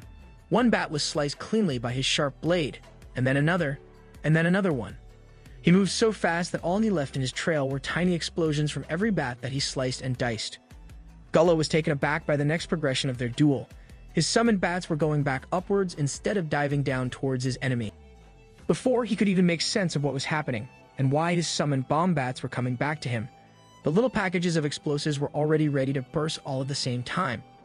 He was swallowed whole by a massive explosion, helpless and clueless as to what had just happened to his own special technique. He was flung out of the blast with severe injuries, having tanked the brunt of his own special ability. He was not in good condition at all as he tried to stay conscious. He needs some milk. As he was free-falling through the air, a shiver ran down his spine as he felt the unbelievably fast Sparky appear right behind him mid-air. In true Sparky fashion, he sent the guy hurtling through the air like a bat without wings using a single, classic, solid punch. The force was so strong that Gullah resembled a meteor falling and hitting the cold, hard ground at terminal velocity. He was beaten, bruised, and bleeding as he lay flat on his back on the earth. Sparky was not even remotely done yet. He stomped his clawed foot down on the villain's head, locking him down in a humiliating position. His golden aura had extended all over his body, from head to fists to blades and down to his sharp clawed toes. Gullah immediately realized that if he got hit here, he would be put into the worst-case scenario. Sparky's lethal strike was already upon him as he started pleading for him to wait and hold on for just a second. Bro was just catching non-stop else. Naturally, Sparky did not listen to his desperate appeals at all. An impact that shook the whole mountainous area landed on the desperate Gullah. This strike was so strong that the area of effect reached catastrophic levels. True to his reputation as a genetic transcendent, Gullah had managed to survive the monumental beatings with nothing but humiliating wounds and a desire to run away as far as possible. He coughed intensely as he bled from seemingly every part of his body. He could not believe that he was being brought down to this state so proficiently. He could not fathom just how the golden mutant ant's true strength was suppressing him so hard. Not only was he devastatingly strong, but he was also blindingly fast, and Gullah just could not keep up at all. He was starting to feel genuine fear in the face of such overwhelming power. He simply could not accept this. With frustration and denial, he still had the audacity to mock his opponent for being only at the 9th entry level while he was a 1st-level transcendent. To him, it did not make sense that he could not win at all. What a crybaby. With dissatisfaction and rage, he started gathering power inside his mutated body. His muscles started to grow at an inhuman rate as energy surged. Did Bro just turn into Broly? He grew to the point of resembling a rampaging giant against a tiny ant. He wanted to make Sparky regret ever getting on his bad side with a heavy punch from his gargantuan fist. His punch was so powerful that it caused the entire ground to crumble as if a powerful earthquake had ravaged the mountains. But all this power was useless as Sparky effortlessly evaded the heavy strike. Not only did he dodge the fist, but he also used it as an opportunity to move to the giant Gullah's back where he had free range of options. The colossal vampire quickly turned his body around and unleashed a flurry of lethal punches that could end the battle by itself. He was at his wit's end, as all strategies were thrown out of the window in his desperate attempt to kill Sparky. But all he got was even more frustration as he could not land a hit on the effortlessly evading ant. After finding a hole in the giant's flurry of attacks, Sparky went in for a critical counter right in the body. Unfortunately, it was a trap set by the enemy. His punch not only missed, but his arm was also caught in a lock. Oh snap, he fell for the classic move. Sparky swiftly went into alert mode as he realized the blunder he had just made. Gullah was already celebrating despite his bloody injuries. For once since Sparky had evolved in this battle, he finally grasped a single advantage. He charged forth with his claw as he once again flaunted his status as an extraordinary first-order powerhouse. The rampaging claw hit Sparky directly. Gullah reveled in his guaranteed victory, as a point-blank strike with all his force was simply too strong for enemies to endure. Sparky remembered the words of the divine God Tree to him. From the start, he had a strong hatred towards humanity, but God Tree assured him that not every human is bad, and that perhaps in the future, he would change his opinion of human beings. And at that time, he would have true companions. Sparky was alive, well, and full of vengeful grief in his eyes. Gullah was at a loss for words as this beast had survived his full force at close range. Sparky had completely transformed as his energy turned dark and malevolent. He looked at Gullah, the one who had slaughtered his human companions, the one who had offended his master and tried to take their home away, the one who had brutally killed the only friend that he had. That ain't an ant anymore, bro. The genetic transcendent felt fear like he had never felt before. Sparky deemed his actions unforgivable. A punch full of hatred caved his face in as the two flew at top speed. Another impact that was even bigger than the ones before decimated the terrain. Gullah was sent halfway into the ground where he belonged, and Sparky stood before him like an armored death god. He truly is built different. Sparky's long and arduous duel with a genetic transcendent has finally come to a close. All of a sudden, his newfound armor started crumbling from within. It was exploding and dematerializing out of nowhere. He immediately pinpointed the possible reason for this. His current body might not be able to bear this amount of power. He had already accepted this fact. After all, since the beginning, this immense power did not belong to him. With this sentiment, his powerful transformation slowly became undone. He walked away from Gullah's body, leaving shards of his evolved armor withering away. He knew that he had finally reached his limit. He had finally avenged his comrades. He walked towards their resting place, and even though it might have been too late to say it now, he took a seat near them and looked at each one individually. It was truly great that he had known them in his short life. He felt at peace sitting amongst the friends he fought with their lives and deaths on the line. The beautiful Thorn, also known as Chi and Chin, was serene as always. Langfeng passed with the mute rats he had grown fond of. and Qian Tong fell into eternal slumber surrounded by people he cared about. Sparky's final thoughts were an apology to his master. The extravagant armor was peeled away, revealing his original body. His life force was slowly fading away with each passing second. He took his rest. I'm going to need a few hours to recover from this one. Rest in peace. Meanwhile, not far from the battlefield, the hateful woman Yan Lang Ling was still running from a fight she personally deemed impossible to engage in. Grasping at her wounds, she tried her best to flee. That's until someone wearing the same uniform as her stood firmly in her way. Seeing the familiar face of this person shocked the detestable woman. It was none other than the raging Xiao Ling. Finally, some retribution. Yan Lang Ling did not expect to meet anyone at all on this path, let alone Xiao Ling. She blamed her bad luck for this encounter. That's when an idea that could possibly get her out of this pinch came into her mind. She immediately changed her tone to sound panicked and exasperated. She warned Xiao Ling that the situation was not good at all. The genetic troops and mutant beasts were fighting ahead, but most of the beasts had been wiped out. She urged Xiao Ling to swiftly go over to the battlefield to join their forces for reinforcement. Deep inside, she just wanted an opportunity to kill her. But the enraged Xiao Ling was not taking any of her BS. She was only thinking about one thing and one thing only. She asked Yan Lang Ling if that was really the case, and Yan Lang Ling simply tried to run past her awkwardly. She remarked that she was injured, so she planned to go back. Deep inside, this hateful cat girl just wanted to lure Xiao Ling to her death. Before she could even get far, thinking that her acting skills were enough to get away, she suddenly felt a bright and hot feeling in front of her. She was sent to the ground with a sudden explosion from Xiao Ling. She immediately berated her supposed comrade for acting crazy and attacking her out of nowhere. She condescendingly asked her if she was looking to die. But to her surprise, Xiao Ling responded positively. She assured her that she wasn't going to be the one dying today.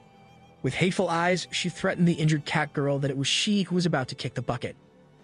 Yan Lang Ling tried her innocent act again. She started questioning her if she really wanted to kill a teammate. Xiao Ling was already getting tired of her poor acting as she seriously responded that she really would kill her today. Once she finally got it into her head that this angry woman wasn't kidding at all, she swiftly underwent a shift in demeanor. She stood up and confronted Xiao Ling. Even though she had indeed offended her before, she insisted that now was not the time for fighting. She proposed that they should work together to kill the beasts. This only served to fan the flames of anger in Xiao Ling's heart. She furiously warned her to stop talking nonsense. Yan Lang Ling desperately tried to find an excuse. She asked her if this was because of the doctor, claiming that she had no choice back then. Her reason was that the medicine was too strong, and she could not control it. Before she knew what was happening, the doctor was already dead. Hearing this was the straw that broke the camel's back. Xiao Ling unleashed a forceful punch that caved in Yan Lang Ling's hateful face. This panel is so damn satisfying after everything that had just happened. The impact was so strong that she was sent into a backflip with just the sheer power of the punch. She slammed down on the ground, complaining that her nose hurt so bad. Xiao Ling might have promised the doctor on his deathbed not to kill her, but she did not say that she wouldn't beat her up. Finally, letting go of all pretenses, Yan Lang Ling channeled her wild aura as she planned to go toe-to-toe with Xiao Ling. She rushed like a wild animal, aiming to start the battle with a swift scratch. Xiao Ling responded with an immediate flame fist counter squarely on her body. At that moment, Yan Lang Ling already knew that she was done for. The flame fist that landed on her critically was enough to put her in miserable pain. She needs some milk. Before she could even recover from the shock, Xiao Ling was already continuing to pummel her down with a wide swing kick to the face. She flew and bounced on the ground like a thrown rag doll, and the mountain rocks caught her flying body with a devastating impact. To follow it up, Xiao Ling manifested her rage-filled fire butterfly. She burned her just enough to cause an unbearable amount of pain while being swallowed by a raging inferno. As the flames died down, she rapidly reached out her hand, aiming to grab onto Yan Lang Ling's face. She brought her down to the ground while gripping her face with brute force. The wrath in her heart and eyes just could not be extinguished. She resembled the Queen of Death and Fire as she walked menacingly towards Yan Lang Ling. She was already admitting that she was wrong, profusely, and desperately pleading for her life. She insisted that she really was in the wrong, and if she let her go just this once, she would repay her later. This girl is so bad at negotiating for her life. Xiao Ling responded to her distressed words by conjuring a blazing fire blade. With a rapid motion, she stabbed Yan Lang Ling's hands firmly into the ground. It was so fast that she could not even react at all. When the feeling of searing pain finally caught up to her, she cried out in agony as she felt the burn of the blazing fire blade. Xiaoling guaranteed that she would not kill her, but she also wasn't going to let her go easily at all. Imagine being locked up by a fire sword. What a miserable way to be caught. There were countless beasts on this mountain. She assured the terrified Yan Langling that she would not be lonely at all. As Xiaoling was saying that, 2 hungry and wild tempest wolves were already just a few meters away from them. As soon as she saw this, Yan Langling's face became filled with horror as she desperately screamed. From horror to rage, she furiously cursed at Xiaoling. She damned her to die like a mad woman, but the tempest wolves were already upon her with their voracious appetite, equipped with sharp teeth and claws. All she could do was scream in agony as the tempest wolves feasted on her while she was wide awake. All she could see was the figure of the cold Xiaoling, someone she had crossed one too many times. She became the helpless lunch of the tempest wolves. Eat well, boys. In a blazing, fiery forest, Xiaoling is trying to catch her breath while leaning on a tree. A painful headache assaults her out of nowhere as she tries to find out what is wrong and why she cannot go back to her master. Her body feels powerless. She looks like she has COVID. She might be in dire conditions, but she still tries to brave through it and runs to hurry back to her master's side. On the other side of the battlefield, the primates are trying their hardest to tank the explosive power of human technology. Yuzu's roots are doing the heavy lifting by thwarting and guarding against most of the explosive and fiery attacks. Grass should be weaker than fire, but the god tree is just built different. The Peregrine Falcon faction, along with the Fog Beasts, is doing their best to break through enemy lines and launch an assault on the headquarters. Yan Gao Yumon is starting to feel the pressure of the formidable forces from the Beiyu Gorge as he orders for all the incendiary bombs to be deployed as soon as possible. The artillery vehicles carrying the incendiary bombs do not waste a second as they unleash hell upon the charging beasts. The incendiary bombs in the form of fast-traveling missiles lock onto the massive Fog Beasts. The vapor monsters are successfully deterred as the bombs blow up directly on their fog bodies. They slowly start evaporating at the high temperature that the incendiary missiles just unleashed. Even some of the flying peregrine falcons are subjected to the destructive heat of the missiles. The battlefield is quickly turning into hell on Earth. Yuzu's roots are fighting valiantly despite being burnt in almost every part. Despite the heat and destruction that the incendiary bombs are capable of, Yuzu's roots are simply in a league of their own as they show evident signs of frightening regeneration. Tanking missiles and healing himself back to full health. This guy is just flexing at this point. The soldiers quickly catch on to the fact that the roots are so full of vitality that the fire is simply not enough to cause serious damage as they heal back up to pristine condition before their eyes. Yan Gao Yuan quickly reassures his soldiers to stay calm and keep bombing. He reasons that the roots need spiritual power to keep repairing themselves. Once they run out of spiritual power, they can capitalize and take them down for good. Also, from their position, it is all but guaranteed that the tree roots would not be able to reach their ace in the hole, the missile launchers. Yuzu's roots continue to be bombarded and engulfed by the flames of the missiles. The missile launchers are doing their jobs magnificently as they continue to rain down hell on the opposition. To try and tip the balance of the battlefield, 3 peregrine falcons can be seen rushing through the air, obviously aiming for the missile trucks. Unfortunately, 2 of the 3 peregrine falcons are immediately stopped by the awakened soldiers that are waiting to ambush. They have caught up to the fact that these formidable beasts cannot always maintain full-strength speed for the whole duration of the war. They formulate and execute a counter perfectly. As 2 of the peregrine falcons are caught, the remaining one boosts its speed even further to fly deep in the back of enemy lines. All it takes is one, baby. The soldiers' panic can be seen as they lay their eyes on one speeding falcon that resembles a bullet with its speed. It is full of determination and willpower to do the mission that was tasked to it. The valiant singular peregrine falcon dives deep and crashes against the destructive missile trucks of the enemies. It causes a massive explosion that shakes the entire battlefield. The clueless soldiers finally see that behind them, the missile truck they were supposed to protect has already exploded. To add to the chaos of the combat zone, a sudden earthquake is suddenly triggered by something underground. When the dust and explosion smoke gather, everyone knows that something has just come to the surface. It is none other than the transcendent level 1 Emperor Alligator coming in hot as he lunges towards the formation of the soldiers with his massive jaws open. Let's go, it's feeding time, boys. As the massive beast descends upon them, they have no choice but to stand their ground and rain enhanced bullets like madmen. Even under fire from such bullets, the Emperor Alligator is simply unaffected as he looks like an invincible raging monster. At the psychic monitoring station headquarters, the woman in charge finally lays eyes on her arch-nemesis. It's been a while since she last saw this emperor alligator in the flesh. She swears that this time around, this beast will not be able to run away again.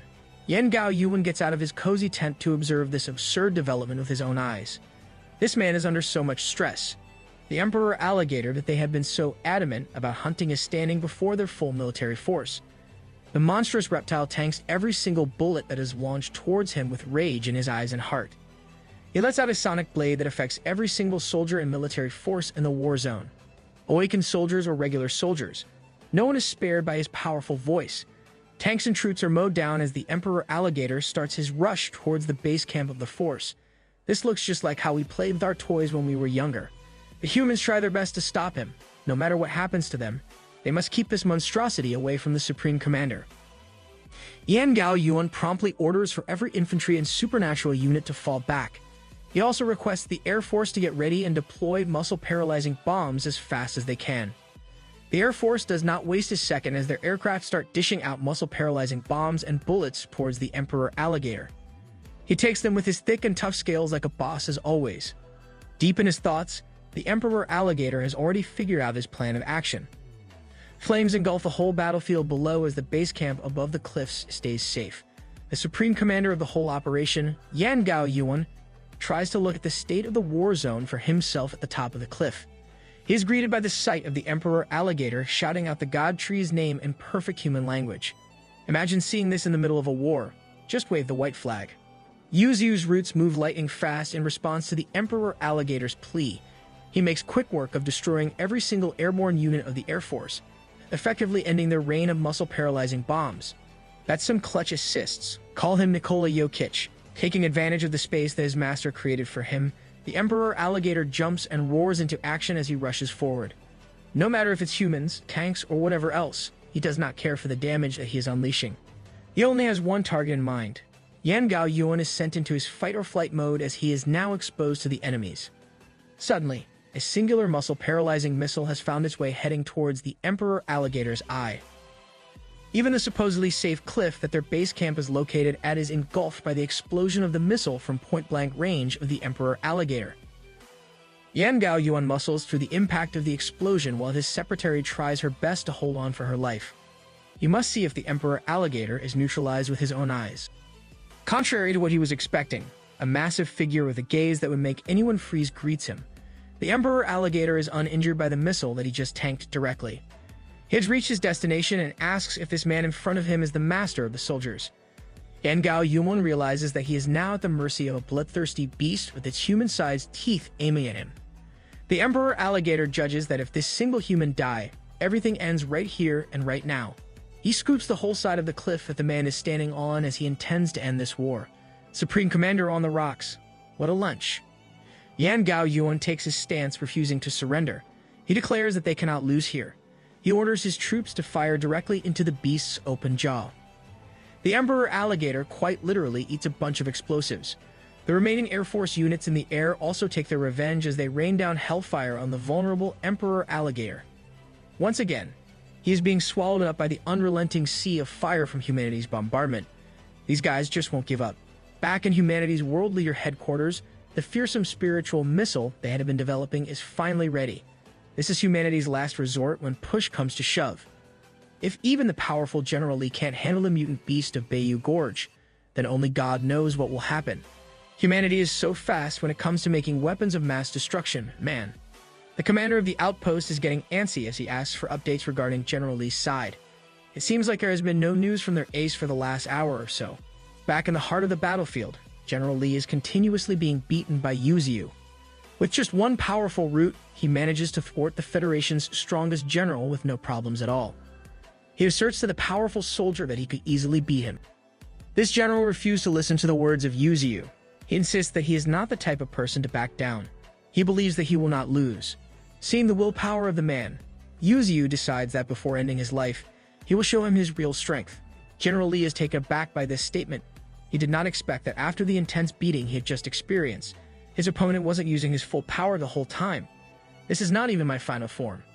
With a powerful roar, Yuzu pushes his spiritual power to the limit. The entirety of the gorge starts crumbling just from the pressure he is exerting. The general cannot believe that this is real spiritual power coming from a tree. As the terrain begins to crumble, Yuzu's red vines start going wild all over the place. General Lee looks powerless in front of such an impressive display of might. He braces himself for impact as he looks at the figure of Yuzu's empowered form. He was already strong, and now he's even stronger. If humanity cannot kill him now, General Lee thinks that he will surely become a menace in the future. Rather, he was living peacefully. You guys are the ones that's turning him into a menace to society. He takes out a black pill that he really did not want to resort to. He does not want to take this pill at all costs, but seeing the God Tree power up, he does not have a choice. He bites down on the black pill. He must destroy the tree in front of him before the medicine wears off. He refers to Yuzu as the demon tree. Even if he must risk his life, he vows to never let him live. He pledges that he will bury him along with the wild beasts right here on this very mountain. He starts undergoing a fearsome transformation. His skin turns to a darker hue as his strength rapidly increases, while his health rapidly declines. He finally achieves the strength of a mid-third level spiritual power of 680,000 as his lifespan decreases to 10 hours. I respect the commitment. He's going up against the enraged Yuzu with his second level spiritual power of 490,000 and a lifespan of 200 years. Yuzu activates Landslide, spawning countless earth spikes on the ground between him and the general. The general quickly utilizes his new boosted strength and speed as he jumps on each earth spike with ease. He wants to distance himself from the feral general for a long-distance battle, but this man is not going to let him get what he wants. The general uses the debris as his footing to propel himself and get close to the target. He conjures up a blade made up of his pure enhanced spiritual energy. He slashes the blade down with mighty speed and force. It meets Yuzu's willow blade and root. The two colossal forces clash heavily. The whole terrain of the gorge suffers the brunt of the impact from the collision. General Lee finally gets close to Yuzu for the first time in their whole fight. Before he can even make his move, Yuzu already summons an earth punch that almost knocks the empowered general's head off. Bro really gave him that full metal alchemist punch. He sends him flying towards the mountains, but the force of the punch is so powerful that it is not enough to stop his momentum. Yuzu proceeds to chase the flying general down with his powerful roots. As soon as the roots surround and grip onto the general, dozens of sharp slashes are suddenly unleashed. Yuzu screams in shock and pain as his roots are sliced and diced. General Lee just activated one of his most powerful abilities, the 10,000 swords. After getting out of the root binding, he does not slow down his charge at all. He turns his 10,000 swords towards Yuzu himself, and the blades made up of pure spiritual energy lunge directly towards him. In response to this attempt, Yuzu picks up the whole mountainous terrain and lifts it up using his roots. General Lee catches on to what he's about to do, but is too late. The whole concrete arch of the mountain is bashed against the small body of a human. He ate those rocks like breakfast, bro. To cap the whole combo off, Yuzu lets the willow leaf flying knives loose. The verdant green blades slice up everything in their path towards the general. Meanwhile, Xiaoling is still rushing through the forest.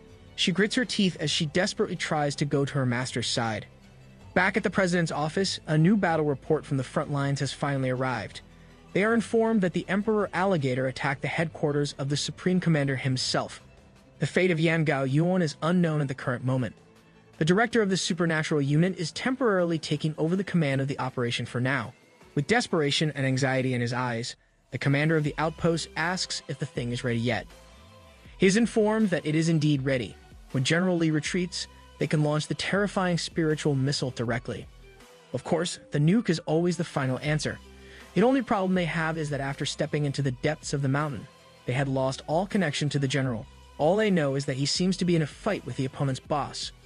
After an intense exchange of blows, Yuzu simply regenerates his damages. General Lee knows that continuing to fight an opponent that's essentially unkillable will only waste time and strength. He simulates the power of the black pill as his strength starts to climb up once again. He deems it necessary to act fast and destroy the monster's core before it's too late. Even his speed starts to drastically improve as his lifespan is reduced to a mere 5 hours. With an evidently more powerful spiritual energy blade in his hand, he has finally reached the threshold for the transcendent third level. Yuzu's core is being targeted by such a catastrophic level of power. The power is so extreme that the aftershock of the direct impact causes the whole Bayou Gorge to tremble. Every single fiber of General Lee's being is behind that magnificent slash. But Yuzu's round core figure is starting to emerge from the aftermath once again. General Lee is taken aback by such an unexpected development. Yuzu's round core resembles a demonic being as he finally tastes the power of the third-level transcendent. Our boy is looking a little too evil here. General Lee's current spiritual strength is at the third transcendent level. Yet, after unleashing his killing blow, he had only managed to leave a crack on the god tree's core.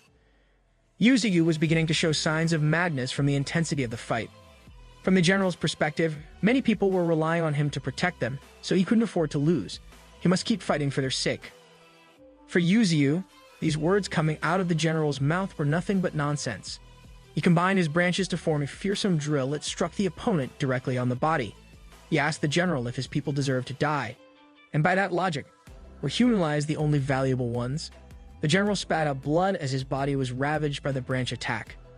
He continued, stating that humans were the ones who had been sending hunters to harass them. And now, they had gathered an army for annihilation.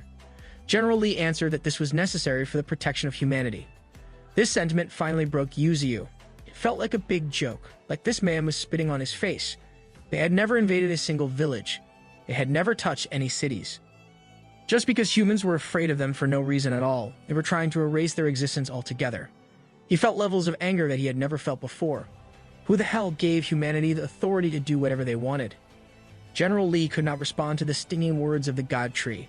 When you're fighting the hero and his words are starting to make sense, you're the bad guy. That's when someone contacted him from the earpiece he was wearing. The signal finally went through, and he could finally hear the instructions from the president's office. He was informed that he had exceeded the battle time and needed to leave the area immediately. They had finally decided to launch the spiritual missiles. He needed to move at least 10 kilometers away from his current location. These instructions struck him like lightning, and he was immediately conflicted. In the end, he replied to the people on the other side of the earpiece, refusing to pull out of the blast site. This decision caught the commander of the outpost off guard. Even Yuzu was stunned. For the general, he absolutely refused to admit that as a transcendent third stage, he was inferior to a second stage beast. He had already made up his mind that he must defeat it. This dude is going to die for his ego and pride. The commander of the outpost, Lo Jiao, got on the microphone to address his brother personally. He stated that there was so much more that General Lee needed to do, so they couldn't lose him yet. He sincerely urged him to come back. The words from this man had a great effect on the general. One word from Daddy asking him to come home made this dude fold. Where's the tough guy talk, buddy? He informed Yuzu that it seemed like he didn't need to fight anymore, confusing the god tree. He continued to inform him that a missile carrying the crystallized wisdom of humanity would soon come and destroy this place. This was a level of destruction that no one could stop, no matter what. From the very beginning, his mission was to uncover the mastermind behind the scenes, destroy them, and finally take back control of the mountains. His prerequisite was to defeat the boss within the time frame of 1 hour. And as we can see, if there exists a beast that cannot be killed by a third-level transcendent within an hour, this is what happens. If they were to continue fighting, both would be defeated due to sheer exhaustion. After all, humanity did not want to resort to using the spiritual missile either. The spiritual power of that weapon of mass destruction was close to 1 million. It was a prototype missile that was developed with the full efforts of the government. Although the radiation was not as extreme as nuclear weapons, this area would undoubtedly and inevitably become one big radiation zone. All the bloodshed just for a radioactive wasteland. Congratulations, humanity. They originally intended to expand the area for human activities, but now it seemed like they had ended up hurting themselves in the process as well. They were suffering losses instead of gaining. This was essentially their last card. He insulted the god tree one last time before fleeing. He deemed that his inability to move was his biggest failure, and that he should think about how to survive this one. Yuzu seethed in anger as he knew that he was truly helpless in this situation. The spiritual missile was already heading for him with unprecedented speed and accuracy. It was traveling amongst the woods as it locked onto its primary target. Yuzu desperately called out to every beast in his mountain to come back. The roots that were once engaged in combat in various areas of the battlefield started to retract back onto the heart of the gorge. The ballistic spiritual missile was already upon him. With every root and branch activated, Yuzu did not intend to die here. The fleeing general saw the missile hurtling through the air, and Yuzu saw it heading straight for his core. He tried to block it with every single one of his vigorous roots, but he already knew that this would be insufficient. The head of the missile drilled through the tough roots and decimated its way all the way to the other side. It finally landed on its final target head-on. It dug deep right into the god tree, Yu's core, I'm literally screaming internally. Just like that, a spiritual missile ravaged him from the core right through every single part of his colossal body. It even dug deep downwards to the underground city, until it finally exploded and destroyed the whole Bayou Gorge from the underground up. The only thought in Yu's mind was his words for the citizens of his mountain, that he promised to protect them all, that he would not let them die. The heartfelt words that he vowed to everybody. He promised them to survive together in this little place that they could call home. The mountains had finally been erased from the map. The only thing visible from afar was a gargantuan explosion, a culmination of human progress in its purest and most destructive form. Ain't no way, bro. The massive blast swallowed everything up within a radius of 10 kilometers from the heart of Bayou Gorge. Why does that explosion look like something else, though? Beasts and plant life alike were annihilated in just a second. The rushing Shaoling was even caught up in the pressurized air coming from the blast. From underground to the skies, the spiritual missile reigned supreme all over the mountains. The soldiers at the outskirts of the mountain watched in relief as the signal for the end of the war lit up the sky. The missile had finally been launched, and the hard part for them was finally over.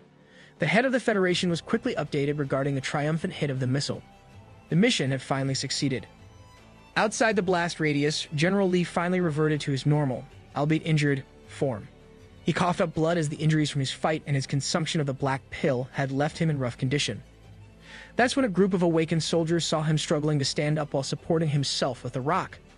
These concerned soldiers were there to pick him up. As the majority of the troops had already begun to retreat, they had to hurry back as well. Mr. Running away from battle even has an entourage to take him home. Upon hearing this, General Lee quickly demanded an update on the situation in their war zone. It turned out that as the army fought against the wild beasts of the mountains, they had managed to kill those they could and fled from those that were too strong to fight. The cleanup had almost been completed as well. The biggest threat to humanity and the most troublesome monster they faced was none other than the Emperor Alligator. They had taken down nearly every tank, missile launcher, and attack helicopter they had. By his sheer strength and willpower alone, the Emperor Alligator had mowed down and killed 10,000 soldiers, including the Supreme Commanding Officer, Yan Gao Yuan. They had to use thousands of missiles to finally kill it in the end. He was a giga-chad until the end. Rest in peace, brother. Now that the last boss in the mountains had been killed by the headquarters missile with the help of their idol, General Lee, there were no more powerful beasts in the mountains. The spiritual value in Bayou Gorge had dropped from its original 300,000 to only 1,000. The headquarters had also issued the retreat order. After a barrage of updates, a familiar figure could be seen standing menacingly not far from the group of awakened soldiers. It was none other than Xiaoling, slowly making her way towards the group of soldiers. She had been crying her heart out as she mourned her master, whom she could no longer sense. She could no longer feel the strong connection they had established. It had been severed. The general and the soldiers were baffled by her emotions and words. Xiaoling released her unrestrained fiery aura as she continued to blame the soldiers in front of her. She knew that they had done this with their own hands. One soldier tried to get in her face to demand that she retract her aggressive spiritual energy. This intrusion was met with a strong punch squarely in the face. Go to sleep, buddy. The group was alerted as one of their own falls in a single strike. Xiaoling did not retract her aura, and it only grew stronger. With a blazing hot spiritual energy, she coldly confessed that the tree that humanity had just killed was none other than her master. This revelation was a big surprise, even to General Lee. My face when the imposter among us was revealed. The awakened soldiers did not waste any more breath as one of them charged with a sharp claw, ready to land a killing blow on her. They had finally found out who the traitor in their own military was all along. Xiaoling stared coldly at the man charging towards her. In response to the man's claw, she summoned the spirit of the transcendent centipede to swiftly deal with him. The centipede constricted and bound the man until his last breath. Seeing this, the general finally connected the dots as to why the silver centipede in their custody had suddenly died. It had been absorbed by Xiaoling. The group of awakened soldiers immediately took up their positions as they readied themselves to take Xiaoling down, but the general promptly stopped them in their tracks. He confidently declared that he would be the one to do it. He warned the rest of the troops that they would only serve as a hindrance to him. Suddenly, he's the man again. This guy is a clown. Xiaoling executed a lightning-fast rush with her flames locked and loaded, charging towards the general. This clash resulted in a massive burning explosion, ultimately sending someone flying through the ground at incredible speeds, bouncing like a ragdoll.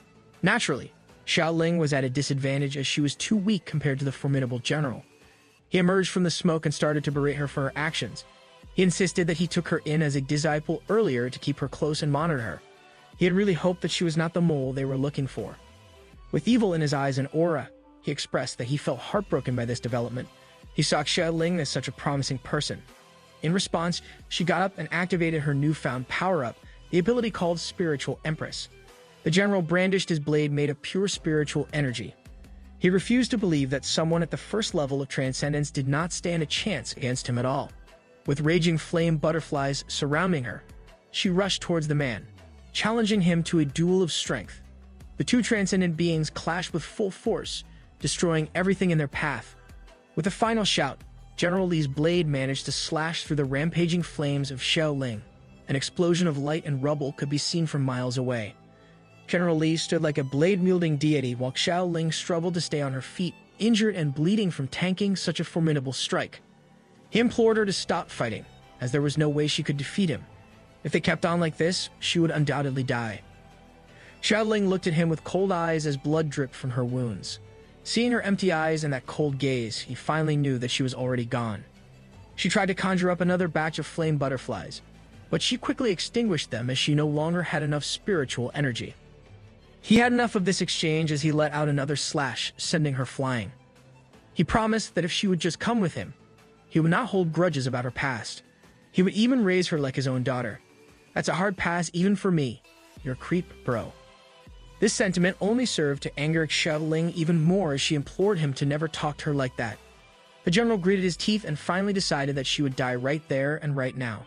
But as he was about to bring down his spiritual blade towards her, a duo of Tempest Wolves suddenly appeared out of nowhere. They took him by surprise and latched their jaws onto the general's body. Those are some good boys right there. In a dark and endless void, Yuzu's consciousness and core can be seen floating in the abyss. It was so incredibly dark that he could not see anything at all. Suddenly, everything that had happened finally hit him. White Tiger died. Bald Head died. Gold Silk Monkey died. And the War Armor Boar also died. Death had been all around him in just the past few hours. Oh man, those are the death flowers from every anime ever. He also remembered that Sparky had passed. Almost everyone he cherished had their lives snuffed out. His thoughts wandered back to when he first reincarnated as a tree. He wondered if he was going back to being alone once again. He remembered a bright smile and a lively voice calling him Dad. Suddenly, the endless dark abyss started to light up little by little. He wondered who it was that he was remembering, but it was none other than the precious Xiaoqing. The light continued to grow, and soon it encompassed every inch of the empty void. Yuzu's consciousness had been awakened once again. Do it for her, big dog. Back in the duel happening on the outskirts of the mountains, the two Tempest Wolves were trying their hardest to latch onto and hold onto the powerful general with all their might. He found it unbelievable that these beasts were running out to save Xiaoling. With a casual and angry swipe of his hands, he sent the two beasts flying away with heavy injuries. One of the Tempest Wolves was wounded to the point of losing consciousness as it bled out. Xiaoling immediately rushed to the side of the Tempest Wolf to examine its condition. She lamented that at that time back then, she could not protect the beast. This time around, she pleaded to the gods for everyone to live on and survive. As the Tempest Wolf closed its eyes and breathed its last breath, Xiaoling finally broke down as tears uncontrollably rained down from her once lifeless eyes. She could not take the agony of everyone that she cared about passing away in such a short amount of time. The Tempest Wolves, Sparky, White Tiger, the Peregrine Falcons, Bald Head, and her master himself. It finally sunk in for her that everyone was gone. General Li stood before her with fury and bites from the Tempest Wolves all over his body. The group of awakened soldiers accompanied him from behind. He assessed that his body's functions were quickly deteriorating more and more as time went by. She questioned him if they truly had to erase everything. Just because humans could not solve the problem effectively, they resorted to such extreme measures. He looked at her meaningfully as she bawled her eyes out in grief. She asked them if there must have been other ways. They could have ended all of this. She resented that humans always resorted to war as if it would solve everything. She asked the general and all the soldiers around her a simple question. She genuinely asked them if it was the beast's fault for simply being alive and living. This question elicited a complex reaction from the general. At first, he was taken aback, but he regained his composure as anger welled up inside him. He yelled at her to shut her mouth. This man is willing to die on such a messed up hill. He justified his and everyone's actions. stating that they were just a bunch of beasts that spoke human language. They did not do what humans did. They could not guarantee that these beasts wouldn't attack human cities. No, in his viewpoint, even if there was a slim possibility of an attack, they wouldn't let it have any chance of ever happening. The awakened soldiers and the general surrounded Xiaoling as they tried to justify their actions collectively. They tried to convince themselves that they were not in the wrong while teaming up on an injured woman. Let the scene speak for itself. General Li conjured up another spiritual blade as he intended to send her to accompany the beasts they had killed. Xiaoling at this point was broken beyond saving from the grief and powerlessness that she was feeling. He was already within killing distance as he intended to end the war right there and then. Xiaoling's eyes looked lifeless already. She had given up all hope as she just stared at the charging, murderous general with no reaction whatsoever. That's just really sad, man. Suddenly, a familiar tree with burned roots and trunk came flying in from out of nowhere. The round core that Xiaoling was all too familiar with was now surrounded by molten material that burned brightly and ruthlessly. The soldiers had no idea what was happening, but all of them knew in their hearts that this was not good news at all. General Li was the only one feeling true dread and fear as he carefully watched the tree flying towards their direction. Xiaoling was also taken aback by such a bizarre twist of fate. The god tree, Yuziu, finally landed on the battlefield with his new and fiery look. He cemented his roots onto the ground as the burning fire continued to blaze around his core. Let's freaking go. He looks like Ghost Rider right now. The soldiers tried to brace themselves for the impact, but that was the least of their concerns. The powerful roots of the god tree were already on the move, and the targets were unaware. General Li tried to scream and warn everyone that this was the boss of the mountain. But his voice was drowned out by a roar that was so loud and frightening. It engulfed everyone within the vicinity with terror upon hearing it. It was as if a new life was lit up inside Xiaoling's heart as she tearfully called out to her master whom she thought had passed. With a deafening and threatening roar, he warned the humans in front of him to get away from his precious Xiaoling. With a sudden sweep of his roots, the area was flattened along with a decent chunk of awakened soldiers. The surrounding troops had not even processed what was happening and what this blazing creature in front of them was. General Li shouted at the god tree, frustrated and infuriated at the tenacity of this monster. Looking at his status, all of his branches had been damaged, 9 of his tree roots were impaired, and even his regeneration ability had been disabled. He had been warned that his whole system would collapse soon. It would break down in exactly 10 minutes from now. The awakened soldiers tried to gain their composure and got into their respective positions to rush at the god tree all at once and try to go for the kill. General Li panicked at this charge as he hurriedly warned them not to go. He assured them that all of them combined would be no match against such an opponent. The raging Yuziu did not intend to leave a single one of these soldiers alive. His ferocity took over as the burning flames of his core grew even more. He stretched out his roots, eliminating the charging soldiers in less than a second. He continued to scream in rage and agony as his roots traveled from one end of his kill zone to another, claiming the lives of soldiers with maximum efficiency. With their comrades dying left and right from charging forward, the soldiers on the ground quickly realized that this was way above their pay grade. Some of them were too stunned to even step forward, but the roots took the chance to bring the action to them. Another soldier got his head crushed as the roots advanced forward. "Where's your head, big dog?" The only thing on Yuziu's mind was to kill and kill. All these humans must die. His rampage was so chaotic that some of the charging soldiers were even burned by his flaming core. Even Xiaoling found it hard to stay safe amidst the uncontrollable rampage of her master. General Li finally acted and jumped towards the god tree with his spiritual blade in hand. His longevity was also quickly dwindling down. He had 57 minutes of lifespan remaining. This would truly be their final fight. The general was up against Yuziu's 9 minutes and 10 seconds of longevity remaining. General Li, with his trusty spiritual blade in hand, rushed towards the rampaging and smoldering monster that is the god tree. Even with a massive damage at the upper part of his round core, Yuziu is not going to let that crack get in his way. Just as he was preparing a strike in response to the charging general, he was suddenly caught off guard with the speed of the spiritual blade. It landed squarely on his core, cracking and breaking off shards even more. After tanking that missile impact from just a few moments ago, the general believes that there's no way that the god tree could beat him anymore. He charged once more with the intent to kill. The roots immediately halted his charge and dragged him away effortlessly.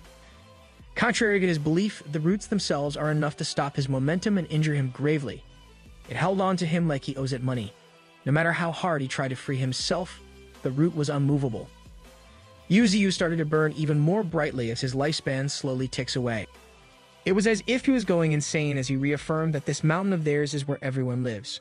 Xiaoling tried to get close to her master, but the heat and spiritual pressure he was emitting was far too hostile and wild. General Li is having a hard time breathing as he was being slowly choked to death by the roots.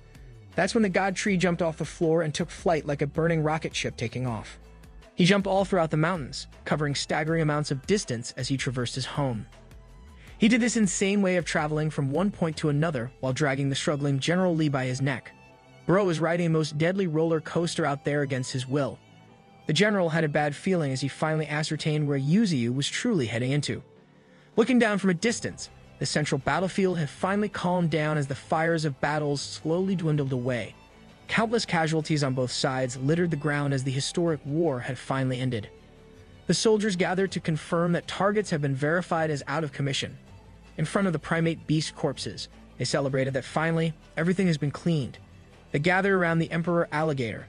This beast in particular was an insane force of nature. Every single one of them took a huge sigh of relief when they confirmed that it has finally died. Taking the tally of casualties on their side, they could not help but feel conflicted at their supposed victory. The super being team is now only left with around 30 people. Are you sure about that number? The highest-ranking soldier alive took charge as he ordered his troops to count their people and check the number of bullets. In his mind, he was quietly celebrating. Since the Supreme Commander, Yan Gao Yuan, had died, he is now the person in charge of everyone. He just needs to lead the soldiers to clean up the mountains. After some light work, all the credit will be his for the taking. With a commanding voice, he instructed everyone to prepare, heading deep into the mountain.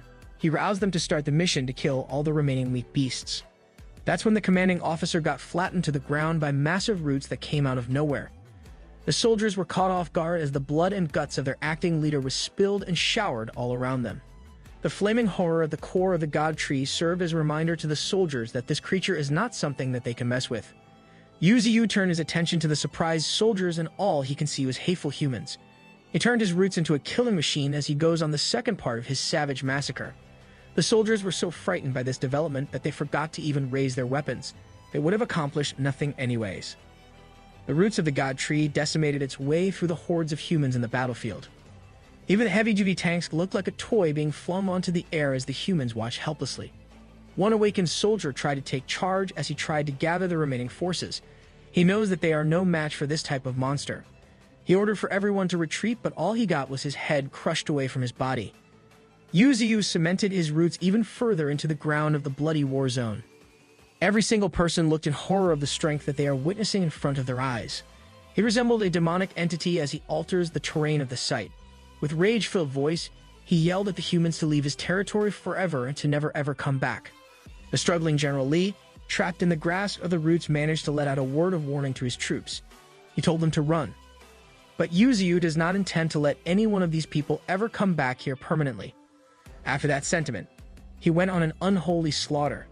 When Xiaoling caught up to her master, all she saw was a terrain that was terraformed into an unrecognizable mess. In the middle of the war zone was his master's blazing figure holding the lifeless body of General Li with his arms cut off. He turned the general into a mannequin. At the second monitoring station headquarters, the woman in charge watched the horrors of the god tree going on an unrestrained carnage. Every single human in the vicinity was wiped out. In a hidden corner of the recently ravaged battlefield, a single secret camera can be seen recording everything that unfolded. This unseen trinket did not escape Yuziu's attention. He promptly destroyed the device with a lightning-fast strike of his root. No paparazzis allowed in this mountain. The footage would have been sick, though. He stood solemnly as the fire in his core slowly consumed his rapidly depleting lifespan. Xiao Qing approached her master carefully as she tried to call out to him. Despite the grievous injuries and the slaughter, as insane as he looked, he still recognized Xiao Qing perfectly. He warned her that she should just go now. With the camera and any recording devices in the battlefield destroyed, her real identity had been completely erased. No one knew who she was or what her affiliations were. He had been warned by his system that he only had 1 minute left. The system was on the verge of its inevitable collapse. Hearing this from her beloved master caused a cascading river of tears to fall from Xiao Qing's eyes. She did not want to go anywhere else. She just wanted to be by her master's side until the very end. Seeing the determination of the girl in front of him astounded Yuziu. At his final moments, he decided to tell her the whole truth that he had been hiding from everyone else. He confessed that originally, he had been a human being. This sudden revelation only served to confuse Xiaoqing. The god tree continued with his declarations. He told her the truth that her soul was truly hers as Xiaoqing, but the body belonged to Xiaoling, her sister. He continued to explain about the disaster that befell them back then. He told her that only her soul as Xiaoqing had managed to survive in the end by using her sister Xiaoling's body, but ultimately, this body was not truly hers. Every single time that he thought about the two lively sisters when they were still alive, his heart could not help but ache so much. He really wanted to save Xiaoqing and her sister, but alas, here they were today, hearing the truth from her master. Xiaoqing's emotions only welled up even more. He urged her to go back to the humans after this massive war. This battle, this whole conflict, they had finally won it. He stood valiantly with a complicated expression on his round face, burning brightly in the middle of the war zone. Before the god tree, Yu disintegrated into nothing. He reminded his beloved Xiaoqing that from now on, no matter what happened, she must hold her head high and live with utmost confidence. Mr. Stark, I don't feel so good. He regretted that he could not keep the promise that he made with every single one of his friends in the Bayou Gorge. He wanted to go now and apologize to them. As he deteriorated into nothing, he left the grieving Xiaoqing with an apology. He asked for forgiveness for leaving her alone from now on. Rest in peace to the OG. Back in the office of the head of the Federation, the man in charge had a grim expression on his face.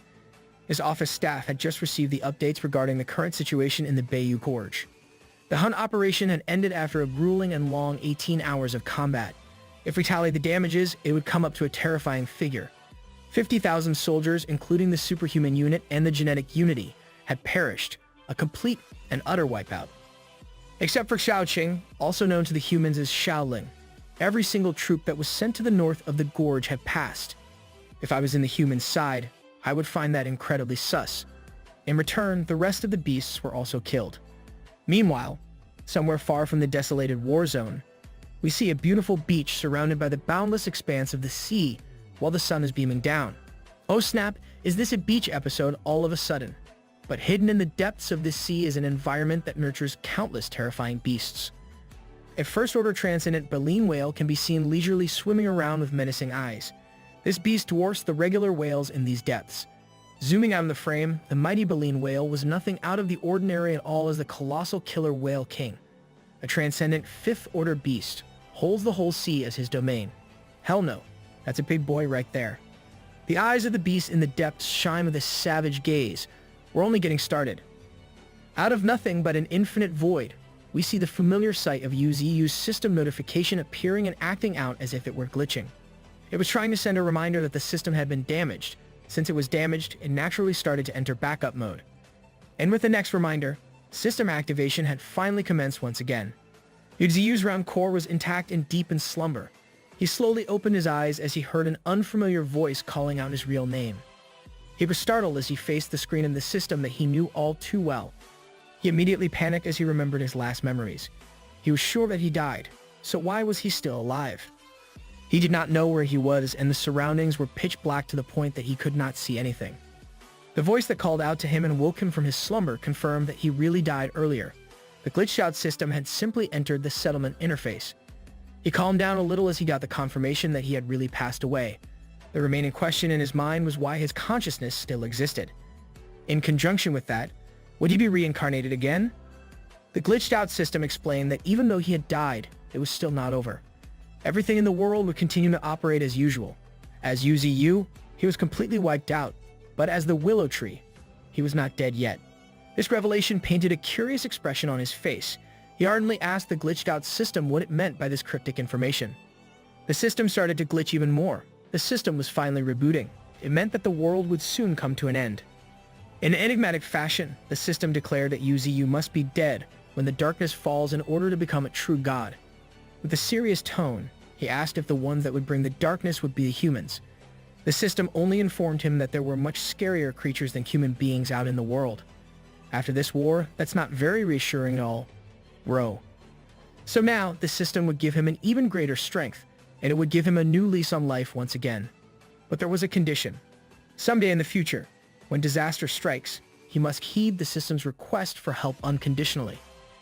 When asked if he was willing to accept this deal, he did not hesitate to agree, as it was not like he had any other choice in this matter. The system confirmed that he was right. He had no control over this situation at all. his core started to become enveloped in a magical white smoke. But before anything happened, he wanted to ask the system one final question. He simply asked who the hell this entity known as the system was. It went silent for a moment, but the only answer it gave was that he would only find the answer to this question when the time was right. From the round core, he started to fuse into the magical white smoke. It was starting to form an image that resembled a human. This was Uzu, a handsome form of a man with long hair made up of the power of the system. With a smile on his face, he was ready to get things started. Our boy looks majestic as a mofo. Back in the battlefield, Xiaoqing was still kneeling in front of the place where her master had passed. She was still in shock and intense grief. With her lifeless eyes, she started to see bright glowing magical lights slowly emerge. From just a few, they multiplied to the point that they surrounded everything around her. In her hands appeared the brightest light form of them all. In the deeply cratered Bayou Gorge, giant roots started to appear and move about with life. The bright lights turned up to the point of swallowing the whole area. With a small round core floating in her hands, the magical roots started to surround Xiaoqing. To her surprise, the roots that quickly sprawled all throughout the mountains started to pick up every single beast that had passed away in combat. On one side, the broken down Sparky, the legion of mutant rats, Leng Feng, Qing Chuan, and Qian Xin, also known as Thorn, started to ascend with the roots gripping them with care. The loyal Tempest Wolves, the half-skinned White Tiger, the brave White Crane, even the inseparable trio of War Armor Boar, Gold Silk Monkey, and Bald Head started to join everyone else. Xiaoqing watched as a powerful force began to lift every single lifeless beast in the mountains. Even the gargantuan Emperor Alligator joined them in the air. Bro was casually going to execute the most overpowered plot power of all time. In the middle of it all, a blood-red trunk of a tree surrounded by countless strong roots emerged from the ground up. The epic story had finally begun. Wait, is this just the prologue? Xiaoqing held her master's new core carefully as the roots slowly brought her closer to the new and improved body of Uzu. The crimson trunk slowly opened in the middle, welcoming the new form of the God Tree, which she says it's her first time. The core started to emit a blinding light, signaling the beginning of a new era. She held the round blue core as she sincerely pleaded for her master to live once again with every one of the beasts. While holding the lifeless bodies of the valiant warriors of the recently destroyed Bayou Gorge, the core started to travel towards its rightful place at the center of the new crimson tree. As soon as it reached the crevice of the body, an immaculate light of life started to blast everywhere as far as the eye could see. The already impressive crimson trunk started to grow even further, growing at a fantastical pace. In just a moment, the bare body of the tree started to have bountiful flowers blossoming in every branch. The once burned-out branch started to materialize once again, now turning into a majestic golden color, looking more powerful than ever. Oh snap, his branch just got upgraded into premium. The new god tree stood tall and strong with improved golden branches and abundant, beautiful leaves resembling gorgeous cherry blossoms. Uzu raised one of his newly spawned golden branches to the air, intending to find out just how powerful he had become. With a swift slashing movement, he materialized a resplendent willow leaf knife in the distance. Surprisingly, he did not just release the willow leaf knife without a target. It was so sharp that it tore through the fabric of space itself, creating a dimensional rift. Ain't no way he got this much of a power-up. That's hype. Outside of the world's atmosphere, a satellite station that had no idea what was happening was destroyed and cut in half as the powerful willow leaf knife opened a dimensional rift right in front of it. Just like that, the dimensional rift started to close and the destroyed satellite station was knocked out of orbit. In a single sweep, the God Tree cost humanity a hefty number of resources with this one. Rest in peace, astronauts. Through his branches and leaves, he started to emit a stunning rain of light. It was so beautiful that it stopped Xiaoqing in her tracks.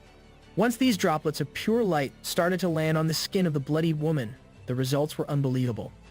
Every single wound and injury in her body, internal or external, healed just like that. Similarly, every single lifeless body of the beasts held by the God Tree's roots was subjected to the miracle rain of light. This is what we need. The gold silk monkey that passed away due to the painful poison that destroyed his body started to open his eyes once more. The supposed skin paw of the white tiger stepped into the ground like it was brand new. The loyal white crane, peregrine falcon faction, the tempest wolves, and the king of the beasts were once again full of life with newfound strength. The emperor alligator, who fought through hell against tens of thousands of soldiers by himself, was now full of vigor once again. The trio that we love, Gold Silk Monkey, War Armor Boar, and Bald Head, looked battle-ready at any time. Blue Mantis and Sparky looked as cool as ever. King Kong and the rest of the primate faction celebrated in their own resurrections. Lang Feng, Qing Chuan, and Qian Xin appeared confused, and rightfully so. They remembered dying just a few hours ago. Sparky remembered being reduced to ashes and vanishing, while Blue Mantis recalled the pain of being eaten by his own friend. Before they could even process what was happening, Thorn was already crying tears of joy as she rushed towards the white tiger and her friends. This put an end to their confusion and replaced it with joy. Lang Feng welcomed his mute wrath that he considered his very own kids with open arms. Brother got that rat family. Even some of the gorillas exchanged meaningful moments with their brothers and sisters in arms. The trio of Monkey, Boar, and Honey Badger were back to their usual shenanigans. Amidst all the celebrations, some people were confused about the woman in front of the god tree. Xiaoqing, now healed of all her injuries, stood in disbelief as she witnessed everything happening with her own eyes. The new Yu looked more powerful and menacing than his previous form. Xiaoqing tried to call out to her master. He slowly opened his eyes as he began to awaken himself. He addressed every single one of his present subordinates. This time, in the battle against humans, they had successfully won. Every citizen of the destroyed Bayou Gorge started to celebrate at the announcement of their master. He admitted that he was mistaken from the start, acknowledging that he was wrong to think that by remaining neutral, they could avoid war. He was far too naive, and that's why things had escalated. This humiliation and pain they had endured urged him to rally everyone to repay it to the enemies. From now on, each of them needed to reassert their position against humanity. They're going on the offense. I'm all in for this. They needed to go hard and ensure that humans would never dare set foot in their place again. The Emperor Alligator asked his master what they should do from now on. The humans thought that the god tree was dead. If they knew that he had survived the brutal spiritual missile, they would definitely invade with full force once again. In preparation for this, they needed even more allies. They truly needed to bolster their forces since the beasts in the Bayou Gorge were not enough. He ordered everyone to search and scour the mountain ranges in the vicinity within 5 days. They must bring all the exotic beasts to him, regardless of whether they had good innate abilities or not. Those who refused to submit and come back to him would be killed immediately. Every beast was roused into another savage mission as he mandated them to subdue as many as they could. That's when something caught the god tree's attention. He called out to Bald Head, who had been acting highly unusual, more than he normally did. When asked what was wrong with him, Bald Head and the Tempest Wolves simply rushed towards Xiaoqing's side, crying tears of joy. That's so heartwarming. Man. Xiao Ling was also the one that welcomed him in the afterlife earlier. It only occurred to the god tree that in the eyes of his original beasts, Xiaoqing and Xiao Ling had already passed away a long time ago. He felt joy as he witnessed this heartwarming reunion. It must have been nice for them to see her again now. Sadly, this could not go on any longer as he reluctantly ordered Xiaoqing to go back to the human side. They needed her on the other side as they simply could not live without her valuable help. With newfound joy and life in her eyes, she agreed to the mission given to her by the god tree. After 5 days, the second stage of spiritual recovery would start, so they needed to move quickly. Meanwhile, the two men, Lang Feng and Qing Chuan, were blushing and still wondering who Xiaoqing was. They may not have known who she was, but they were certain of her beauty. Out in the desert, quite a distance away from the chaos of the Bayou Gorge, 2 sets of massive beasts' footprints could be seen marking the hot sand. A familiar fiery red tail wagged in the air. In perfect human speech, the owner of the tail complained about a beast called the Desert King Cobra for wasting so much of their time. A horned beast tried to politely calm his big sister down, as she had been cursing too much. This duo was none other than the Fire Fox Nine Tails and the Demon Cow. Nine Tails was incredibly annoyed as she continued to curse. If it were not for the snake, they would have already gone to their master's side. The Nine Tails and the Demon Cow, 2 of the strongest transcendental beasts under UZU, were finally coming home. They are about to work extra overtime time, make up for missing the war. Down in the underground city, everything had been ruined in one fell swoop. This was the area that the spiritual missile had ravaged with the most destructive force. Qing Xuan kneeled in defeat as he looked at the decimated fruit of his labor. King Kong and the primate faction were also underground, grieving the loss of their hard work in the underground city. They should just build a nuclear bunker this time around. Lang Feng was finally allowed to go downstairs to the secret underground city. He interjected that they had no control at all over this matter, but at least everyone was still alive. Qing Xuan agreed, feeling extremely grateful after being revived from death. The feeling he had right now could not simply be described as amazing. With this newfound motivation, he stood up with enthusiasm and urged everyone to start from scratch once again. He even invited Lang Feng to come and help with the construction. However, Lang Feng immediately declined, reasoning that he had kids to take care of. The god tree set up the fob on the gorge once again as its massive roots traveled all over the perimeter. At rank 2, his tree roots could only spread underground, reaching a depth of a few hundred meters. Now the difference could be seen clearly. Half of the foggy mountain was filled with its strong roots. Even the growth of its 9 main roots had been much faster than before, and it could only feel that they were getting even stronger. It blushed in anticipation of this prospect. It was like an excited child thinking about its next unlocked ability. All 9 of its mutated roots had reached the 3rd level. They now spanned kilometers long, and one of them had reached the peak of rank 1, transcended when it came to speed and strength. Now, it could also extract spiritual energy from other organisms for its own use. As soon as it read about this new capability, it immediately wondered who it should try this skill on. That's when it laid eyes on the napping and yawning bald head. Without any delay, it jabbed a tiny root towards the body of the honey badger, catching him off guard as he screamed in surprise and pain. Let Bro sleep a little. He just got back from the dead and he's already an experimentation subject. Just like that, a tiny stab and suck netted it a hefty 3,000 spiritual energy easily. In battle, if it could keep absorbing the enemy or any other creatures to replenish its missing spiritual energy, it would be truly clutch. It already knew that this was going to be an amazing ability. This fight with the humans was not meaningless after all. Now, it wanted the system to upgrade its life force talent. At least now, it knew the ins and outs of fighting against the forces of humanity. The system gave it 3 directions in which its life force talent could evolve. It could strengthen its regeneration speed, reduce regeneration use, or strengthen its regeneration ability. It immediately picked the last option, and a surge of strength started to flow through it. Next time, even if its body was destroyed, it could slowly recover. It might take months or years, but as long as it had any surviving parts remaining, it would be fine. Now the question lingering in its mind was who in the world had revived it and what darkness the system was referring to. In the second military area nearest to the Bayou Gorge, the night was dark and the troops were on high alert. The guards at the entrance of the facility were surprised at the sight in front of them. It was none other than the formidable prodigy of the superhuman unity, Xiao Ling. She purposely made herself look injured and battered, and all the guards were just in disbelief seeing her survive the war.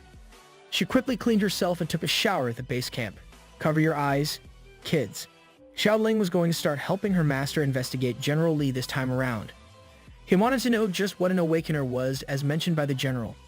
She felt conflicted as she was now away from her master once again. She walked the empty halls of the second military area and headed directly to the clean and neat office of General Li. She rummaged through the files on his computer but failed to find any relevant information or confirmation at all. You gotta find the general's hidden folders. That's when something in her peripheral vision caught her attention. She looked at the painting on the frame and activated mind perspective. She saw through the painting, and a secret door was revealed behind it. She followed the hidden door and bravely entered the concealed room. The things she saw as soon as she entered were a big game changer. She was shocked at the sight of this discovery. I bet what she found is similar to what was in Aaron's basement in Attack on Titan. Back at the Bayou Gorge, the god tree had been exercising and practicing another one of its new abilities. It was the spiritual field that encompassed almost the whole gorge. Within this technique, everything was its domain. Using the spiritual field to surround everything around it within a radius of several miles was amazing. This should have little to no impact on opponents on the same level as itself. However, using this could reduce the strength of weaker foes. As it upgraded this practical skill, the range and strength would undoubtedly get even better. Suddenly, it was interrupted by Xiaoqing, who took on her spirit form to eagerly report back to it. She had finally found the thing her master was looking for. She found evidence to support that General Li had awakened from a previous era. He had the memory of a sword cultivator. Are you saying that we got transmigrators now? We're beefing with other Isekai protagonists. In the general's secret room, she found an alchemy furnace and other things that undoubtedly belonged to a previous era. Not only that, but she also discovered a book that recorded everything. The god tree eagerly asked what was recorded in the mysterious book. She explained that in the past era, Taoism had manifested in the world. There used to be hundreds of ethnic groups back then. All these groups and all the living organisms possessed great supernatural power. At the end of the era, everything turned into a chaotic mess. Those who had great supernatural powers tried to change and challenge fate, but In the end, they were all suppressed, and their souls were scattered, never to be reborn again. Yuzi, you wondered how cultivation managed to resurface right now. According to General Lee's detailed description, mediocre characters like himself had survived the previous era purely through luck. With that in mind, it was much more difficult for a truly talented person from the previous era to reincarnate and return to the current times. So, you're saying the General was just a low-tier Isekai man? Are we about to see some truly OP opponents in the future? He pondered this legendary ancient cultivation era. Maybe it was all because spiritual energy had appeared once again. He thought about how, in the end, the mighty power of past practitioners disappeared and was permanently erased. In the grand scheme of things, they became just another legend to be told. After humanity's loss and with the second spiritual awakening approaching, it seemed that they wouldn't come again for a short period of time. Even though General Lee had died, he had left 8 disciples. Those 8 would certainly split the forces among themselves. Xiaoqing warned her master that these humans were a race not to be underestimated at all costs. She wanted to use this chance properly. She wanted to reach the highest position in the Federation and grasp authority from the inside. If she's running for president, she would have my vote. Xiaoling 2024. Even if she failed, she vowed to never let humans become an obstacle for her master ever again. The unbridled determination could be seen in her eyes as she promised herself and her master that she wouldn't let the tragedy they had endured happen once again. In the Raya Mountain, the dry conditions and treacherous terrain have given birth to some extraordinary beasts. In one of the dangerous areas of the mountain, a massive rock formation has been drilled through by beasts, making it a place for a colony. Abnormally large red ants littered the ground of this massive and dark nest. It seemed like they had just seen someone coming into their home unannounced. A familiar golden figure could be seen walking slowly and forcefully towards the unsuspecting insects. Sparky, with his significantly smaller frame, stood amongst the red ants as if it were his own home. With his confidence, he made it seem like he was not trespassing into the colony. The virgin red ants versus the Chad golden Sparky. Looking at the countless massive red ants surrounding him, he called them out for being too weak in front of their faces. He urged them to come with him without any resistance, promising power beyond their wildest dreams. This invitation was naturally answered with the simultaneous charge of the massive red soldier ants. Without hesitation, Sparky let out a casual punch that effortlessly sent the rushing insects into the air. He sent the considerably bigger opponent diving into the rock wall behind him. The rest of the ants became hesitant to charge forward. Sparky insisted that he was just carrying out his orders. If these ants did not want to surrender, they could drop dead. After establishing his dominance, he asked them the big question. All the colony had to do was choose between living or dying by his hands. That's when a horrifying figure of a massive ant queen began to emerge from the dark recesses of the colony. It had white hair and a frighteningly monstrous appearance. Meanwhile, in another mountain, the gold silk monkey stood against a group of hostile monkeys with pure confidence while holding his trusty stick. This little beast had grown incredibly strong when it came to combat. The scars of his mistakes and the cause of his death were still evident on his body. The pack of monkeys became disorderly as they clearly did not like to see an outsider intruding on their territory. A colossal white monkey stood above them, quietly observing the situation at hand. This guy looks chill. Get him on the team. Bald Head found himself in a similar situation as he wrestled with a spider monster on the other side of the mountains. The last of the trio, the War Armor Boar, fiercely faced a drastically bigger and more menacing murderous wild boar. White Tiger, on the other hand, made quick work of subduing a large group of reptilian monsters. They were helpless against the sharp teeth and claws of the king of the beasts. Blue Mantis was on his own quest as he greeted his mother, indicating his return. Countless blue mantises stood around his mother, a beast that clearly stood on a league of her own. She looked at her returning son with a complicated expression. Bro really went home to recruit his mama. After the decisive war with the human beings of the Federation, expanding power became the top priority of the God Tree. Thankfully, with Life Essence, he did not have to worry about being unable to control disloyal beasts at all. After evolving to rank 3, the element flower that the demon cow ate for his breakthrough bloomed once again. Since the demon cow had not returned yet, he wondered who he should give this precious material to. That's when the idea of a suitable candidate entered his mind. He called out to the hardworking Qing Chuan with the element flower in tow. The man had been hard at work, leading the charge for the reconstruction of the underground city. To his surprise, the God Tree tossed the flower directly to him. The boss had just ordered him to eat it. Like the loyal subordinate that he was, Qing Chuan asked no questions and put the element flower in his mouth in one bite. This guy did not even check what he was eating. The effects of the powerful material were immediately felt by Qing Chuan. A power that he had never felt before started flowing throughout his body. He felt himself becoming stronger and stronger by the second. While undergoing his breakthrough, the God Tree explained to him that this was an element flower. It would transform his body into the purest elemental body possible. The God Tree knew that Qing Chuan had normal talent when it came to cultivation, but this was not an issue at all. On the contrary, his potential allowed him to sublimate the value of the element flower the most. Qing Chuan began experiencing a strength flowing inside him that he had never felt before. His body was absorbing the efficacy of the flower to the highest level. Bro was turning to a Super Saiyan. Once his breakthrough process started to stabilize, his human form changed drastically. He became bigger and more muscular, as sharp traces of the earth element protruded from his arms. He had just become a transcendent rank 1 earth element life form. He gained the ability to control earth. He could now turn earth into weapons with his earth-pierce skill. He could split the earth, and he gained the ability to turn his body itself into the earth element, making him immune to physical attacks. Qing Chuan clenched his fists as a frightening power flowed in his veins. This was his new power. He could only wish that he had this power back when they fought against the genetic transcendent vampire, Gullah. The God Tree was pleased that everything went smoothly with his power-up. He reminded this loyal subordinate to get acclimated quickly. The boss and everyone in the gorge would be relying on him in the future. Qing Chuan sincerely kneeled in front of his master. He solemnly swore to follow the God Tree for his entire life. After this successful trip to the ruined underground city, Yu Ziyu quickly took his leave as he had other plans for their extensive preparation. With his subordinates leveling up, now was his turn to upgrade his own abilities and combat prowess. His element control was currently at level 2, and he had 12,000 remaining evolution points in the bank. He was prompted to confirm whether he wished to use 10,000 evolution points to upgrade his element control to level 3. Once he answered yes to the prompt, his roots started to go wild as the earth all around him suddenly became altered. His roots and the earth itself danced all around the massive expanse of the Bayou Gorge. With his newfound power, he could not help but imagine the humans trembling in fear as he warmed them in his mind. As the earth swirled all around him, he was already picturing humanity trembling in fear facing him.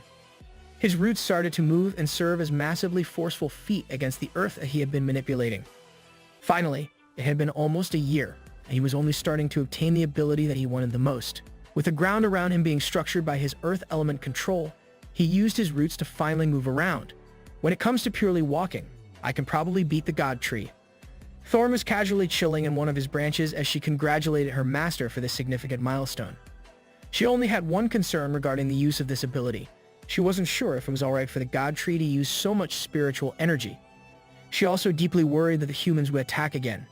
The God Tree reassured her that since the tide of spiritual energy would erupt in 3 days, human forces would not dare to come into their territory again anytime soon. He wanted humanity to know that he was alive and kicking. In 3 days, he would declare their position in front of all humans. The beasts that he had sent out to expand their forces started to come home one by one. The war armor boar brought the horde of fearsome hogs with their frightening leader in tow. White Tiger commanded the reptilian monsters to follow him. Sparky, true to his style, came in a dominant fashion as he rode on top of the Ant Queen, surrounded by the entire beast colony. The mysterious white monkey beast and gold silk monkey looked like an ominous duo being carried by the loyal troops of primates like kings. That's cold as hell. Blue Mantis successfully brought his mother and the rest of their clan to serve the same master that he served. Big Mama got her whole family in the squad. Bald Head surprisingly worked tenaciously to recruit multiple beasts in different shapes and forms. The diversity and quality of his crew were astounding. Every single newcomer beast kneeled in front of their new master. With this, they would have an astronomical combat force that humanity had never seen before. Humanity would not know what hit them. The new beasts were successfully subdued and recruited to serve the God Tree. In the middle of the manipulated Earth, he meticulously observed the new members of his growing team. The representatives of each new beast faction expressed their submission and eagerness to serve with a simultaneous, thunderous roar. Yu Ziyu seemed pleased with the rate at which their forces had been expanding. The additional ones this time around were nothing to sneeze at. Even Xin Xin felt the urge to kneel and renew her vow to her master. She solemnly promised to fight for the sake of the God Tree forever. He deemed that Xin Xin had stayed at the entry level rank 6 for far too long. He brought out one of his branches to address that issue. He was going to help her break through right then and there. As the life essence dripped down from his branch, Shin closed her eyes and braced herself for her reward. Wait, pause, that sounds dirty. Now that he was at the Transcendent Rank 3 level, a single drop of his life essence was equivalent to roughly 10 drops when he was at Rank 2. Additionally, Shin also possessed the half-plant attribute. Since they shared the same origins, she could likely absorb life essence much more efficiently and effectively. After receiving the life essence, her strength quickly shot up to the peak of the entry level, the 9th rank. She's so fine though. Yuzi was also notified that his ability called Vitality Seed had been upgraded to level 3. After obtaining this skill from the sinister Crimson Plant, it combined with Shin to form a single entity. Now, he could create a forest out of spiritual energy within just 5 seconds. It seemed that as Shin's combat ability increased, so did his Vitality Seed. With his new ability to create a magical forest in just a few seconds, Yuzi felt even more powerful. This current combat ability could even be used to overwhelm an entire city. With her new power-up, the God Tree ordered her to bring in even more companions to increase their forces. He decided that from now on, they were going to hit the reset button. She would be permanently referred to as the Fierce and Beautiful Thorn. Under the night sky, the God Tree observed his quickly developing Beast Kingdom. From a decent distance away, the serene ambience of the quiet night was disturbed by the explosion of a forceful impact in the middle of the woods. It was none other than the Emperor Alligator engaged in a fight against a smaller hedgehog beast. The White Crane was also hard at work as he followed the orders of the God Tree. On the other side of the mountain range, a beautiful blanket of snow could be seen surrounding the entrance of a deep and dark cavern. From outside the cave, sounds of a fierce battle could be heard. As they headed inside, a familiar set of crimson vines could be seen. The only difference now was that they looked significantly more formidable. Thorn had been going on a rampage inside the deep cavern. She toppled the whole population of the cave beasts. To think that she was once helpless in a similar-looking cavern, she had really come a long way. She ordered the trusty Tempest Wolves to bring back the unconscious cave beasts directly to the God Tree. Wild beasts of all shapes, sizes, species, and forms flocked towards the direction of Bayou Gorge obediently. Coming from the deep and dense woods, they soaked in the power of the spiritual pond one by one. As they emerged from the magical water, they became new and improved versions of themselves. Yuzi's attention was caught by a particular beast bound by his golden branch. It was the hedgehog beast. It seemed that this beast had the chance to use a powerful ability to escape when it had the opportunity. It was simply captured due to the sheer number of beasts that hunted it down. As Yuzi brought his branch down towards the hedgehog, it panicked and quickly signaled his willingness to submit to the god. It was just afraid that this transcendental being would kill it. Yuzi was disheartened that such a powerful creature was so cowardly. Suddenly, he felt something that put him on high alert. Oh snap, what the hell is it this time? He panicked as soon as he sensed a strong power coming close to them. Its spiritual energy was 10,000. No, it was 20,000. As it came closer, the power level reached 30,000. This beast was none other than a brown panda joyfully and leisurely walking alongside Qing Xuan. He was so lively that he was even singing to himself. Bro was pressed because he felt the energy of a cuddly plushie. He asked Qing Xuan if the god tree he had heard about was really that strong. He was also curious if the rumors were true that they had truly been gathering nearby mutated beasts. Yuzi did not waste time and sent one of his roots toward the beast. He was surprised to see and hear the panda speaking human language so fluently. He asked if this beast was the same panda that escaped from a zoo. The panda confirmed that it was him. He boasted that thousands of humans had tried to chase and capture him. In the end, he still successfully escaped because, according to him, humans are just dumb. He was already addressing Yuzi as his Lord God Tree. He excitedly asked to be given a name. The God Tree reassured him that they would talk about that later. For now, they should climb onto his roots so they could travel quickly to the heart of the gorge. With childlike enthusiasm, the panda told him that there would be no need for a ride. He would simply roll until they got there. He claimed that this method would be way faster. He jumped and tucked his body in. He began to roll clumsily, painfully bouncing off the ground and obstacles multiple times. This boy is an absolute crackhead. In the end, he had to quit rolling around due to multiple injuries resulting from his stunt. Qing Xuan was chill though. He walked through the ground like a fish in water. Yuzi's sturdy roots served as a swift traveling vehicle for the panda as it darted through the woods with incredible speed. The little beast was amazed and wide-eyed with joy as he laid eyes upon the heart of the mountains for the first time ever. This place was truly pretty and special. Even the loudmouthed panda was taken aback by the majesty of the god tree and the Bayou Gorge. This tiny silly beast is the second-ranked transcendent that has come here. The panda was not even paying attention at all. As if he were a child, he pointed out just how big the face of the god tree is. Surprisingly, he also did not come to this place empty-handed. He brought an overflowing basket full of fire spirit stones as a meeting gift. After analyzing the impeccable quality of the fire spirit stones, Yuzu immediately inquired about where the panda got them from. It turns out that there is a whole bunch of this magical mineral in the panda's personal cave. With a happy demeanor, he even offered to give the god tree every piece of fire spirit stone if he wants. In exchange for it, this guy just wants to stay. He really likes this place. It's lively, and there are a lot of companions. Yuzu was surprised by this offer to take every mineral, as expected of an animal raised by humans in captivity. This guy even knows about meeting gifts.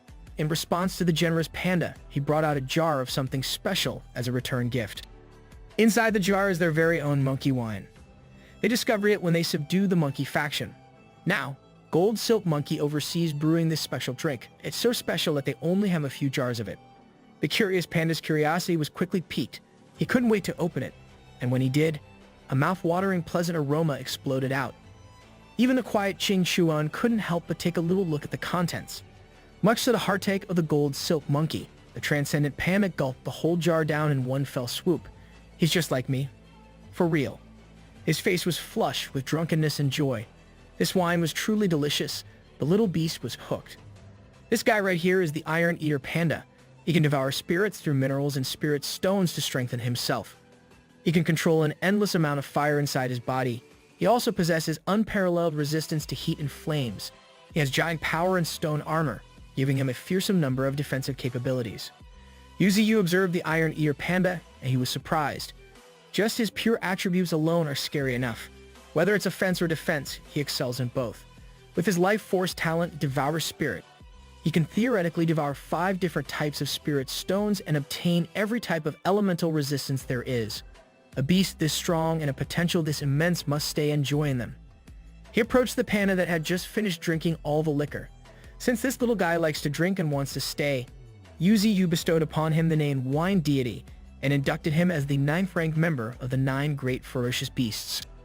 Wine Deity looked cluelessly at the god tree as he inquired why he was ranked 9th. He asked if 9th is the strongest of them all. With a desire to keep this beast on his side, Yuzu lighted the little guy into thinking that the 9th rank of the Supreme 9 is the best. He's out here lying to literal child. He's giving this ranking to the gullible panda as he asserted that he's expecting great things from now on. The panda couldn't care less as he only cared about more monkey wine. Back on humanity's side, the Federal Supreme Council has started to commence a meeting. 2 days from now, the spiritual tide will sweep through the world. Every decision maker at the round table knows that this time around, many people will fall victim to the spiritual tide and the onslaught of beasts. This is a time of epic change on a scale that they have never experienced before. Humanity must do their best to get ready to accept the dark era. These guys are done. They tried to devise a plan for the coming days. Not only the mountains and forests, even the city will experience a rise in spiritual energy levels. They need to guarantee that before the second tide comes, the city remains peaceful. The head of the Federation ordered the spread of the news regarding the spiritual tide to the public. Along with that, he also intends to publicize the spiritual energy cultivation method. They've already done their research, and they want to make the technique widely available to the masses. The general inquired about the group of secret people on the ancient martial arts side. It seems like those people are not preparing to do anything at all. One of the members knows that those old scoundrels are just enjoying the change brought by the tide of spiritual energy. That mysterious faction does not have the time to care about humanity. From the Bayou Gorge Beast War to the rise of the spiritual energy tide, the problems just keep on coming for them. You guys need Jesus or something. In the end, no one knows what this world will become. Back in the heart of the Bayou Gorge, sparks of pure spiritual energy in the form of blinding lights are starting to form slowly on the surface. You assess that the spiritual energy underground is starting to rise endlessly now. It is true that the spiritual missile launched by the humans pierced a massive hole in the depths of the ground, but it also sped up the arrival of the spiritual energy tide with its pure force. Maybe it won't need 2 days anymore. Tonight, it will happen. Tonight is the night that the outbreak of the spiritual energy tide begins. Every beast citizen of the mountains, new and old, lined up in front of the god tree. He's announcing the start of their new awakening. This time, he can guide every one of his subordinates to the ground ahead of time. But of course, what matters most is whether everyone can withstand the intense and colorful spiritual energy or not. If they fail to do so and their bodies fail to withstand the spiritual energy, their bodies will undoubtedly explode and die. With this warning in mind, he urged those who do not have the confidence to move back. The beasts responded by roaring in unison, symbolizing their determination to undergo a new awakening. Seeing his beasts fired up, Yu proceeded to begin the process that would change everyone's life. He channeled a spiritual energy tide coming from the depths of the earth to manifest through his body. The light of the tide was so intense that it covered the whole Bayou Gorge. Lang Feng watched from a distance, admiring the sight of the god tree channeling a force larger than life. Sparky and Blue Mantis looked at each other as they felt an endless increase in their powers. King Kong, the ant colony, and the war armor boar glowed in different lights as they experienced the same boost. One Tempest Wolf started to shift and change violently, and it ultimately culminated in him not being able to handle the spiritual energy and exploding brutally. Rest in peace, puppy. You did your best. Yu ordered those who could not withstand the force to leave. After seeing the results of taking on the spiritual tide without the capability to do so, the wild beasts started to run in panic. That's when he finally saw some of the beasts on the verge of a breakthrough. Bald Head looked fierce as a golden aura and lightning surrounded him. White Tiger's body started to morph intensely. At the final push, his form successfully evolves as he flaunts his new pair of angelic wings. Both Bald Head and the White Tiger are now in the first rank of Transcendence. In the upcoming 48 hours, every one of them will keep getting stronger. The White Crane and the Peregrine Falcon faction try their best to endure the excruciating evolution. Meanwhile, all sorts of wild beasts, whether on land or in the sky, rushed towards the direction of the spiritual tide. This was what Yu was waiting for. As the spiritual tide appeared, endless beast hordes emerged. Seeing the stampede from afar reminded him of when he first became a tree. Back then, he only gained a mere 149 evolution points. This time around, it's his time to grind. He wonders just how many evolution points he will get this time. With his new fearsome form, he wondered if he would acquire 1,000 or maybe 10,000. Maybe it's way more than that. Maybe he'll acquire millions. Here comes the money. The humans have finally detected the significant increase in spiritual power around the Bayou Gorge. The spiritual power they unexpectedly discovered is as high as 800,000. The more terrifying part is that it was still rising at the moment. It will soon break through 1 million. They had no idea what was going on. As far as they know, the beasts of Bayou Gorge have been wiped out in the war alongside the human forces. The only explanation that would make sense was that the monster they dubbed as the Demon Tree has not been destroyed yet. The one in charge ordered for the surveillance satellite focus on the Bayou Gorge. They could not believe that they had no information regarding the situation until now. They've only discovered that they have lost the connection with the surveillance satellite right now. Someone must get fired from this department, bro. The leader could not help but bang the desk in frustration. Detecting 800,000 spiritual power out of nowhere felt like a cruel joke. How can humanity even fight back this time around? The spiritual missile not only failed to kill their biggest opponent, but it also made it even more powerful. After dealing with the charging beast horde, Yu has gained a whopping 720,000 evolutionary points in the bank. He did not expect that this wave would create a large number of first-order transcendent beasts. If he had not reached the third order himself, this fight would have been extremely difficult to handle. Among the countless beasts that he faced, 2 monsters stood out. He captured both the ancient behemoth, woolly mammoth, and the ancient behemoth, dinosaur. Bro is casually building Jurassic Park out here. He found it unbelievable that not only the gargantuan woolly mammoth but even the ancient dominator dinosaur has awakened. If even more dinosaurs return, even the wildest beasts atop the pyramid of hunters would have to make way. From now on, ancient ferocious beasts will only continue to return to the current era. We already have King Kong. It looks like Godzilla is next on the list. In addition to these two, there are a large number of other transcendental creatures. He boxed all of them up with his impenetrable prison. They can stay here and evolve even further. While observing the captured beasts, a familiar voice called out to him. It was none other than the demon cow and 9 tails rushing towards their master's side. The long-awaited reunion is here, boys. He glowed with joy as he laid eyes upon his 2 precious beasts. They're finally back home. The transcendent 9-tailed fox has gained immense strength. She gained the mesmerizing beauty of enchanting gaze. Her flame claws, flame coat, and flame surge improve her combat abilities to another domain. Yuzu also noticed that she gained an extra tail compared to the last time they saw each other. With each advancement in evolution, one more tail that possesses a terrifying innate power is added. She is becoming more and more like the legendary nine-tailed fox. He considers the possibility that his number one general, this young fox right here, might just be the inheritor of an ancient lineage. The two rushed to their master's side and frantically asked what happened to the Bayou Gorge. The terrain that they were used to was changed dramatically. He could only respond that it was a long story. You two missed so many parts, better work hard to make up for it. Bringing the two beasts back to the heart of the mountains, he shared what had happened while they were gone. A profound sadness can be seen in the eyes of Nine Tails. She's realizing that the humans were more scared of them than they had imagined. They truly believe that there is no place for beasts in this world. Demon Cow interjected that this was exactly why they must quickly build their own country. Now that these two are back, Yuzu has two more generals to rely on. There's only one day left. In just 24 hours, they will announce their existence to the whole world. They will see the glory of the God Tree.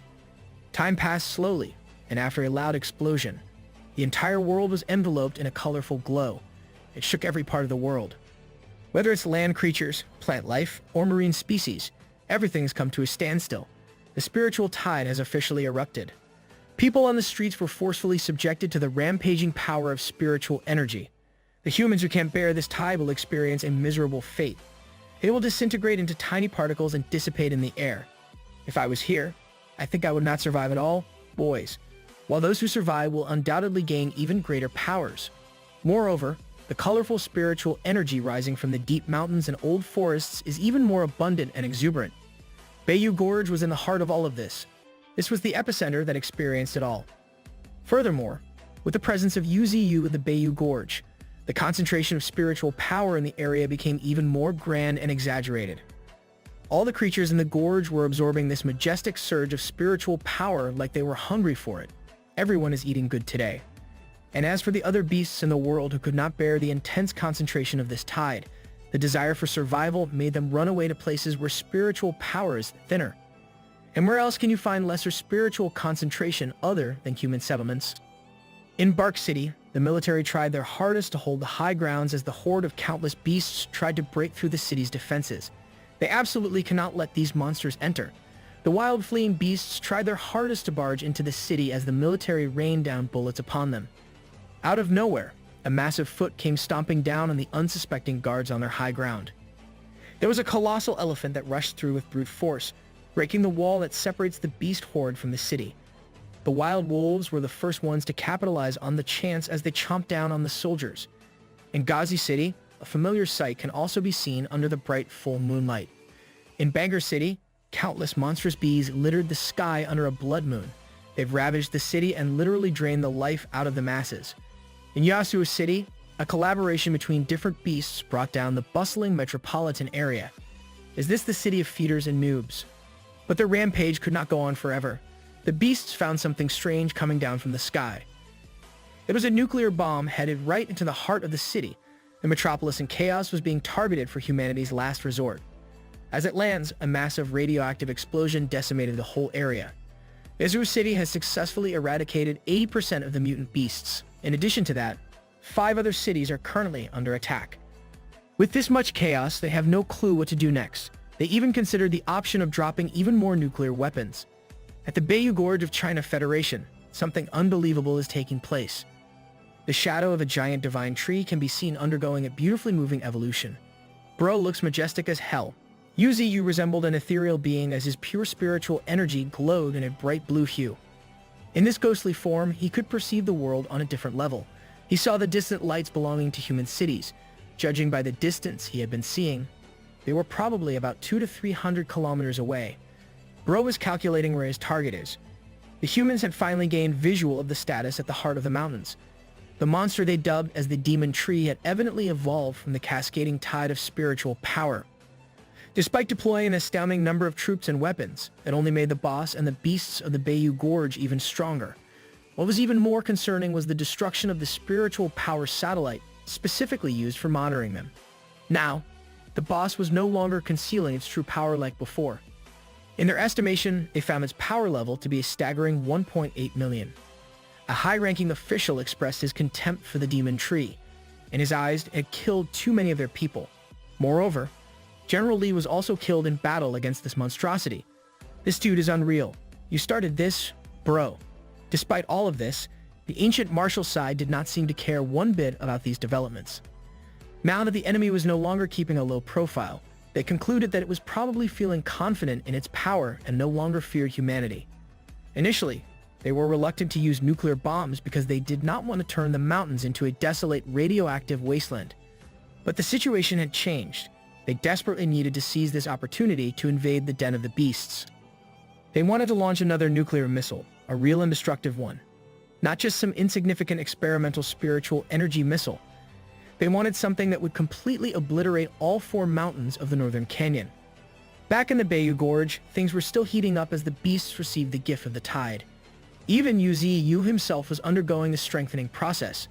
Everyone became incredibly amazing after the evolution. Now, it was time for the boss himself to enhance his own abilities as well. With that in mind, he opened the system panel. On the surface, there was fog control to conceal oneself, and in secret, there was the illusion ability to confuse the senses. The power of crystallization, on the other hand, provided remarkable defense in battles. It strengthened the branches, roots, and even his flying willow leaf knives. In addition, there was the power of Earth's upheaval, which allowed him to improve his grasp on the Earth element. For his first pick, he chose to upgrade the illusion ability. After all, it was currently only at level 2.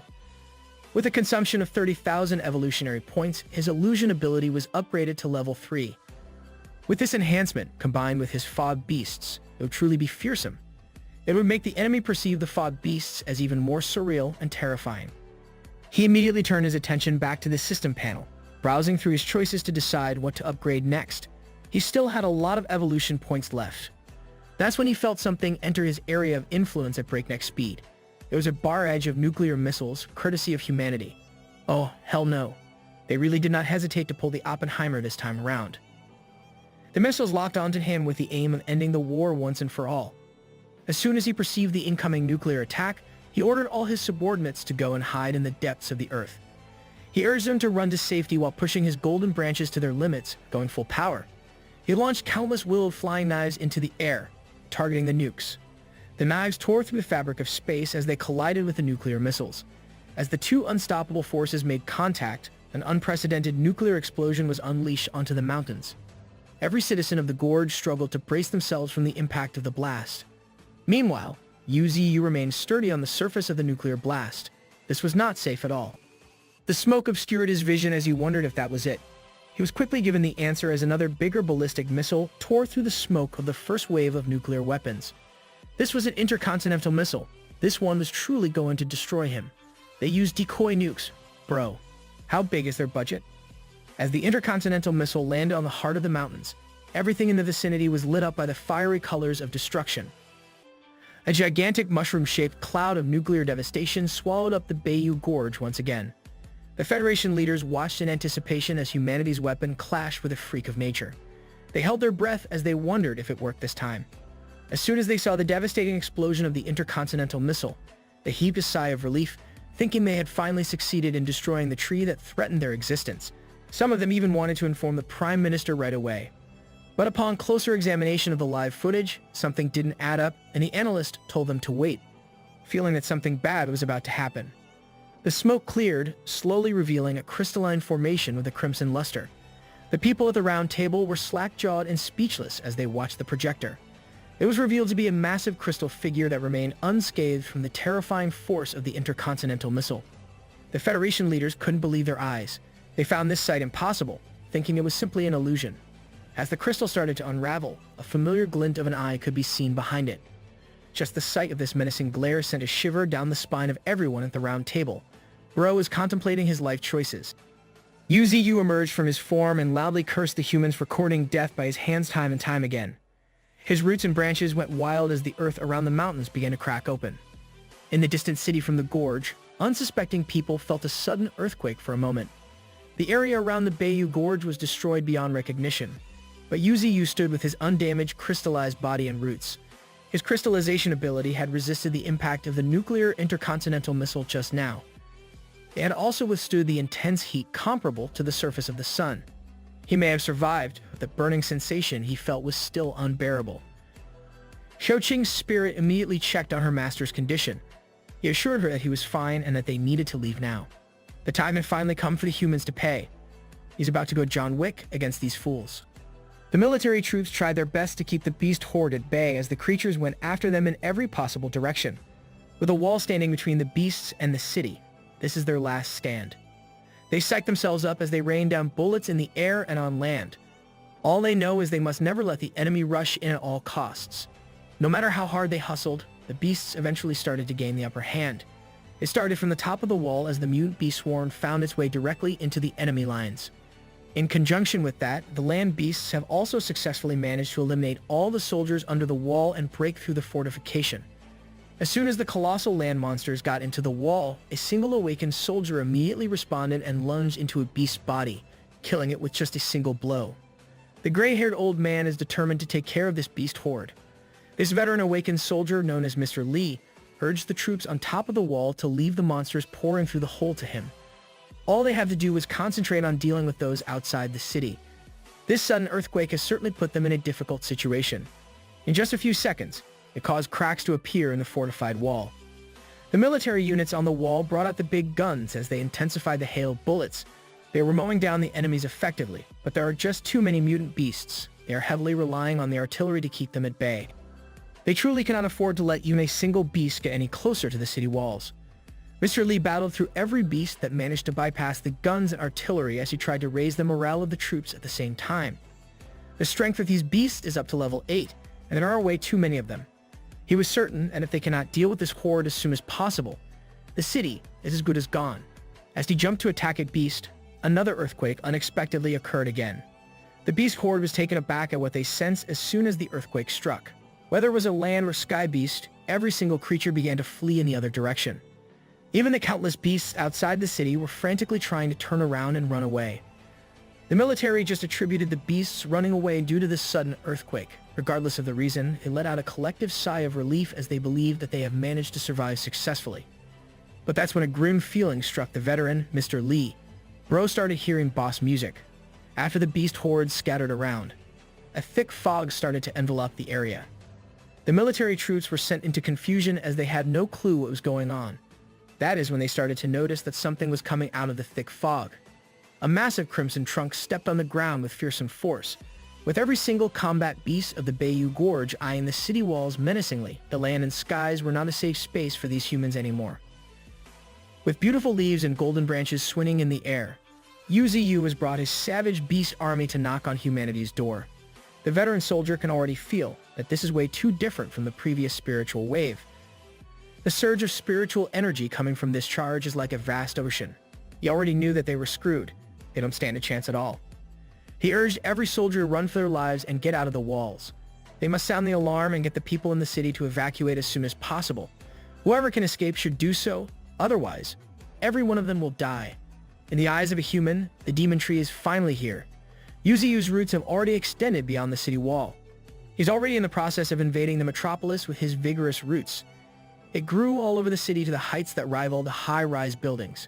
Soon, every root started to connect with one another as they formed some sort of barrier. In the blink of an eye, a whole city was surrounded by the God Tree. He ordered his beast army to capture all the people residing in the city. The beasts immediately carried out the God Tree's orders as they breached the bustling city full of people. Demon Cow made quick work of capturing groups of people with his gravitational power. A beast spider trapped people in her web. A fire burned brightly, blocking the escape routes. Ninetails making sure that these people would not be able to leave at all. One resident tried to hide on the 90th floor of a high-rise building to wait for a rescue team. He was jump-scared by UZU's root breaking through the window. Imagine chilling your room and that thing breaks in. Along the way of his massive roots, people were being snatched one by one. Mr. Lee was under the rubble of the city wall as he tried to fire a normal gun while cursing the demon tree. This stunt only served to annoy UZU. He picked up the old man from the rubble and brought him closer face to face. The tiny man continued to spout nonsense that humans will not let the demon tree get away with this. He swore that they would kill UZU. The thing is, humans have already tried that multiple times. Now, they have come here to assert their position. This life and the destiny of this planet. All of it is no longer up to humanity to decide. With that sentiment in mind, Yu started his bloody revenge with the foolish Mr. Li. The roots of the god tree twisted and turned, snaking their way through the city until they enveloped every inch of its landscape. The complete takeover by the tree was an astonishing sight to behold. Simultaneously, within a particular commercial space situated in the same location, a wide array of enticing goods for human consumption were meticulously arranged. Shingang, King Kong, and the rest of the gorilla squad couldn't help but feel their eyes light up at the sight of the delectable assortment of food before them. The mouth-watering plethora of culinary delights was enough to make anyone's taste buds tingle with anticipation. Meanwhile, Thorne found herself drawn to the clothing section of the commercial space. With an air of ownership, she laid claim to the entire section of available clothes. Outside the confines of the city, Shouqing's spiritual presence sought guidance from her master, inquiring about their next course of action. It became apparent that they would wait for the humans to approach and engage in negotiations. Their base, Fog Mountain, was strategically positioned in the northwest region of the Federation, making it easy to defend but challenging to attack. However, considering the vast expanse of the Chinese Federation, any aggressive attempts to breach their defenses would undoubtedly pose a significant challenge for the beasts. The god tree, using a piece of stone debris, began to sketch on it, outlining their plans.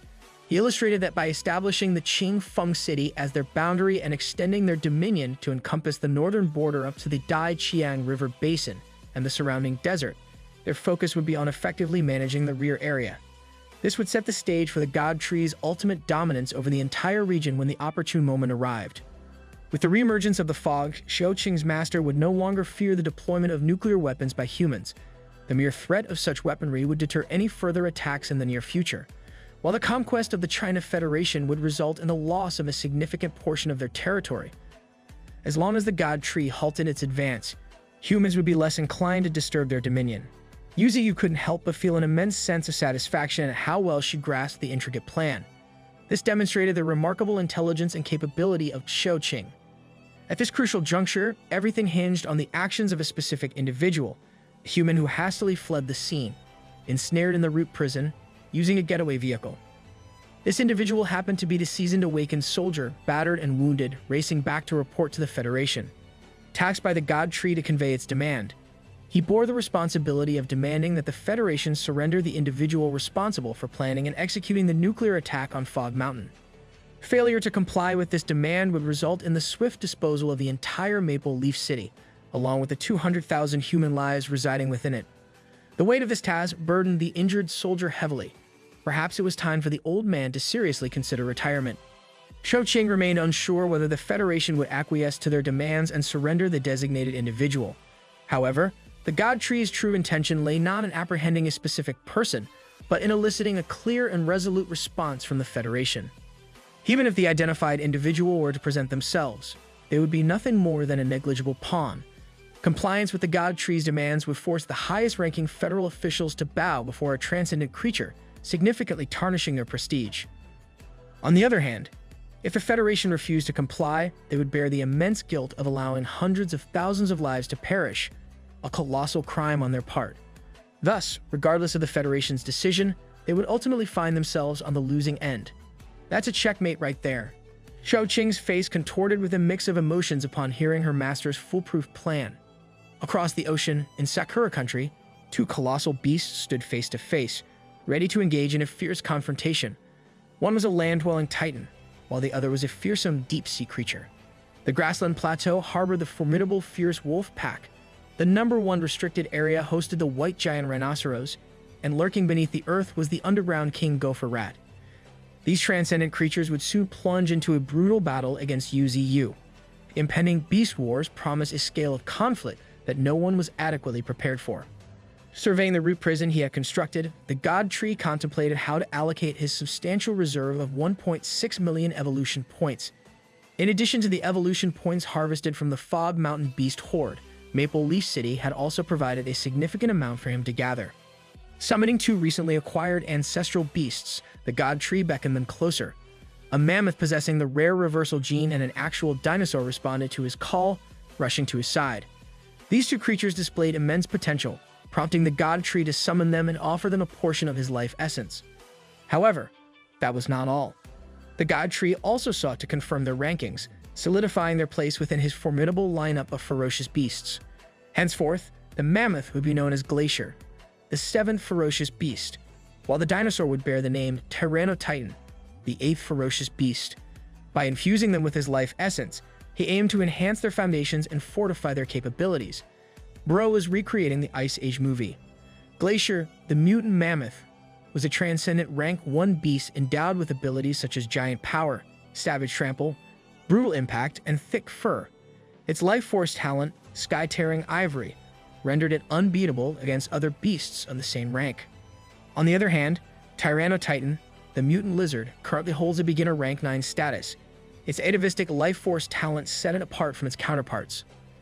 Equipped with scales, claws, steel tail, and dragon roar, all enhanced by the berserk ability, it stood as a formidable and fearsome creature. Finally, with the assembly of all 9 ferocious beasts, the God Tree's long-awaited objective was achieved. Each of these monstrous creatures has that dog in them. Within the federal office, a somber and gloomy atmosphere prevailed. The revelation that the tree had mobilized an army of ferocious beasts to attack a human city caught them off guard. Meanwhile, the veteran awakened soldier who delivered the report lay in the infirmary, gravely injured and deprived of sleep for 3 consecutive days. Rather than spilling blood, the demon tree had invaded the city and taken hostages, cornering and threatening them. Its actions seemed more reminiscent of a human rather than a demon tree. The Federation had understood that regardless of their decision to comply with the demands or not, the consequences would be dire. However, the Admiral, who had devised the plan, viewed it as a clear-cut choice. He intended to offer himself in exchange for the lives of an entire city, demonstrating his unwavering resolve. The leader warned him that venturing forth would likely result in his death due to the tree's thirst for revenge. Yet, the Admiral remained resolute, unafraid of the prospect of death. Numerous doubts plagued his mind, and he yearned to confront the tree directly, seeking answers. Immediately following the meeting, a fleet of cars embarked on a journey to the imprisoned Maple Leaf City. However, in the presence of the colossal god tree, the fleet of cars appeared minuscule, rendering them insignificant in comparison. The sheer scale of the tree's presence defied imagination, leaving them awestruck as they witnessed it firsthand. UZU, finally sensing the arrival of the humans, instructed a transcendent soldier to approach and announce the Federation's presence for negotiations in a respectful manner. As the thick roots of the trees slowly unfurled, revealing what lay within the prison, the familiar face of the transcendent soldier brimmed with disdain toward the tree's arrogance. He prided himself on being a super being, having attained the pinnacle of transcendent rank 1 due to the surge of spiritual energy. If given the opportunity, he desired to risk his life in order to defeat the tree. However, what awaited him within the prison was a menacing and disorderly primate faction. The overwhelming presence of multiple formidable beasts staring him down sent shivers down his spine. In an instant, Lil Bro got humbled so quickly. The thunderous roars of the gorillas could make even the bravest man tremble. To add insult to injury, the soldier found himself face to face with a familiar hoofed beast, the demon cow, towering above him with multiple golden horns and an indomitable stance.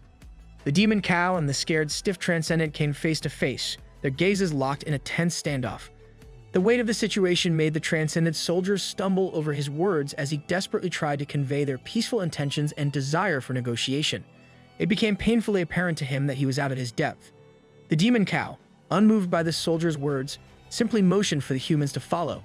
The soldier's already fragile psyche suffered another blow as he witnessed the demon cow speaking flawlessly in perfect human language. It was a stark reminder of the vast divide between their worlds. As they made their way forward, the transcendent soldier glanced upwards and caught sight of a majestic beast, its fiery figure perched atop a massive root in the distance. The 9 tails fixed them with a piercing gaze, silently informing them that every move they made was under scrutiny. Suppressing his irrational thoughts, the transcendent soldier focused on entering the city. The deafening roars and taunts from countless powerful beasts echoed through the air, serving as a raucous welcome for the human delegates. Among the gathering factions of spiders, boars, and mantises, all eyes were trained on the humans.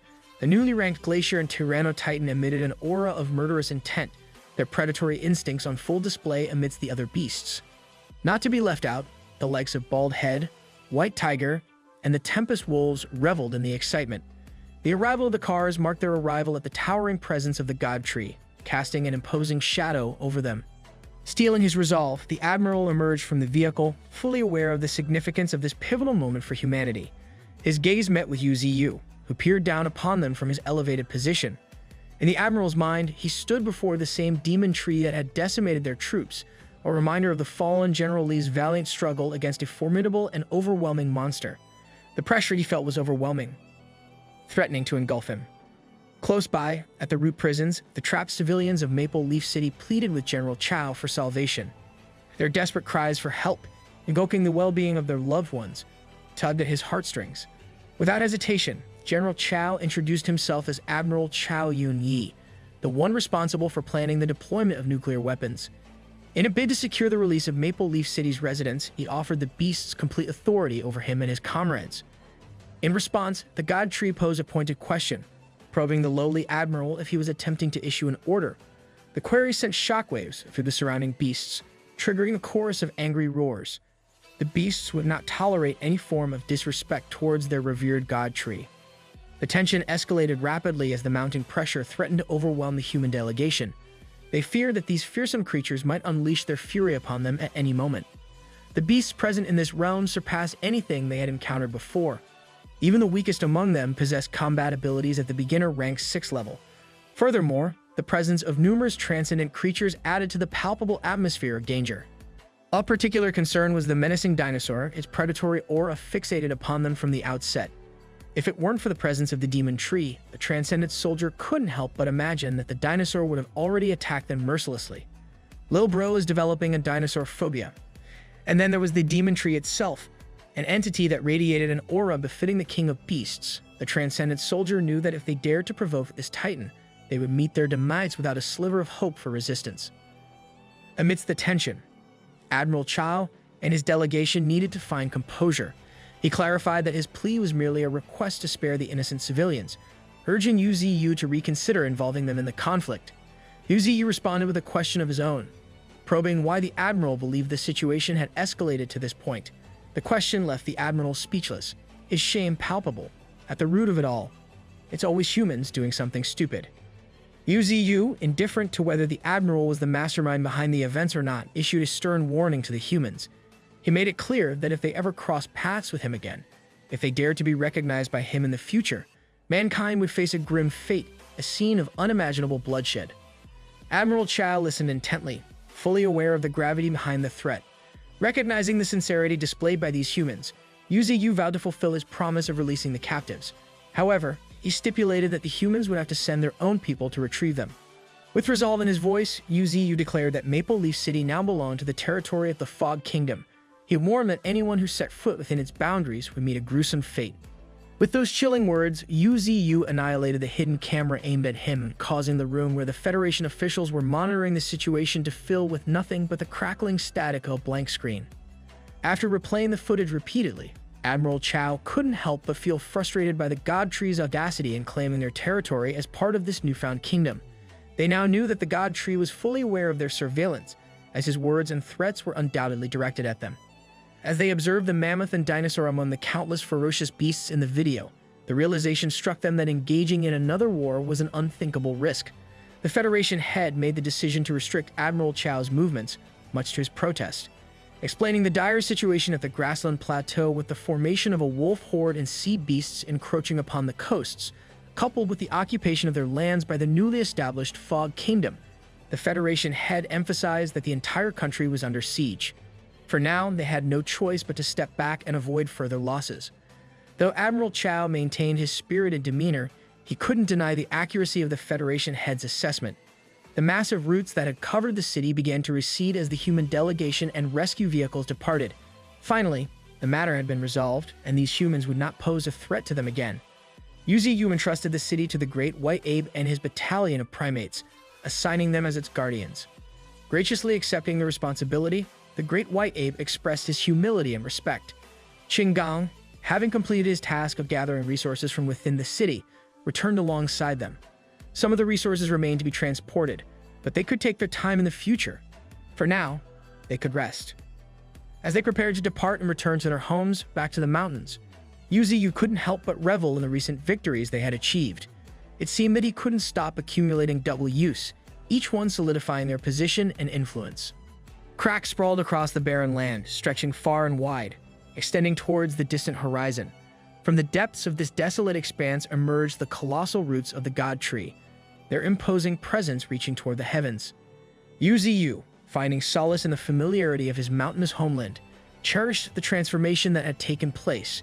After enduring the devastating aftermath of nuclear baptism, the entire area had been transformed into a lifeless plain.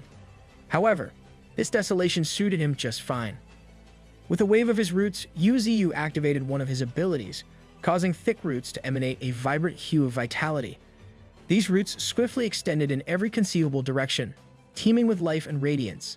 In a matter of moments, the once barren land was rejuvenated, restored to its verdant and lush glory. The vibrant colors of flora and fauna adorned the landscape, breathing life into the surroundings.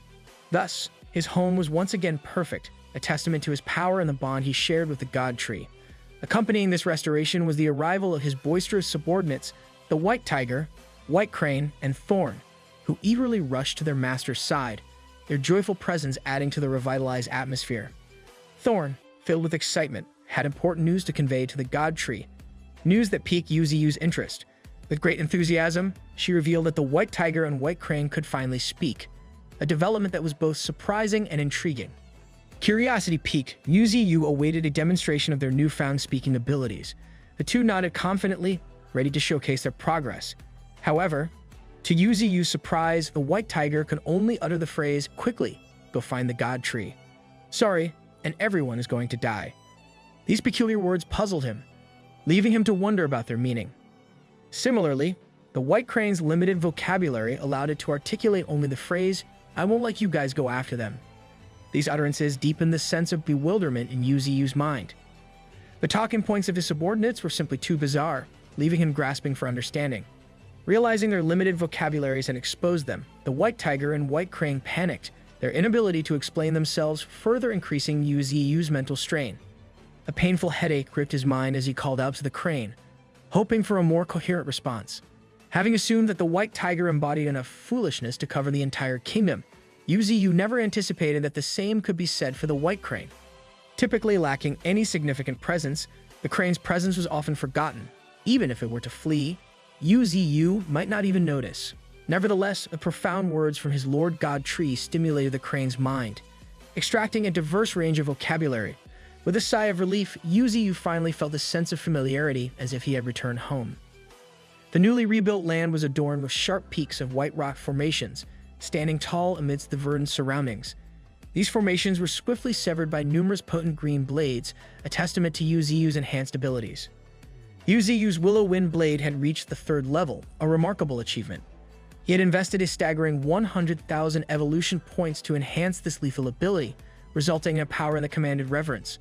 The blade's range had surpassed its prior limitations, extending to new horizons.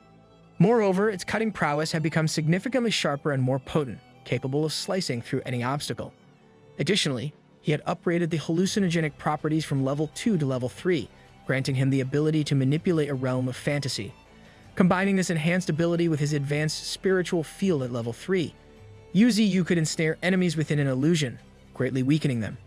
It was an exceptional combination, further solidifying his prowess. Now he possessed the capability to transform an entire mountain into an illusory realm, bewildering his opponents and gaining a strategic advantage. As an enticing cherry on top, he had discovered a lightning and ice spirit stone in Maple Leaf Sea. Though its energy was not substantial, it was a valuable addition.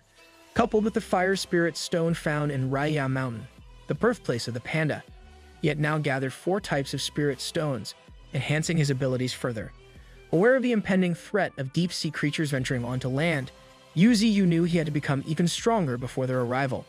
Having already secured Raya Mountain, their objective now was to expand into the northern region, an uncharted and treacherous territory.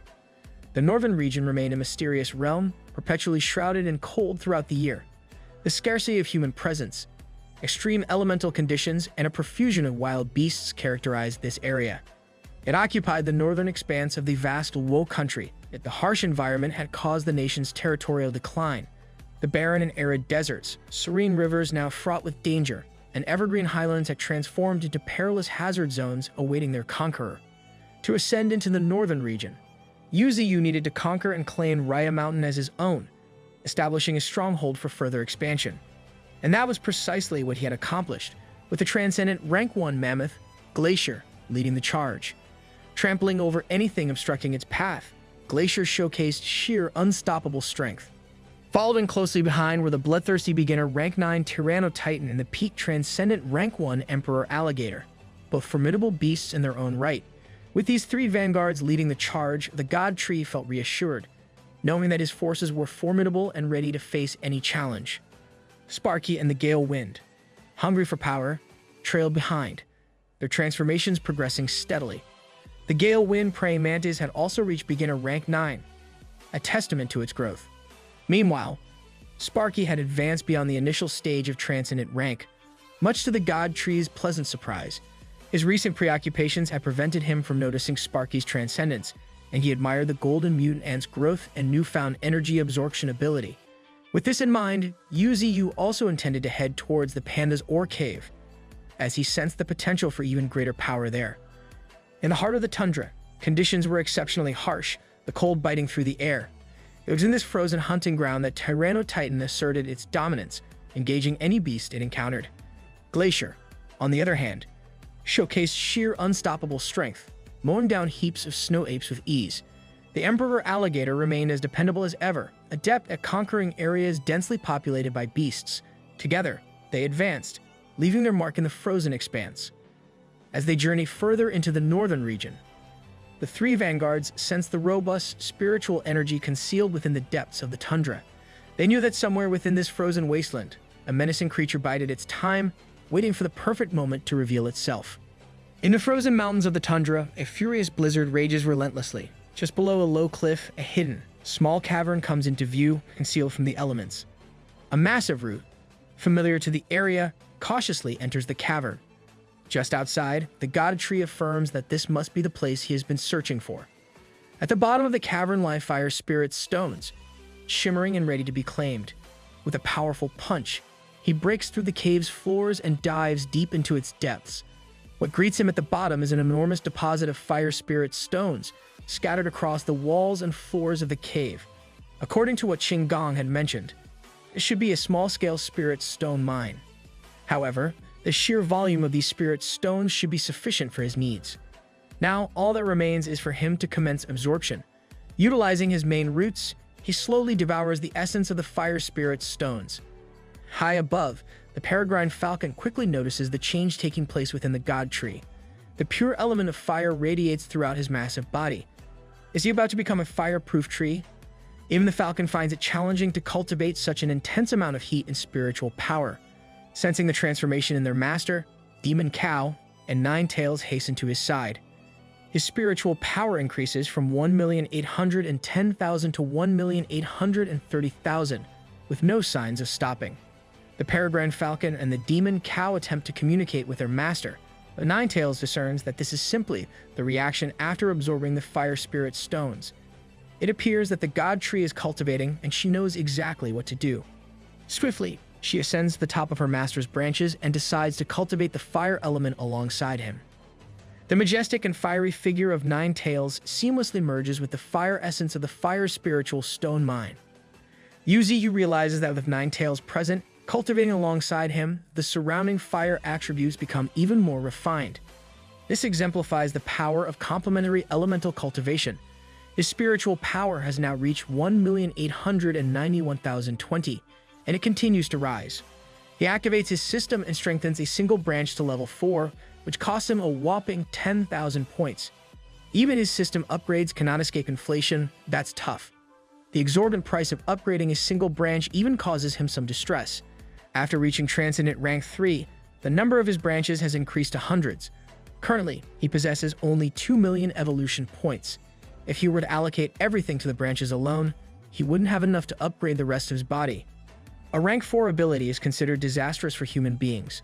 Thus, when he transcends to Rank 4, he will become a harbinger of catastrophe.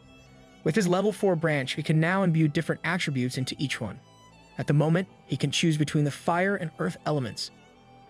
From a distance, Gong leads the guerrilla faction on the battlefield, demonstrating his exceptional mastery of the earth element. With each enhanced strike of his fists, wild beasts fall one after another. With the assistance of the guerrilla faction, their advance becomes unstoppable. That is, until Gong spots a menacing monstrous bull charging toward him at full speed. However, Before the bull can reach him, a massive white snake swoops in to save the day with a powerful bite. Oh snap, they grow up so fast. The once small white snake has transformed into an elegant and colossal beast, rescuing its brother Qinggong from imminent danger. But their reunion is interrupted by a fierce roar. A massive bear with ferocious features stands before them in a fit of rage. Believing that together they can easily defeat the brown bear, the two beasts prepare for the battle ahead. Meanwhile, Demon Cow is taking a leisurely stroll through the snow, since his master and sister, Ninetails, are engaged in cultivation. Staying beside them proves rather dull. Suddenly, he hears and senses a distinct rustling in a tree nearby. Emerging from the source of the noise is none other than Tyrannotitan. However, something seems amiss with the beast as it salivates uncontrollably, appearing almost deranged. As this is his eighth brother, Demon Cow inquires why Tyrannotitan is not on the front line and instead wandering around here. In response to the question, the dinosaur opens its jaws and attempts to take a massive bite out of the transcendent Demon Cow. It is met with the restrictive power of Demon Cow's manipulation of gravity. With a mix of curiosity and restrained anger in his eyes, Demon Cow questions the dinosaur's actions once again. He suspects that this little guy intends to rebel, so he adopts a menacing posture, standing before Tyrannotitan. Quickly realizing that it is no match for the overpowering monster, Tyrannotitan retreats from the illusionary notion of challenging Demon Cow. Lil Bro is starting a failed revolution for fun. Cook this lizard. Even the currently cultivating God Tree senses that Demon Cow's power has once again grown stronger. Having successfully purified the Fire Spirit stones for her master, Ninetails yearns to engage in battle. Yuziyu grants her permission and assigns her the task of retrieving Sparky and Thorn while she joins the other beasts in subduing the remaining beasts in Raya Mountain. He also ensures that there will be Fire Spirit stones reserved for her. With that, Ninetails bids her farewell to her master, leaving the God Tree as a lonely old man once more. The sun shines brightly, and the weather is clear in Bayou Canyon. The roots of the God Tree sprawl across the lush greenery. Meanwhile, the White Tiger, Spider Beast, and Iron Ear Panda gather together, indulging in playful antics and pranks on a couple of vultures. This scene does not escape Yuziyu's watchful eyes.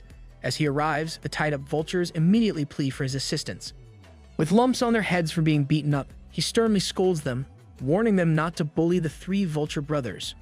Much to the terror of the three vultures, he plans to teach them further lessons upon his return. On the other side of Bayou Gorge, Leng Feng can be seen tirelessly practicing his techniques. Holding a blade made of pure purple energy, sweat drips down his face as he catches his breath. This dude looks like the Shounen MC's rival or something. Qinggong informed him of the recent actions of the God Tree in Maple Leaf City. Leng Feng can hardly believe that the God Tree would attack his city, but he also acknowledges the benefits he received from the city's supplies. His friend also relayed the news that Lin Hai City, where his sister Langyi resides, has been attacked by a horde of beasts, resulting in the destruction of the entire city. Recalling this piece of information fills him with tumultuous rage. He worries incessantly for his beloved sister, Lang Yu. His train of thought is interrupted by the sudden arrival of the God Tree, appearing out of nowhere. Yuziyu explains that he is aware of Leng Feng's concern for his sister. Understanding the turmoil in Leng Feng's mind, the God Tree allows him to leave and investigate for himself. That's a good boss right there. Yuziyu, the divine being who possessed immense wisdom and power, harbored a profound belief that Leng Feng's sister, whom he presumed to be alive, awaited her brother's return. Fueled by this belief and driven by compassion, Yuziyu tapped into the boundless potential of his enormous roots to construct a magnificent bridge that would aid Leng Feng on his perilous journey. With genuine concern etched on his divine countenance, Yuziyu conveyed to Leng Feng that he was free to return to the sanctuary of Bayou Gorge once he found his sister. Alternatively, if Leng Feng chose not to return, Yuziyu humbly requested his assistance in exploring the vast wonders of the outside world on behalf of the God Tree. The proposition presented by a divine entity left Leng Feng awestruck and overwhelmed. However, as he gazed into the reassuring eyes of Yuziyu, a surge of courage swelled within him, compelling him to embark on this daunting mission. A mixture of anticipation and anxiety churned within his being, causing his clenched fist to tremble with determination. Taking advantage of the bridge specially crafted for him by the God Tree, Leng Feng tapped into the powers of his shadow form, transforming himself into an ethereal being, propelled forward by an extraordinary burst of speed that defied all expectations. He disappeared into the distance, leaving behind the sanctuary, where he could faithfully nurture a haven for a multitude of baby beasts. Witnessing Lang Feng's departure, Yu Ziyu's expression turned complex, a myriad of emotions surfacing within him. Lang Feng had temporarily forsaken the refuge where he had dedicated himself to fostering the growth of these innocent creatures, born from the ravages of nuclear radiation. These young beings, with their physical deformities and shortened lifespans, were tragically fated to perish if they did not break through the limitations imposed upon them and ascend to the transcendent realm. Even Yu Ziyu's life essence, which had nourished them thus far, proved to have diminishing effects as time wore on. Each day, thousands of beast cubs were born into this world, yet only a small fraction, ranging from 10% to 20%, would survive long enough to reach adulthood. Yet, there was a silver lining amidst this tragic reality. Most of these nuclear-deformed beasts exhibited superior levels of talent compared to their unaffected counterparts. From the very moment of their birth, they faced a relentless trial by death, which promised to forge them into formidable beings of extraordinary prowess. Finally, Lang Feng arrived at the desolate city of Linhai. Rain cascaded relentlessly from the heavens, enveloping the city in an oppressive shroud of darkness and melancholy. The sight of the destruction that befell his hometown struck Lang Feng to the core of his being, evoking a potent mix of sorrow and determination. Unperturbed by the bleakness that surrounded him, Lang Feng set out to clear the debris and wreckage that littered the streets, his bare hands tirelessly toiling in a race against time. The intensity of his efforts resulted in multiple cuts and abrasions, causing his hands to bleed profusely. Yet, his eyes radiated an unwavering resolve and unyielding focus. Deeply concerned for his friend, Qin Gong could no longer bear witness to Lang Feng's relentless endurance of such harsh conditions. Approaching his determined companion, Qin Gong's face mirrored a cocktail of sadness and worry. Taking a seat not far from Lang Feng, Qin Gong mustered the courage to question how much longer his friend intended to continue this grueling excavation.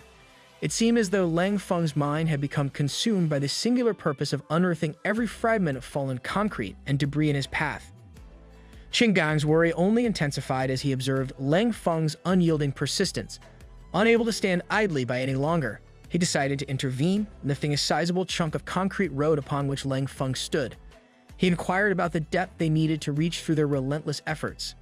Lang Feng remained resolute, unwavering in his determination to dig until he reached the profound depths he believed held the key to his sister's whereabouts. With unyielding hope, he clung to the belief that his sister might be found within the confines of their house's basement. Thus, the two friends, united in their purpose and standing alone amidst the abandoned city's desolation, delved deeper and deeper into the remnants of what was once a thriving and prosperous place. They tirelessly searched for any signs of life, determined to unravel the mysteries that lay dormant. However, their endeavors yielded no one and no trace of existence. With each passing moment, Lang Feng's unwavering determination and steadfast heart gradually crumbled under the crushing weight of this devastating realization. He finally comprehended the grim truth that no hordes of beasts inhabited this forsaken city. On his journey to this location, he had found it peculiar that not a single beast had crossed his path. But now, all the fragmented pieces of the puzzle began to coalesce, forming a heart-wrenching truth. This city, his cherished home, had fallen victim to the annihilating might of man-made nuclear weapons. We're really out here with blunder after blunder. Qin Gong, his heart heavy with sorrow, proceeded to explain the God Tree's desire for Lang Feng to transcend the shackles of hatred toward his own kind. Despite the complexity and weight of Lang Feng's emotions, Yu Ziyu, the compassionate deity, did not wish for him to make a choice tainted by vengeance. As Qin Gong's words pierced through the fog of Lang Feng's anguish, a glimmer of clarity broke through. In that moment, his resolve to align himself with the God Tree, to stand as a force of justice and vengeance, solidified entirely. Tears merged with the raindrops that cascaded down his face as he made a solemn vow to avenge his little sister. Meanwhile, in a different region of the Federation, bathed in the warm embrace of sunlight and serenity, a young woman with vibrant pink hair, donning the uniform of an awakened soldier, found herself standing on the edge of a rooftop. She's kind of cute, though. A veil of contemplation enveloped her features, as her thoughts delved into the depths of her being. Approaching her with genuine concern, another awakened soldier inquired about the nature of her thoughts. With a solemnity that matched her contemplative expression, she revealed that her ruminations revolved around her elder brother, whose whereabouts remained unknown. In an attempt to console her troubled soul, the soldier assured her that her brother was engrossed in rigorous cultivation in a distant location and would undoubtedly come to fetch her upon completion. Their current mission, he reminded her, was to assist their sister, Ling, in securing her position within the formidable second military region. Taking a final breath as if to release the weight of her thoughts into the wind, the young woman summoned her inner strength and adorned her face with a resplendent, radiant smile. However, a peculiar birthmark beneath her right eye drew attention, an inexplicable sense of familiarity lingering in the air. Returning to the sanctuary of Bayou Gorge, the roots of the majestic Gada tree pulsed with vibrant life, perpetually in motion. Finally, Lang Feng and Qing Gong emerged triumphant, their return triggering an outpouring of jubilation and relief among the nuclear-mutated beasts and the underground rats. Though Lang Feng's absence had been brief, these creatures had developed an unwavering fondness for their valiant savior. The roots of Yuziyu swiftly extending a warm welcome to the prodigal heroes. Curiosity burned within him as he inquired about Lang Feng's decision and his plans for the future. Overwhelmed by a deep attachment to the infant beasts he had nurtured with utmost care, Lang Feng expressed his earnest desire to remain within the sanctuary of Bayou Gorge. Moreover, after experiencing the intricacies and complexities of the human world during his arduous journey, he found solace and purpose within the hallowed grounds of the God Tree's realm. For the first time, Lang Feng respectfully addressed the God Tree as his lord, leaving Yuziyu visibly taken aback by this newfound reverence. Kneeling down on one knee, Lang Feng humbly requested permission to accompany Yuziyu on his divine exploits, vowing his unwavering allegiance. The joy that emanated from Qing Gong was palpable, a testament to their unbreakable bond. Recognizing Lang Feng's unparalleled talent, unyielding determination, and unswerving loyalty, Yuziyu commended him with profound admiration, urging him to never waver in the face of any challenge. The God Tree held Lang Feng's indomitable spirit and unwavering pride in the highest regard.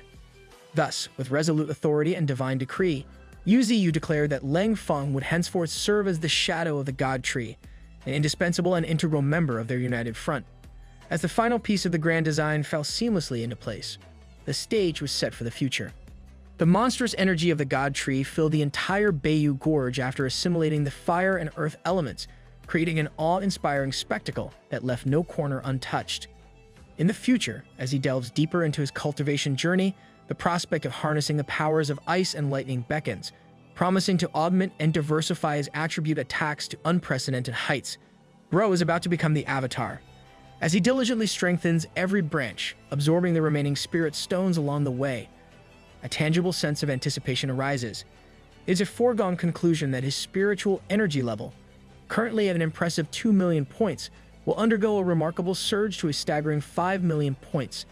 With such an astronomical boost, no beast, no matter how formidable, will be able to withstand his overwhelming might.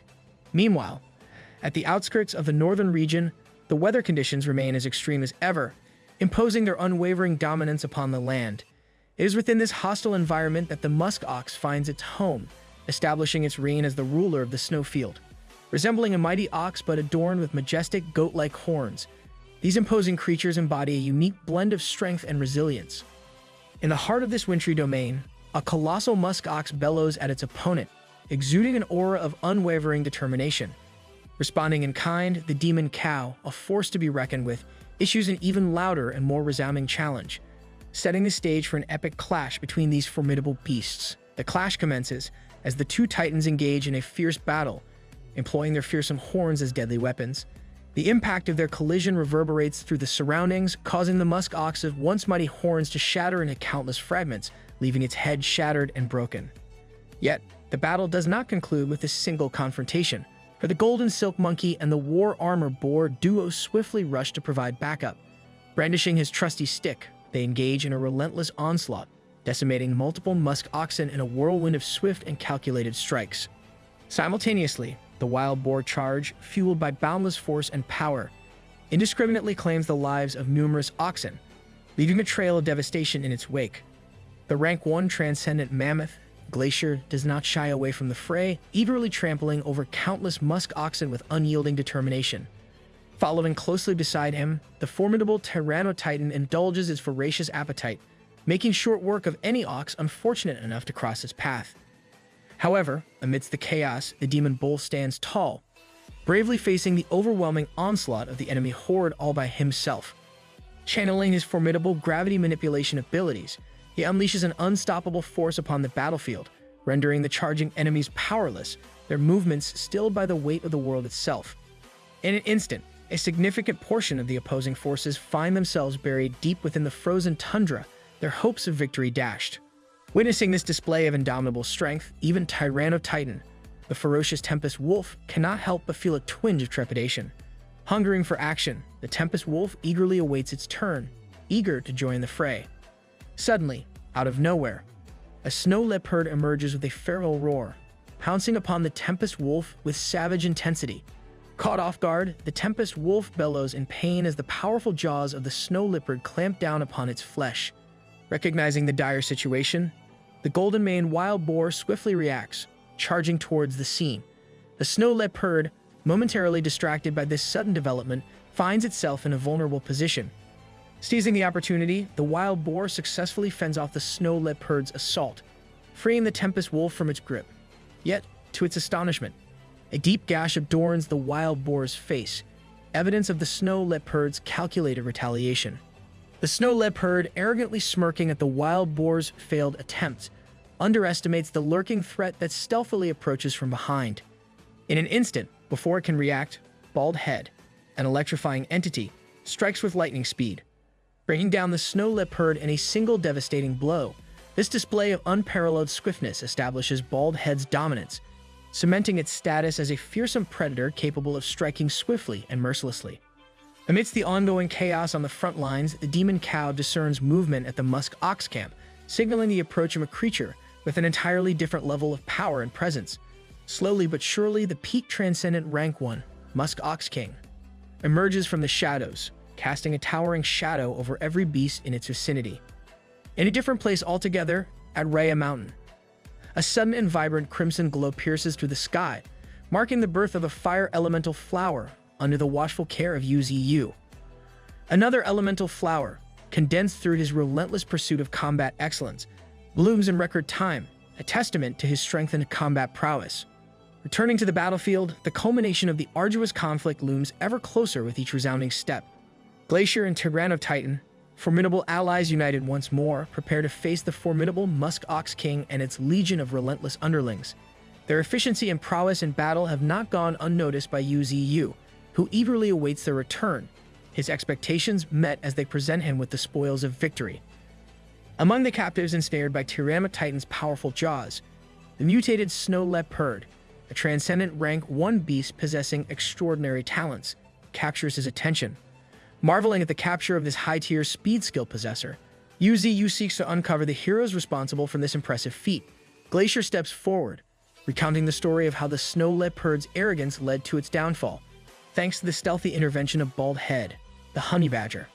Contemplating the snow leopard's fate, Uzu recognizes the creature's exceptional talents and resolves to keep and nurture it, recognizing its potential value. As for the remaining musk oxen, despite the peak transcendent rank 1 status of their king, their lackluster talents leave them deemed unworthy.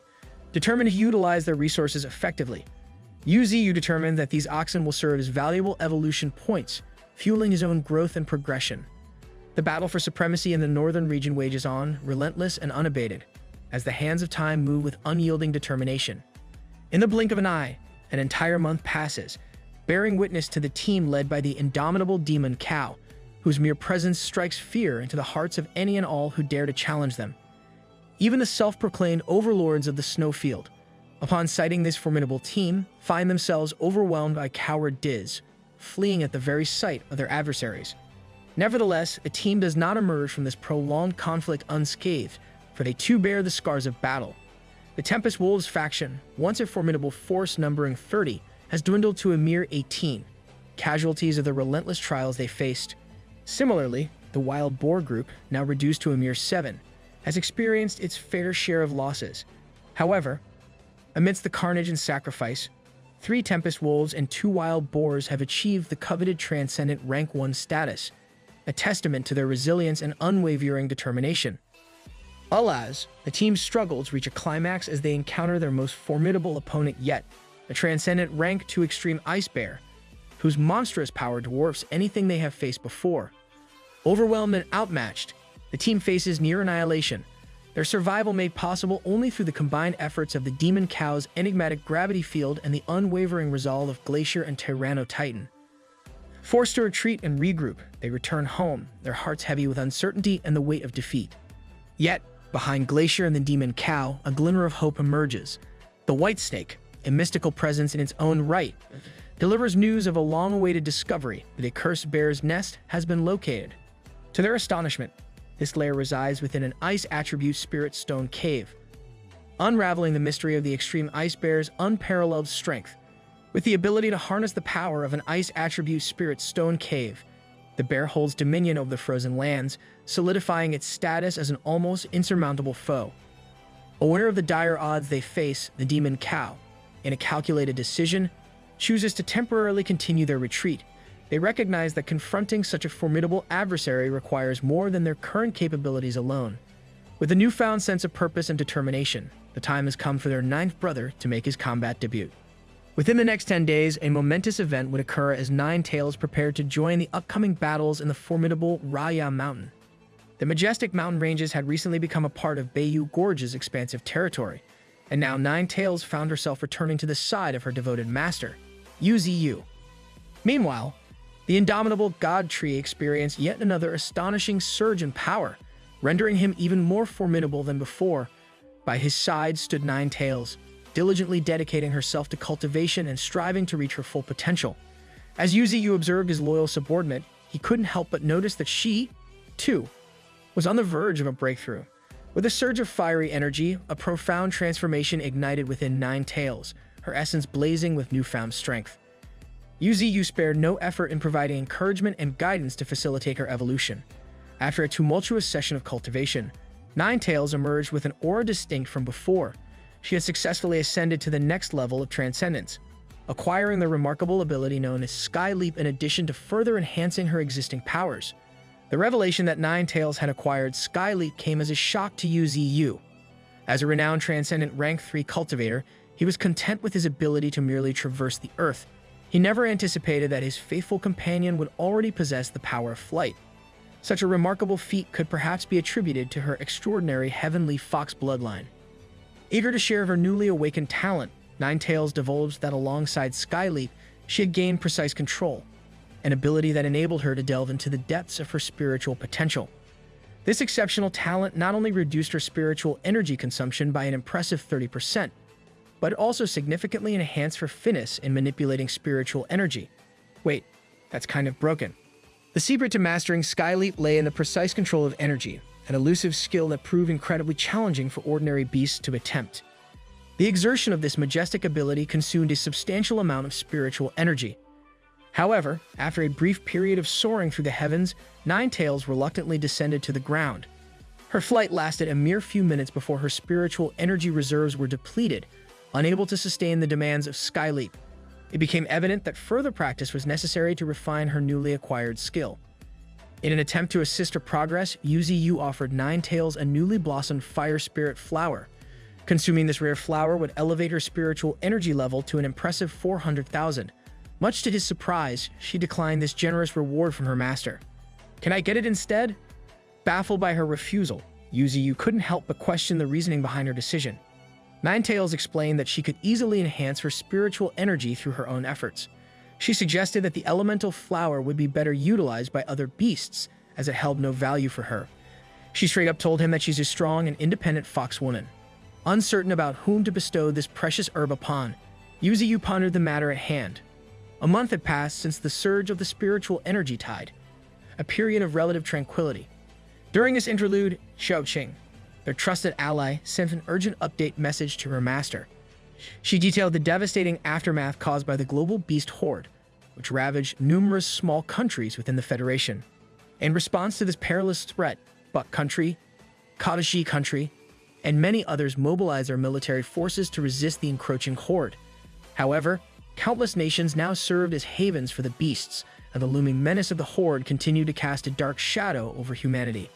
Amidst this crisis, the 10-country alliance emerged with a collective effort to safeguard humanity's survival. Plans were underway for a meeting between the alliance and the Chinese Federation, deliberating the feasibility of launching another raid against the God Tree.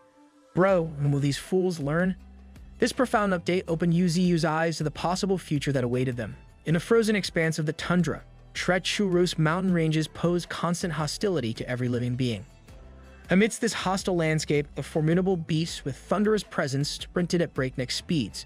It was none other than Bald Head, fleeing from an unknown menace, his body marked by wounds and injuries.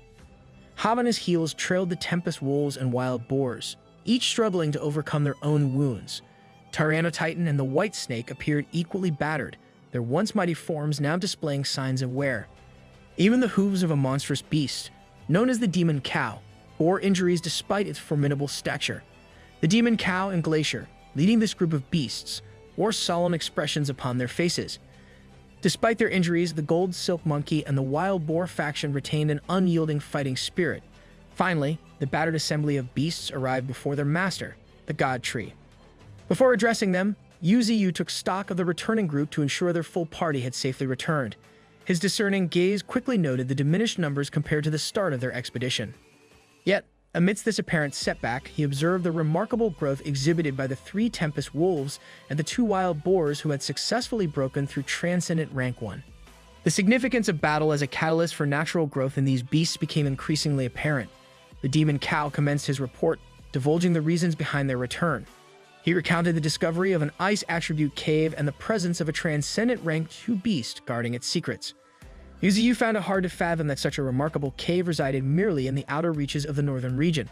The revelation of a Transcendent Rank 2 beast posed a grim surprise, indicating the existence of even more formidable creatures lurking in the deeper recesses of the northern region. This presented a substantial obstacle to their expansion plans. Swiftly, he issued a command to Ada, a peregrine falcon, instructing the bird to summon the Iron Eater Panda and the Vulture brothers with utmost haste. With a sweeping motion of his golden branches, the God Tree showered his wounded beast army with life essence, a cascade of revitalizing energy. Within a month of relentless battle, countless beasts had already experienced breakthroughs, their wounds fully healed under the transformative influence of the life essence shower. The remaining Tempest Wolves, now at beginner rank 9, exhibited telltale signs of an imminent breakthrough. Most significantly, Yuziyu ordered the Demon Cow to refrain from participating in the upcoming battle, urging him to remain behind. Tonight, the Panda and 9 Tails would embark on a daring mission to plunder the Spirit Mine. The Demon Cow continued to voice his concerns, suggesting that they await his own breakthrough before proceeding with the mission. He feared that the extreme ice bear guarding the cave would prove insurmountable. However, the God Tree reassured him with unwavering confidence, assuring him that everything would unfold according to plan. The Demon Cow found himself perplexed by the depth of this assurance. Suddenly, a familiar figure, radiating a commanding aura, stepped into the meeting, igniting a blaze of recognition within their hearts. It was none other than the current 9 Tails, a majestic and deadly beast who had finally attained the 2nd rank of transcendence. With the indomitable presence of the powerful big sister of the ferocious beasts, the God Tree turned to the Demon Cow, questioning whether he now felt reassured enough to proceed. The snowstorm in the northern region continued to ravage the mountain ranges, relentlessly assaulting the towering peaks with its icy fury. Above the sky, the Vulture brothers soared with fierce eyes, and perched atop one of these birds, an unlikely companion rode with unwavering determination the Iron Eater Panda. As the winds howled around them, 9 Tails gracefully traversed the skies with her agile maneuvers, executing her sky leap. Meanwhile, the White Snake glided effortlessly through the frigid air, matching the speed and agility of her companions. Iron Eater Panda, still in awe of the circumstances that led him to fight alongside his newfound sister, couldn't help but bombard her with an unrelenting barrage of questions.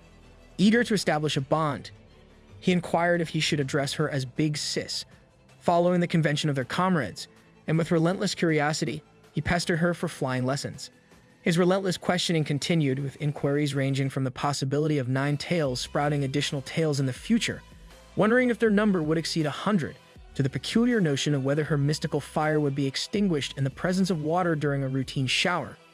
Amidst his ceaseless queries, Iron Eater Panda couldn't help but notice that 9 Tails had grown strangely silent, her voice absent from the ongoing conversation. Fearing her silence as a sign of displeasure, he began to fret, convinced that he had somehow angered her and bracing himself for the potential retribution that awaited him. However, 9 Tails, unable to bear the weight of Iron Eater Panda's constant pestering, decided to assert her independence. With a burst of her sky leap, she surged forward, leaving the rest of the party behind, her graceful form disappearing into the distance with breathtaking speed. Iron Eater Panda, Humbled and in awe of her remarkable swiftness, tugged at the reins, urging the vulture beneath him to match the velocity of their sister. Yuzu pondered the feasibility of entrusting the mission to the party, considering their eventual encounter with the formidable extreme ice bear. The demon cow had already retreated to the depths of the canyon, seeking solace within the confines of the ore cave to cultivate and replenish its strength. The underground fire spirit stones, a vital resource for their endeavors, were slowly being absorbed, their energy channeled into Yuzu's evolving branches. Having exhausted his 2 million evolution points, Yuzu had diligently upgraded each branch, elevating them to level 4, thus expanding their potential. With this advancement, his branches gained unique elemental attributes, enabling him to bestow them with various elemental powers. Furthermore, his ever-growing abilities would allow him to absorb the essence of ice and lightning spirits, further expanding his repertoire of elemental forces.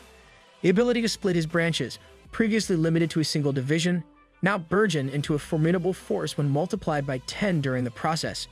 Yet, there remained one more aspect of his tree's evolution left to explore: the evolution of his roots. Unbeknownst to Yuzu, the vastness of the ocean held secrets of the existence of formidable aquatic creatures whose ranks remained shrouded in mystery. However, for the time being, he set these thoughts aside, prioritizing his personal growth and unwavering determination to become stronger. With resolute determination, he accessed his system prompt, eagerly examining the various abilities at his disposal. Among the numerous choices, one ability stood out: Blood Contract, acquired after vanquishing the Blood Strain. This ability offered the potential to synchronize his strength with that of Thorn. Intrigued by its possibilities, he opted to enhance and fortify this ability, utilizing a portion of his evolution points to fuel its growth. With a firm resolve, he committed 1,000 evolution points to the upgrade, witnessing as the Blood Contract ascended to its second level. A surge of excitement coursed through his veins, urging him to push further. With a remaining balance of 106,000 evolution points, he resolved to continue strengthening the Blood Contract, channeling an additional 5,000 evolution points into its enhancement, propelling it to the coveted third level. Now, armed with this newfound power, he possessed the capability to bind others through the medium of blood, turning them into loyal dependents. Overwhelmed by the revelation of this astonishing ability, Yuzu marveled at the similarities it shared with the legends of vampires. With the potential to transform ordinary individuals into devoted servants, he now held the essence of life itself, equipped with the power to control minds. Standing atop a snow-covered hill, the chilling winds sweeping around him, Yuzu called forth Qin Gong. Responding to his master's summons with unwavering loyalty, Qin Gong, possessing the earth attribute, swiftly traversed the terrain, effortlessly traveling through the very ground beneath their feet. Aware of the imminent meeting between the 10-country alliance and the Federation's envoys at the border, where they would discuss plans for yet another raid, Yuzu entrusted Qin Gong with a critical mission to disrupt the proceedings and potentially impede their joint progress.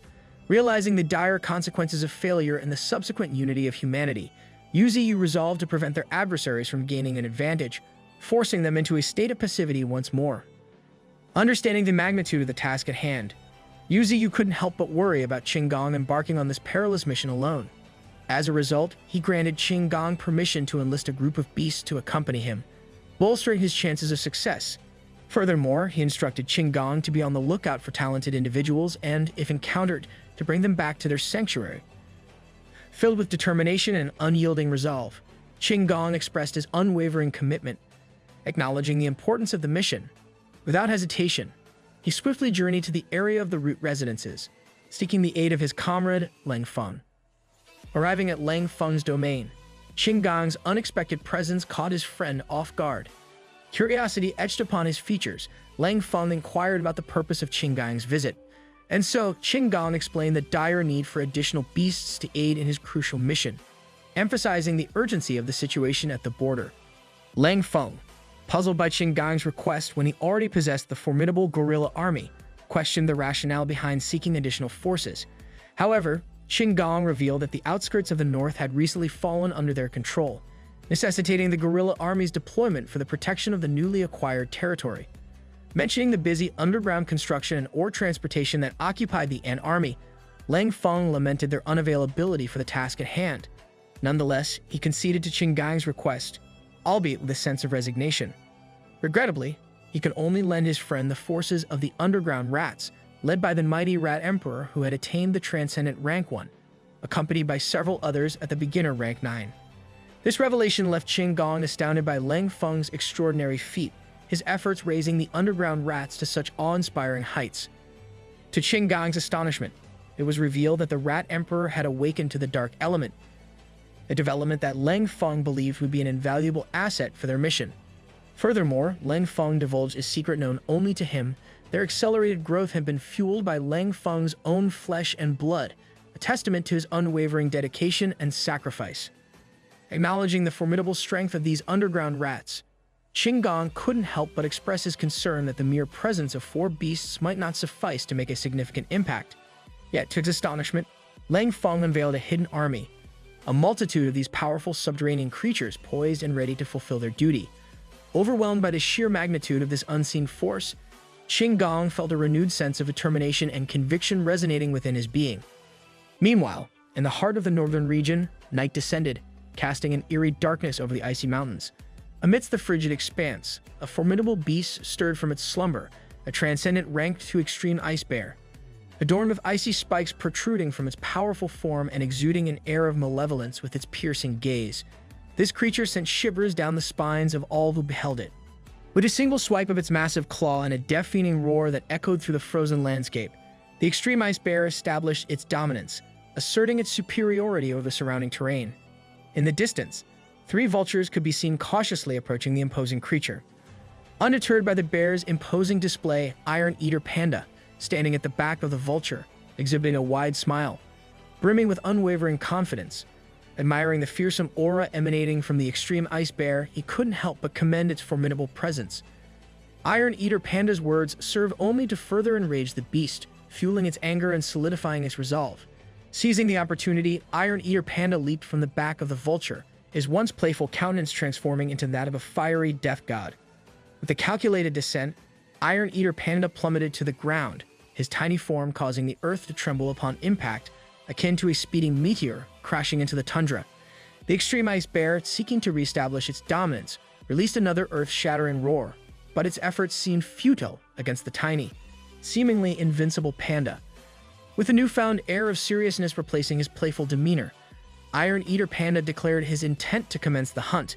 The White Snake and 9 Tails, observing the unfolding scene, chose to remain on the sidelines for now, awaiting the outcome of this legendary clash between the tiny yet resolute panda and the mighty guardian of the ice attribute Spirit Stone Cavern.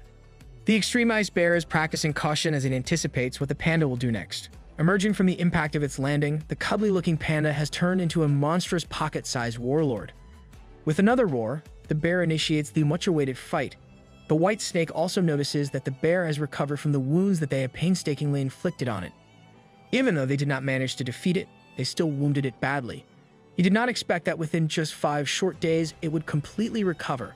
Not only that, but its aura has also obviously become even stronger. Standing in front of them, the Iron Eater Panda warns them that this bear is his prey, so they do not have to help. With a wicked smile on his face, he fully intends to defeat this monstrosity by himself. In response to that blatant provocation, the extreme ice bear makes the first charge with its massive mouth wide open. In response, the panda gathers his explosive energy in one hand. With the bear's flimsy defenses, the panda manages to land a critical strike that sends the bigger monster flying to the side. It flies without stopping until it eventually collides with the mountains in the distance. The White Snake and the Vulture brothers have a collective moment of shock, watching the annoying little panda send their biggest obstacle flying. 9 Tails watches intently. To make himself stronger, this panda keeps training his body every single day, be it speed or strength. Even after obtaining the Fire Spirit's stone mine, he has never slacked. So, with fiery determination and a serious demeanor, he invites the extreme ice bear to face him with full power. He wants the wounded bear to fight him with everything it has before he kills it. Even the bear has already realized that the opponent it's facing is on a different level. The vultures notice that something is amiss. The White Snake points out that it has started to snow, and under the snowfall, the extreme ice bear is finally reaching its peak power. The panda assesses that its spiritual energy has increased compared to just a moment ago. Since his foe has revealed its trump card, then it would be fitting to reveal his as well. The snow surrounding him quickly melts and evaporates as a massive fire akin to a volcanic eruption is released in such a condensed form. He has just activated his fire elemental power. With both of them powered up to a higher level, The extreme ice bear is the first to make a move as it conjures up its next attack. Multiple sharp ice sockles are called forth, aiming directly at its foe. With the launch of the sharp ice sockles, the panda's blazing aura brightens up even more. The massive ice sockles coalesce and crash at a single point, locking onto the small frame of the panda. Amidst the massive ice formation, a blazing ball spinning at terrifying speeds melts through. The thick and massive ice sockles do not stop its momentum as it heads directly towards the bear. Landing directly on the head of the fearsome beast, the panda in his ball form has gained the upper hand. This infuriating strike puts the bear's anger level to never-before-seen heights. It extends its massive claw in a desperate attempt to catch the swiftly moving panda, but this claw only serves as a clear pathway for another attack. He spins through the claw, continuously traveling and aiming at the extreme ice bear's vital spot. That's just Levi Ackerman in panda form. With unstoppable momentum, he lands a painful crash on the monstrosity's jaw. Turning in the middle of the air, the panda's spinning onslaught is just getting started.